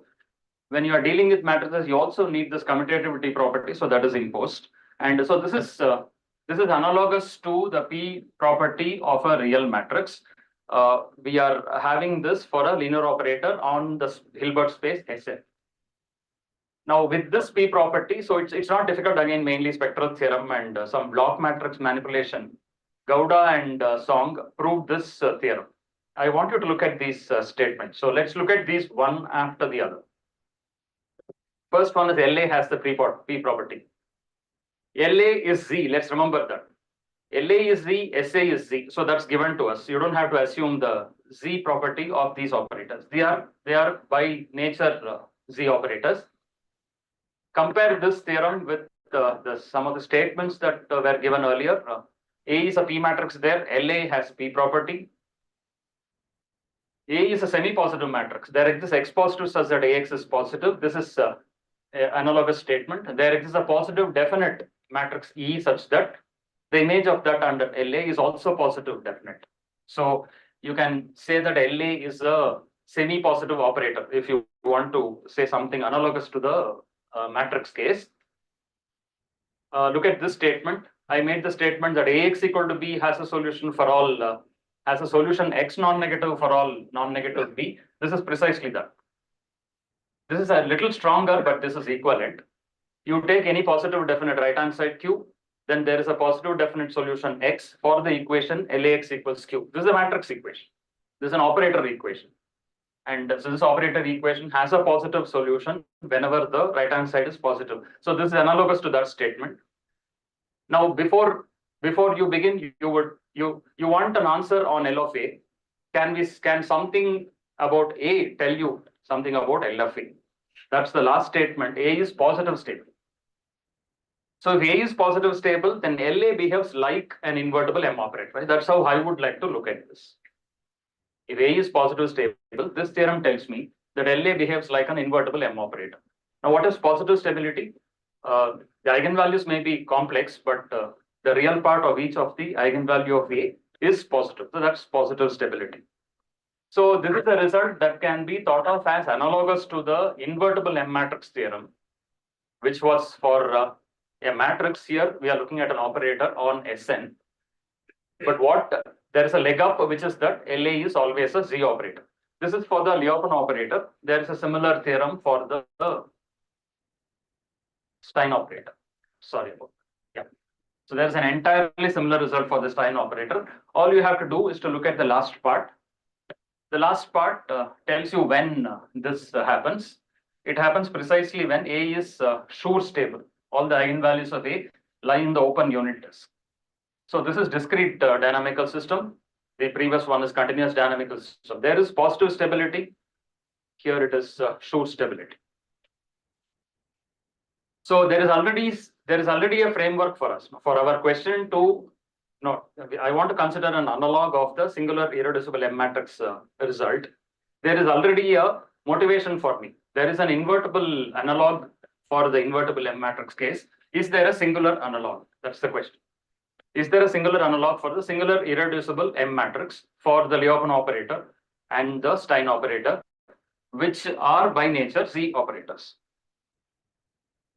This Gouda Songkutar is the math of the very first one, yeah, math programming. Gouda TP is a linear algebra application. That goes with a with a correction also.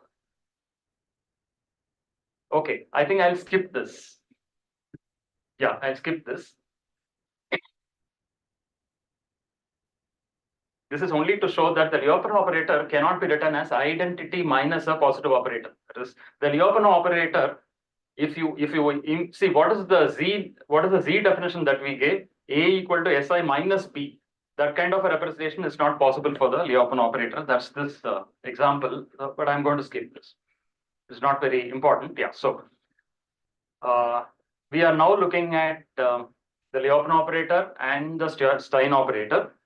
Invertibility is the invertible M matrix case. I'm interested in the group inverse. So when do the group inverses exist for the Liopan operator and the Stein operator? I have some matrix conditions under which this is guaranteed. The first one is A square is minus I. Broad enough. A square, so A is invertible and the inverse is minus A. A square is minus I. This is one condition under which the group inverses exist. See, this is tied to, so this problem is tied to the singular irreducible M matrix analog. So this is relevant in that context. Another situation is A is self-inverse, A square equal to I. A is skew symmetric, A is symmetric. So under these conditions, it can be shown that the group inverses of these operators, Liopan and Stein, these exist. So I'm just plainly giving my results here. For the Liopan operator LA and the Stein operator, we have the following. So A square equal to minus I, what we were able to show. See, it's not so much how difficult the proof is. No, it's about asking the right question. What are the relevant questions? The proofs are not very difficult, but they involve they use the fact that the group inverses exist. So that was why the previous result was important. So if you look at A square equal to minus I, then both these operators are trivially range monotone.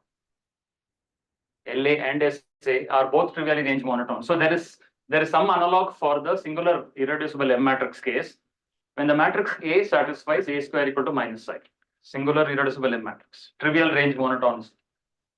On the other hand, if you look at A square equal to I, we are able to show that SA is trivially range monotone, but in general, LA is not trivially range monotone. Okay. For A transpose equal to minus A, it goes the other way around. LA is trivially range monotone, but not SA. I have the summary, and with that I'll stop. I'll give you a few references also. Summary is given here. So there are 4 possibilities. The last symmetry condition is for symmetry of the conditions. So the first one is A square equal to minus I. Lyapunov operator is trivially range monotone. Stein operator is also trivially range monotone. A square equal to I. LA is not trivially range monotone, but SA is. A is skew symmetric. Lyapunov operator is trivially range monotone. It's also trivially range monotone when n equals 2, but not for n greater than or equal to 3. So we are able to give counter examples in this case. The symmetry case that was considered, it is not trivially range monotone either for the Lyapunov operator or for the Stein operator. So this A transpose equal to A is just out of, you need to complete what you have started with. So that's the consideration we made for the last condition. This is the summary, and here are a few references. Ben Israel Greville, Bible for generalized inverses. Berman Clemens, 600, 700 citations for that. Gowda Song paper, the semi-definite linear complementarity problem, 2000, and Gowda TP. This is the linear algebra applications problem. Thank you.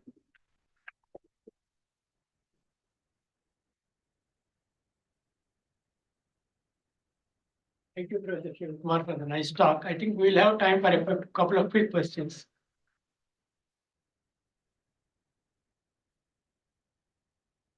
That Lyapunov, that means Stein operator, all the result hold if it is extended to complex plane, that means CN. Yeah. It's only for the sake of simplicity. See, original Gowda TP result, they hold for HN, Hermitian operators, where the Lyapunov operator would be AX plus XA star. Yeah. So it's true in that general framework. I just see my whole thing, everything is real. So I just kept that as real. That's correct. And strictly diagonal dominant matrix is always M matrix. The matrix is strictly diagonal dominant. No, whether it is a strictly diagonally dominant matrix is invertible. It needs to be a Z matrix. Then it is an invertible M matrix. And also studying algebraic structure means a product of two M matrix, whether it is Product of two matrix is not even a Z matrix. Okay, but if one is lower triangular, the other is upper triangular, then the product is an invertible M matrix. There are conditions under which the product is an invertible M matrix. Yeah, it is there. We have done something in our paper also. When is a convex combination of two M matrices an M matrix? Those questions are being considered. Yeah, but the product in general is not. You can easily construct. And also the definition P matrix, there exists AX so that AX is greater than 0. That means there is some definition that X is unique, or for any X that condition is hold. That is not P matrix. No, P matrix is not that. Semi-positive matrix. The matrix A is said to be semi-positive if there exists X positive such that AX is positive. Okay, that X is unique. Not necessarily. No. You take any positive multiple, that will also work. So that X need not be unique. See, this was when we were, myself and Pacha TP, we were studying game theory, the very first paper to which we were exposed after the minimax theorem was a paper by Kaplansky on a contribution to the theory of games. Yeah, Huffy and all that. Yeah, this comes there. Yes. And then Kaplansky's theorem was quite general, and when the game is completely mixed, the two players have to play intelligently, they have to use all the rows and columns. And if the value of the game is 0, the rank of the matrix is n-1. It must be a square matrix, rank is n-1. All the cofactors are of the same sign. Same sign. And so then once you saw that one, then when you look at the M matrix, you know that all the off-diagonal entries are negative. And if the value is positive, you cannot skip any row or any column. Yeah. So that makes everything, all the 14 conditions can come out of that. Yeah. But these are interesting, the extending into the positive definite cone kind of thing is quite interesting. Yeah. Professor Raghavan has written a paper on proving the M matrix result using game theory. It appeared in 1978. I was about to tell that. Yeah, he has written a paper. You should read that. Nice. Yeah. If there is time for another question, maybe one. Sir, can we extend the idea of M matrices, Z matrices to Euclidean Jordan algebras in the same fashion? It is there. See, P matrix is there, but not so much M matrix. So Z matrix is there. See, not Z yes, yeah. M matrices. M matrices is not much. There is so much scope, but yeah. Thank See, Gowda is aware of this, and when I told him that you can think of LA as an invertible M operator, he said no. You should call it a positive stable Z operator, because it is not of the form I minus B, where speculated is of B less than 1. So there is some gap, but in a general Euclidean Jordan algebra, you can do a lot. Thank you.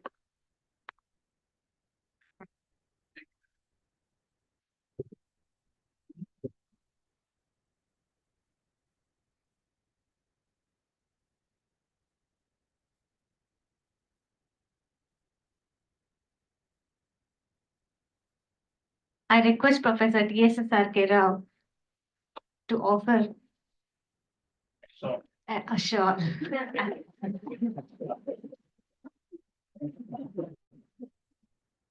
It's more likely to be used than a shot.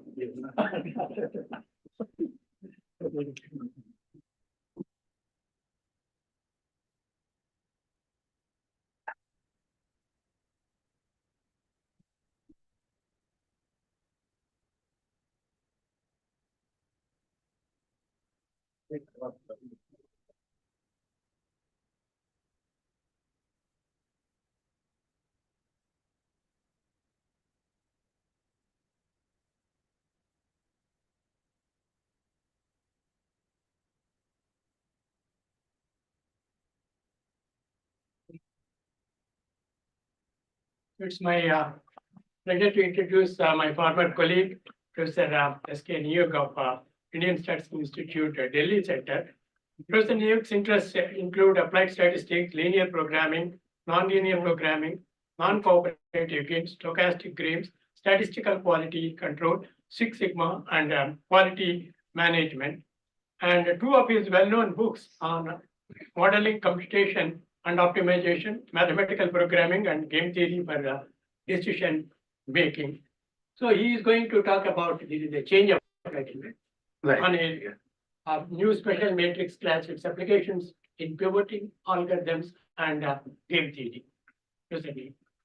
Thank you for giving a detailed description about me. In fact, we had a very strong group, those who are working on special matrices, and so almost we have worked on special matrices almost 25 to 30 years. And I mean, still that so many special matrices are coming out, and so I'm going to describe some of them. First of all, let me say a few things that I'm glad to be associated with KRMs for quite some time, and I'm happy that they are organizing some specialized workshop and conferences, and so where we are able to share many of our new thoughts here, and and the collection that papers, whatever he has published in the form of a book, that is quite substantial that you have seen in the morning. I'll first mention about some of the matrix classes, well-known matrix classes, which basically that it is a part of complementarity problem. That's why perhaps that it is not well known to the those who are working on the matrix analysis. For example, that Delhi, that Professor Bhatia, Rajendra Bhatia, so who was working on positive definite matrices perhaps throughout his life, and still perhaps he is working, and so we start from there, right from positive definite, positive semi-definite, positive sub-definite, and so on. Okay, and the characterizations we have that they have a different angle. They get the characterizations, and when we get the characterizations, so that is mostly related to linear complementarity problem, and we make use of the literature of linear complementarity problem for characterizing those matrices, and so that's why one should know that what is linear complementarity problem. Those who are familiar with optimization theory, all the major optimization problems like linear programming, convex quadratic programming, linear fractional programming, or even computing Nash equilibrium pair of a bimatrix game, everything you can put it in this framework. So that's why it is we say that it is a framework that which unifies all the optimization problems, and obviously that when you unify something, no, that whatever matrices come up, no, that nature of the structure also will be complicated, and so that's why that it is not simply positive semi-definite matrices. So it is more than that, and this is the definition of linear complementarity problem. You have a matrix A and Q, and if A holds,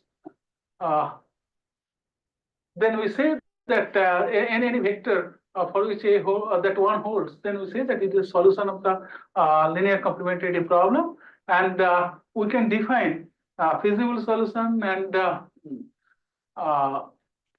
the solution set by these two. And we can slightly rewrite this way. Perhaps this will be useful for explaining various things. The 2 will be useful.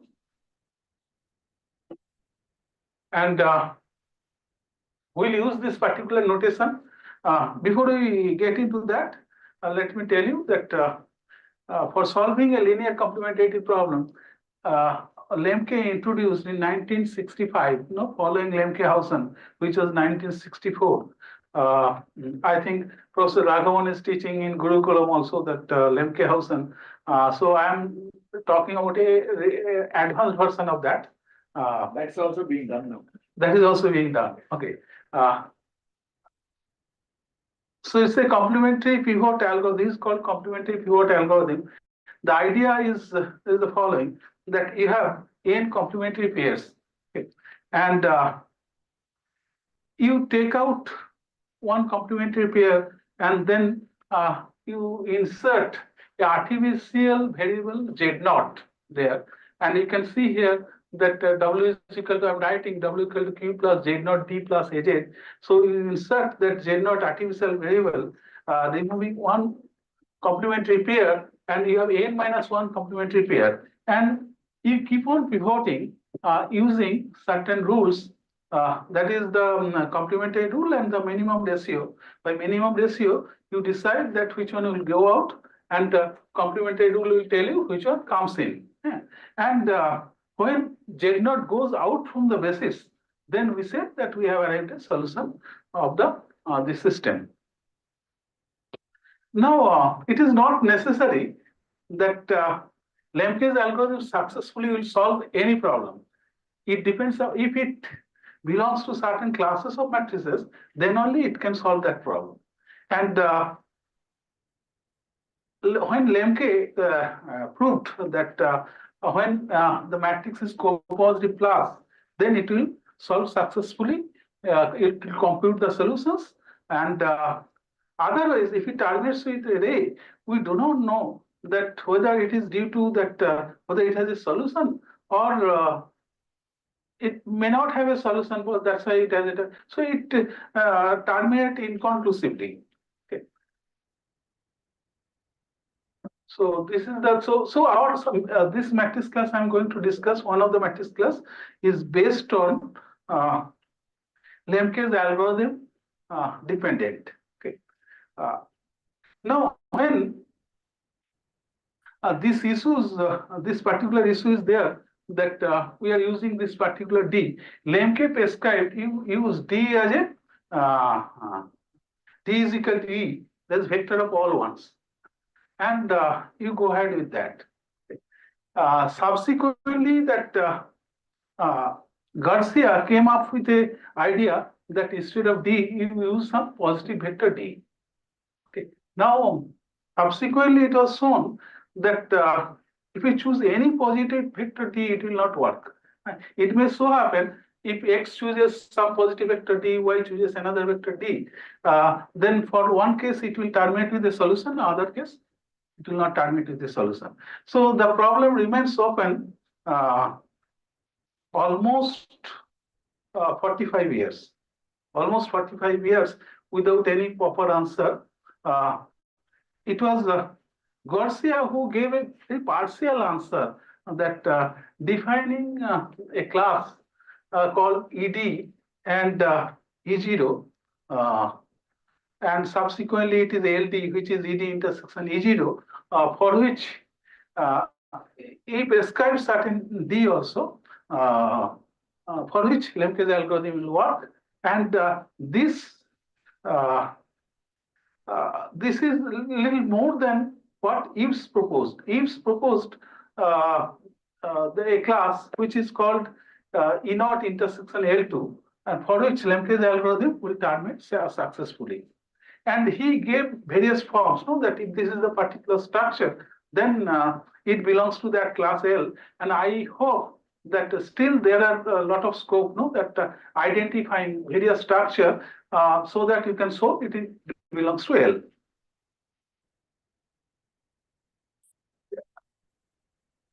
I may use this definition that a solution Wz of LCB QA is called non-degenerate if W plus Z is greater than 0, and it is called non-degenerate with respect to A if every solution Wz of LCB QA is non-degenerate, and a matrix A is non-degenerate if all principal minors of A are non-zero.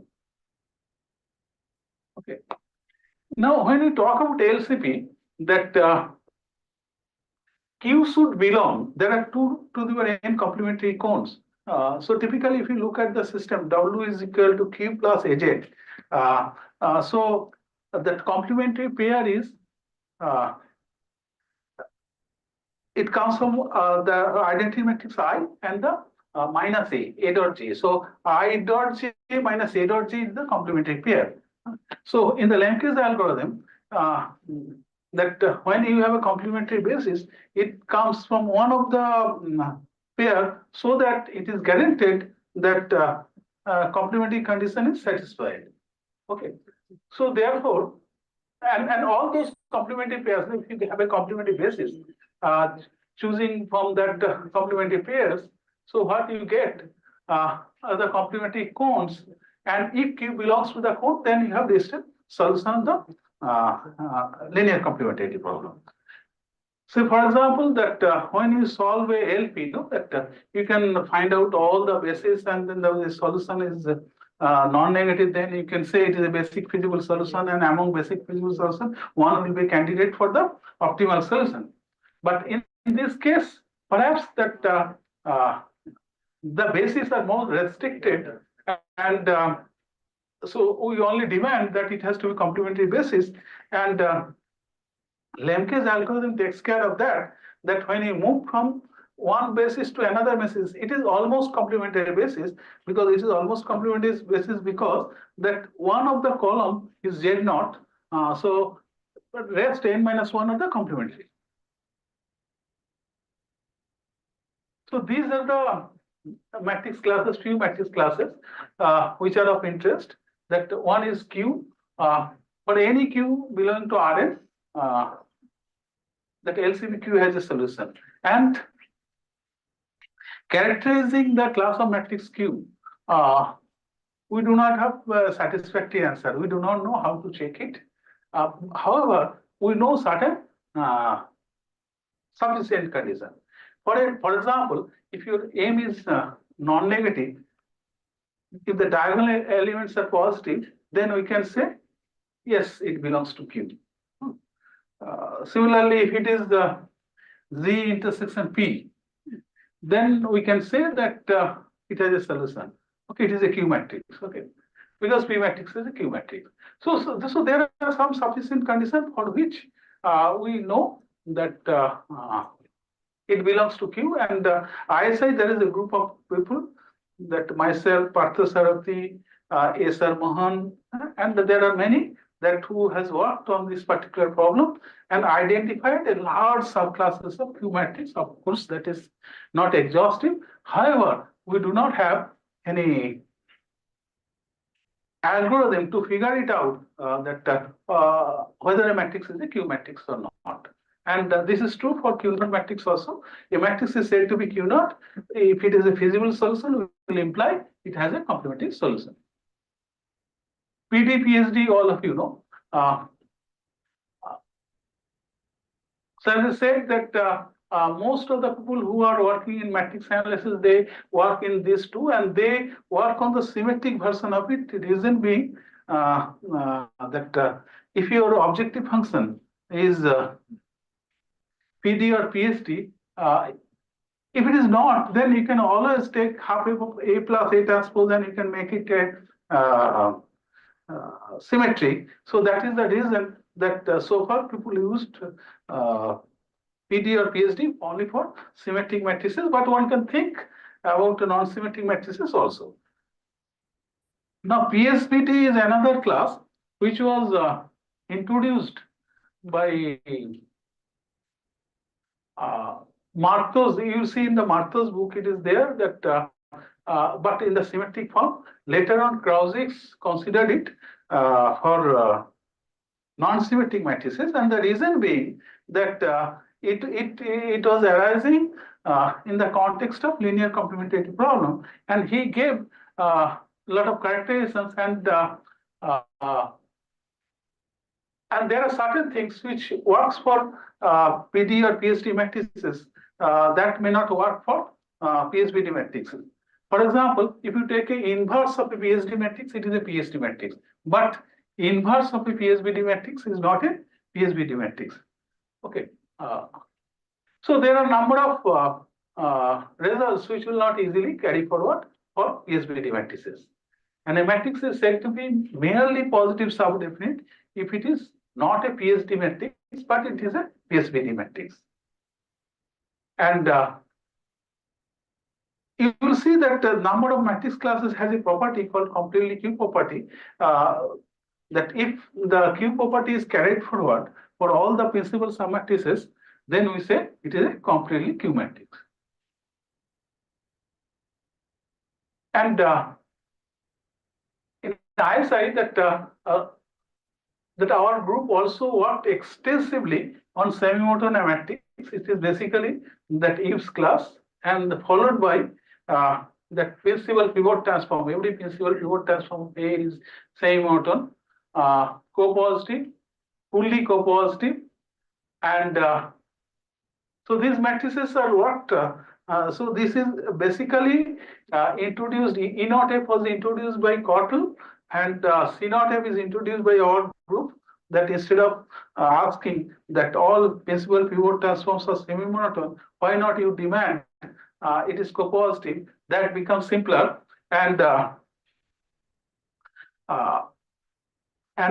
Parthasarathi and Murthy, they gave a conjecture that if it is C naught fully co-positive, C naught F, intersection Q naught matrix, that it is a PSD matrix. They proved it for a 2 by 2 matrix, but many results which are proved for 2 by 2 matrix, that is not easily carried forward when it is 3 by 3, and that is true for n matrices also. So therefore, that we tried to have a counter example to Parthasarathis conjecture, and we proved for 4 by 4 it is not true. But the matrix which was used as a counter example, we had to do a lot of effort, no, that to get that counter example. It is a upper diagonal kind of matrix, and which fails, no, that to become PSD. Okay, so that conjecture was settled. But in this context, that one conjecture that which is open for 40, 50 years, that E naught F semi-monotone, fully semi-monotone intersection Q naught is P naught. So that is open for a long time. This T. Parthasarathi and his group and our group, so we all tried, and we only able to get only some sufficient matrix for which we can solve P naught matrix, but actual problem remains open. Okay. And this R naught is a well-studied class, that when LCB 0A has only trivial solution. G matrices, it was just discussed. N matrices, that if all its principal minors are negative, N naught, all its principal minors are non-positive. That Mohan, Sridhar, and Parthasarathi, they worked on a class called, it's a limiting class of matrices, that it is, if you can get, if it is not a, if it is n naught, but it can be obtained as a limit of a sequence of n matrix, then it is called n bar. Okay. And PP naught, you know, S matrix is already discussed. So ED and LD, these are used by Garcia. That LCB DA has a unique solution for W is equal to D, Z is equal to 0. This was introduced by Garcia in 1973. And this E star D, if Z has a solution of LCB DA, then Z is equal to 0. E star G, large number of matrices were introduced by Garcia. And so that was the end. 1973, that was the end. And Mangalsari, and there is another group who was trying to frame linear complementarity problem as a linear programming. They will solve a linear programming problem, but the getting the objective function was very difficult. And so they gave for large number of special cases, this will be the objective function, and they prescribed the solution method. There is an advantage, I agree, that if you can put that, if you can show that you can put it as a linear programming problem, that you are supposed to get some polynomial algorithm, so that attracted attention, and people started looking at that class, and that class is known as hidden G. And that hidden G, that the people stopped working on hidden G in 1978. So when Dipti joined with me as a postdoc fellow with me, so then we worked extensively for a year on hidden G matrices, and we published a paper in linear algebra. It's very exhaustive paper after that, and then subsequently again it started. Okay. So we'll assume that everybody knows what is PPT. In fact, that in our workshop we have discussed about it, and so this is the new subclass I will be talking about. That motivated by Iwsmga and Garcia's work, we have identified the class L bar T. So it is also it is like a sequence of LD matrices, which was introduced by Garcia, and we have shown that this matrix class also belongs to Q naught, and we have also shown that it is different from the matrix class introduced by Garcia. That typically that referee will ask a question, no, that okay, you have introduced a new matrix class, so how it is different from the already available matrix class in the literature, that LD. So we have shown it is different, and we also showed that if A belongs to L bar T, there is an even number of solutions for any non-dejoint vector Q. And we also showed that if A belongs to L bar T, there is an even number of solutions for any non-dejoint vector Q. And we also showed that if A belongs to L bar T, there is an even number of solutions for any non-dejoint vector Q. And we also showed that if A belongs to L bar T, there is an even number of solutions for any non-dejoint vector Q. So these results are published jointly with a student of Delhi University who was for whom I was a co-guide, Gambhir Singh, and I believe that still that there are after Garcia also there are some classes like Todd's class and Doversby class. So nobody has got this kind of limiting classes. So there are some scope to work on these classes also. And we have also shown that the application of this new matrix class occurs in quadratic programming and polymatrix games. And a result has been established for A belongs to L bar D that generalizes the quadratic programming force, that is Iws's result for the given Iws's result, and it could be used to illustrate the presence of equilibrium in polymatrix game. We present an example related to the existence of equilibrium in polymatrix game, and we have addressed the question of finding a proper D vector such that Lemke's algorithm successfully computes a solution. So this, I do not have idea that whether we have properly settled it or not, but at least that we have settled it satisfactorily, that we have got various cases where we can give a D. And when we worked with the stochastic game problem, we have also struggled with the switching control and others that were getting that particular D vector. And typically we worked extensively for several years that how to get the D vector. So this will answer at least partially for this. This will have application in algorithms that for stochastic games. That means that whenever you formulate when a stochastic game problem, computation of the value vector and the optimal station strategies, you can make use of Lemke's algorithm. And those who are working in game theory, they know that once Lemke showed that computation of equilibria using bimatrix game using Lemke's algorithm, so that fascinated various other game theorists, including Filler, that to look at one player controlled game and all, so that whether everything we can solve it, if not everything, at least a structured class, no, that some classes of structured that which has a structure for transition probability and the reward, and two such structured class by introduced by all of you know that RF and switching control game, and subsequently mixture of switching control game and RF. So all we can write those inequalities, and we can there is no nonlinearity involved, and if we do some special way that to build the complementary conditions, we get this kind of form, and perhaps some suitable D, if it works, that we'll be able to find out the value vector and the optimal station strategy. Okay. So for a given positive vector D, matrix A is said to be L bar D matrix if there exists a sequence AK where AK, this is a matrix AKIJ, these are LD matrices such that AKIJ tends to AIJ for all IJ. And you can see that this is the L bar D matrix. Okay. And one can show that it doesn't belong to LD.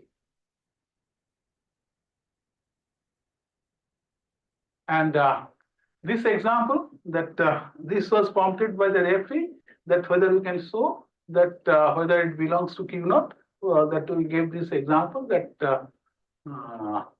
give one example that it belongs to Q naught, so that he could visualize, no, that as it is, the structure is so complex, no, it's very difficult to visualize whether it belongs to Q naught class. Perhaps this example will help to show that it belongs to Q naught class. And when we talk about Lemke's algorithm, we talk two kinds of them, primary and secondary. I will not get into that. But if you do not have, so these are the definition of the primary and secondary, and So this is very important theorem that which Garcia proved for LD matrices, that this was generalized for L bar D. Let D greater than 0 and A belongs to L bar D. If for any Q, SDQA has a secondary ray, then it is infeasible. So if it terminates with the secondary ray, then you can declare it is infeasible. It doesn't have a solution. And if for any Q that if you know that A belongs to L bar D, and if you take a D greater than 0, then for any Q, LCM Q is feasible, then it A belongs to Q naught. That means solution set will be non-empty.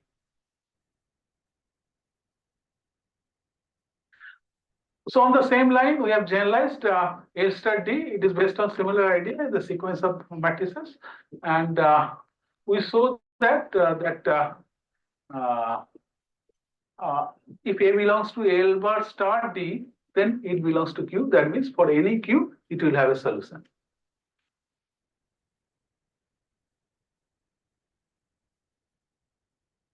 And we have a couple of additional results, and some of the results are basically that generalization of the Seigel's result, and all those results we have proved for L bar D matrices. And for a polymetric scheme, we can take this kind of D, this particular D, and so if you take this kind of particular D, then SDQA has a secondary ray will imply LCB DQA is infeasible. LCB QA is infeasible. And here is an example. This is D, Q, and A, and D1, D2, etc. we have given, and you can see that AK, when K tends to infinity, that you will get A, and this is a non-trivial example of this. Now, motivated by this, we introduced this limiting class for n matrix of exact order. T. Parthasarathi and others, they introduced a class called n matrix of exact order K, which means that up to kth order it is negative, but n minus K order it will be positive. Okay. And so they wrote a paper which is a large paper, and that appeared in Math of Over, and subsequently with that people have written other paper like almost n or almost n naught. Almost n means it is up to n minus order it is n, but nth order it is not n. Okay. So this is the generalization of that, and perhaps this paper, because of that getting example was difficult, so they did up to exact order 2, and they didn't do for the general case. And here we showed one paper, we showed the general result, and also that we showed that n bar matrix of exact order K, both the classes are generalized by us, and the students have to put lot of effort getting right kind of examples, no, that for exact order n matrices of higher order and n bar matrices of exact order 3, they could get it, and many results. So this is the result, no, that earlier we had an example for n bar matrix of exact order 2, and subsequently that here this is an example of exact order n bar matrices of exact order 3. We have to show when you introduce any new matrix class, we have to show that class is non-empty. So at least you have to, otherwise you cannot publish your results. Okay, any kind of generalization you do, you cannot publish. So you have to show some non-trivial example that for the higher order, and it is pretty difficult that to find out, no, that up to that here exact order 3 means up to third order it is less than 0, and more than that it is positive, fourth order, fifth order, sixth order determinants are positive. So that's called the exact order 3. And so this was introduced by us, that here that we have a sequence of n matrices which are exact order 3, but original matrix is not.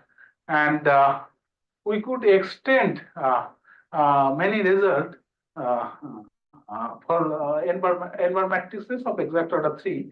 And this was possible because that this structure that n matrix has, A alpha by A alpha bar, this has a particular structure. If you see that this is less than 0, this is less than 0, and these are greater than 0. So if you have n matrix structure up to order 3, then this result will hold. So we could we make use of that particular result, and then we decided that so you can see here n is greater than equal to k plus 3. So that was the reason, that because we need to prove the result, that at least that we can talk about if it is more than third order. So you have to get example from order 6 onwards. Okay. And we also showed that so this is the assumption that value of A beta beta strictly greater than 0, that A beta beta these are S matrix, that with that assumption we could prove that A belongs to Q. And we also showed that suppose A is an n bar matrix of exact order K with VA greater than 0, and then there exists at most one non-positive principal submatrix of order n minus 1, and the values of proper principal submatrices of order greater than equal to 2, which contains at least one positive entry or positive, then A belongs to Q if A belongs to R naught. So this result we could get for this n bar matrix also. And so far, how much is left? Just 9 minutes. Just 9 minutes. So you can see that we have generalized the classes, that the n bar and the n bar matrix of exact order K and L bar D matrices. And these are based on the idea that the original matrix is not doesn't belong to that class, but you have to take a construct a proper sequence so that it belongs to that particular class, and usefulness of the class is described that this kind of matrix class will arise in many applications. Now, what is the future scope? We have only done only for L bar D and N, N naught, etc. Okay. But still there is a scope that one can go for other classes, one can explore that whether they can get this kind of limiting classes of matrices. Perhaps that this kind of result that for PhD students, it will not be much difficult. That only thing is you have to convince yourself that example exists, but proofs are more or less that one can work out. I mean, it is doable.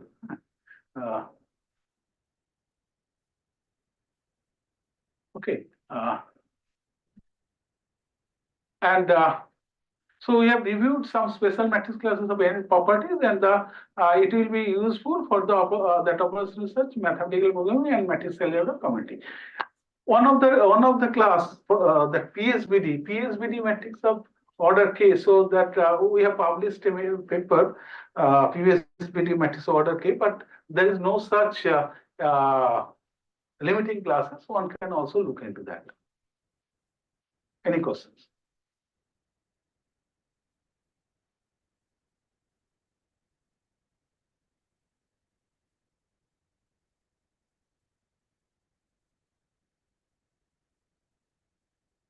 And in the workshop, I mentioned that people have worked up to PhD matrices.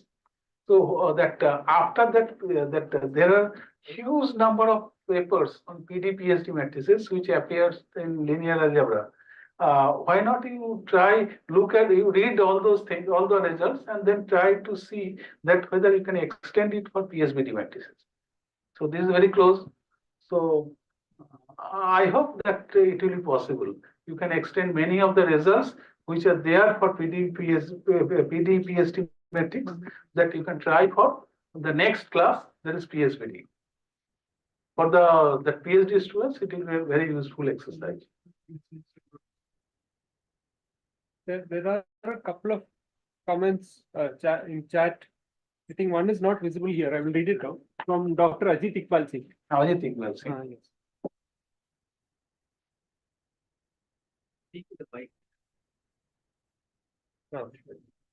So what is the comment? You can just read out. Just yes.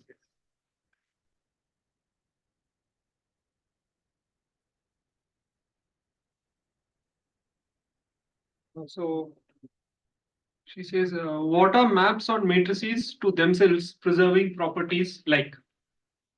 Okay, if you see that PD and PSD matrices, all the principal submatrices are also PSD, and those properties are preserved in for Q and Q naught matrices. Those are not preserved. For P matrices, it is preserved. N matrices, it is preserved. All its principal submatrices are also in. So if it is preserved by all its principal submatrices, so then we say it has a completeness property. And Cottle has given a list of 50 classes of matrices. Of course, that those are basically their classes. So whatever we have done, so those are not updated in that paper. So so there, that when discussing all the classes, that what are the properties which are preserved, he has given a big table, and it contains that these are completeness properties there, or so whatever property is there, the previous classes, so what are written and what are not written. Thank you, sir. Another question. There is a notion of unit regular rings. Every element is a sum of idempotent and invertible elements. Any study? The question is. No, I don't think. Very good talk. Then one comment is visible here. There are matrices whose transposes are some power due to Bapat, Jain, and Manjunath. Posted Manjunath Prasad, relevant to one of your properties. Okay. You will see that sometimes that the classes of matrices we have discussed, that like fully copositive matrices. So they are that maybe transpose may not, for transpose it may not hold, and same is true for the sufficient matrices. So that's why that Cottle has developed two classes, that row sufficient and column sufficient. He talks about that A is row sufficient if A transpose is column sufficient. So it may not be true that that it will A transpose it will hold, but this can be considered as a future work. People have not worked on it. Still, I said that there is a huge scope to work on it, and still that I believe that at least that for a few years that they cannot exhaust, even they do with PSBD matrix. That whatever they have result they have obtained for PSD matrix, and I suggest that here participants can go through that positive definite matrices, that book by Professor Rajendra Bhatia, and let them read the whole book, and then they should see that what are the results they can generalize it for PSBD matrix. Right? So any other questions? And those who are working graph theories, that there are some papers on copositive matrices, so they relate to that. I mean, you can see that even those who are working on graph theory, they can also link to these special matrices. Of course, that entities has to be that 0, 1 or -1, so that kind of entities has to be there. So long back, there are some papers that who relates that with the copositive matrices. Perhaps you can have a look at that and get similar result for other classes of matrices, or whether you can link graph theory with that. Game theory is already linked. So let's thank Professor Neo for the excellent talk covering the gross spectrum of LGS. Thank you, Professor. I would like to request Professor T.S.S. R.K. Rao to honor Professor Niyogi on behalf of KRMs.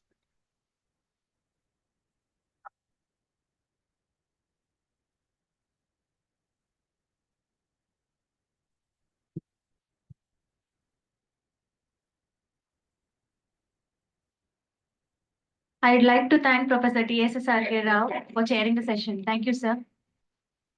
As we conclude this enriching first day of invited talks, on behalf of CAREMS, I would like to express my gratitude to our distinguished speakers. Moving forward, last session of day one is dedicated to contributory talks. Contributory sessions will be held in academic block 3, where we had a photo session in the morning.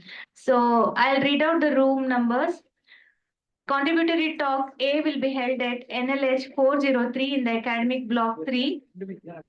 Contributory talk B will be held at NLH 404.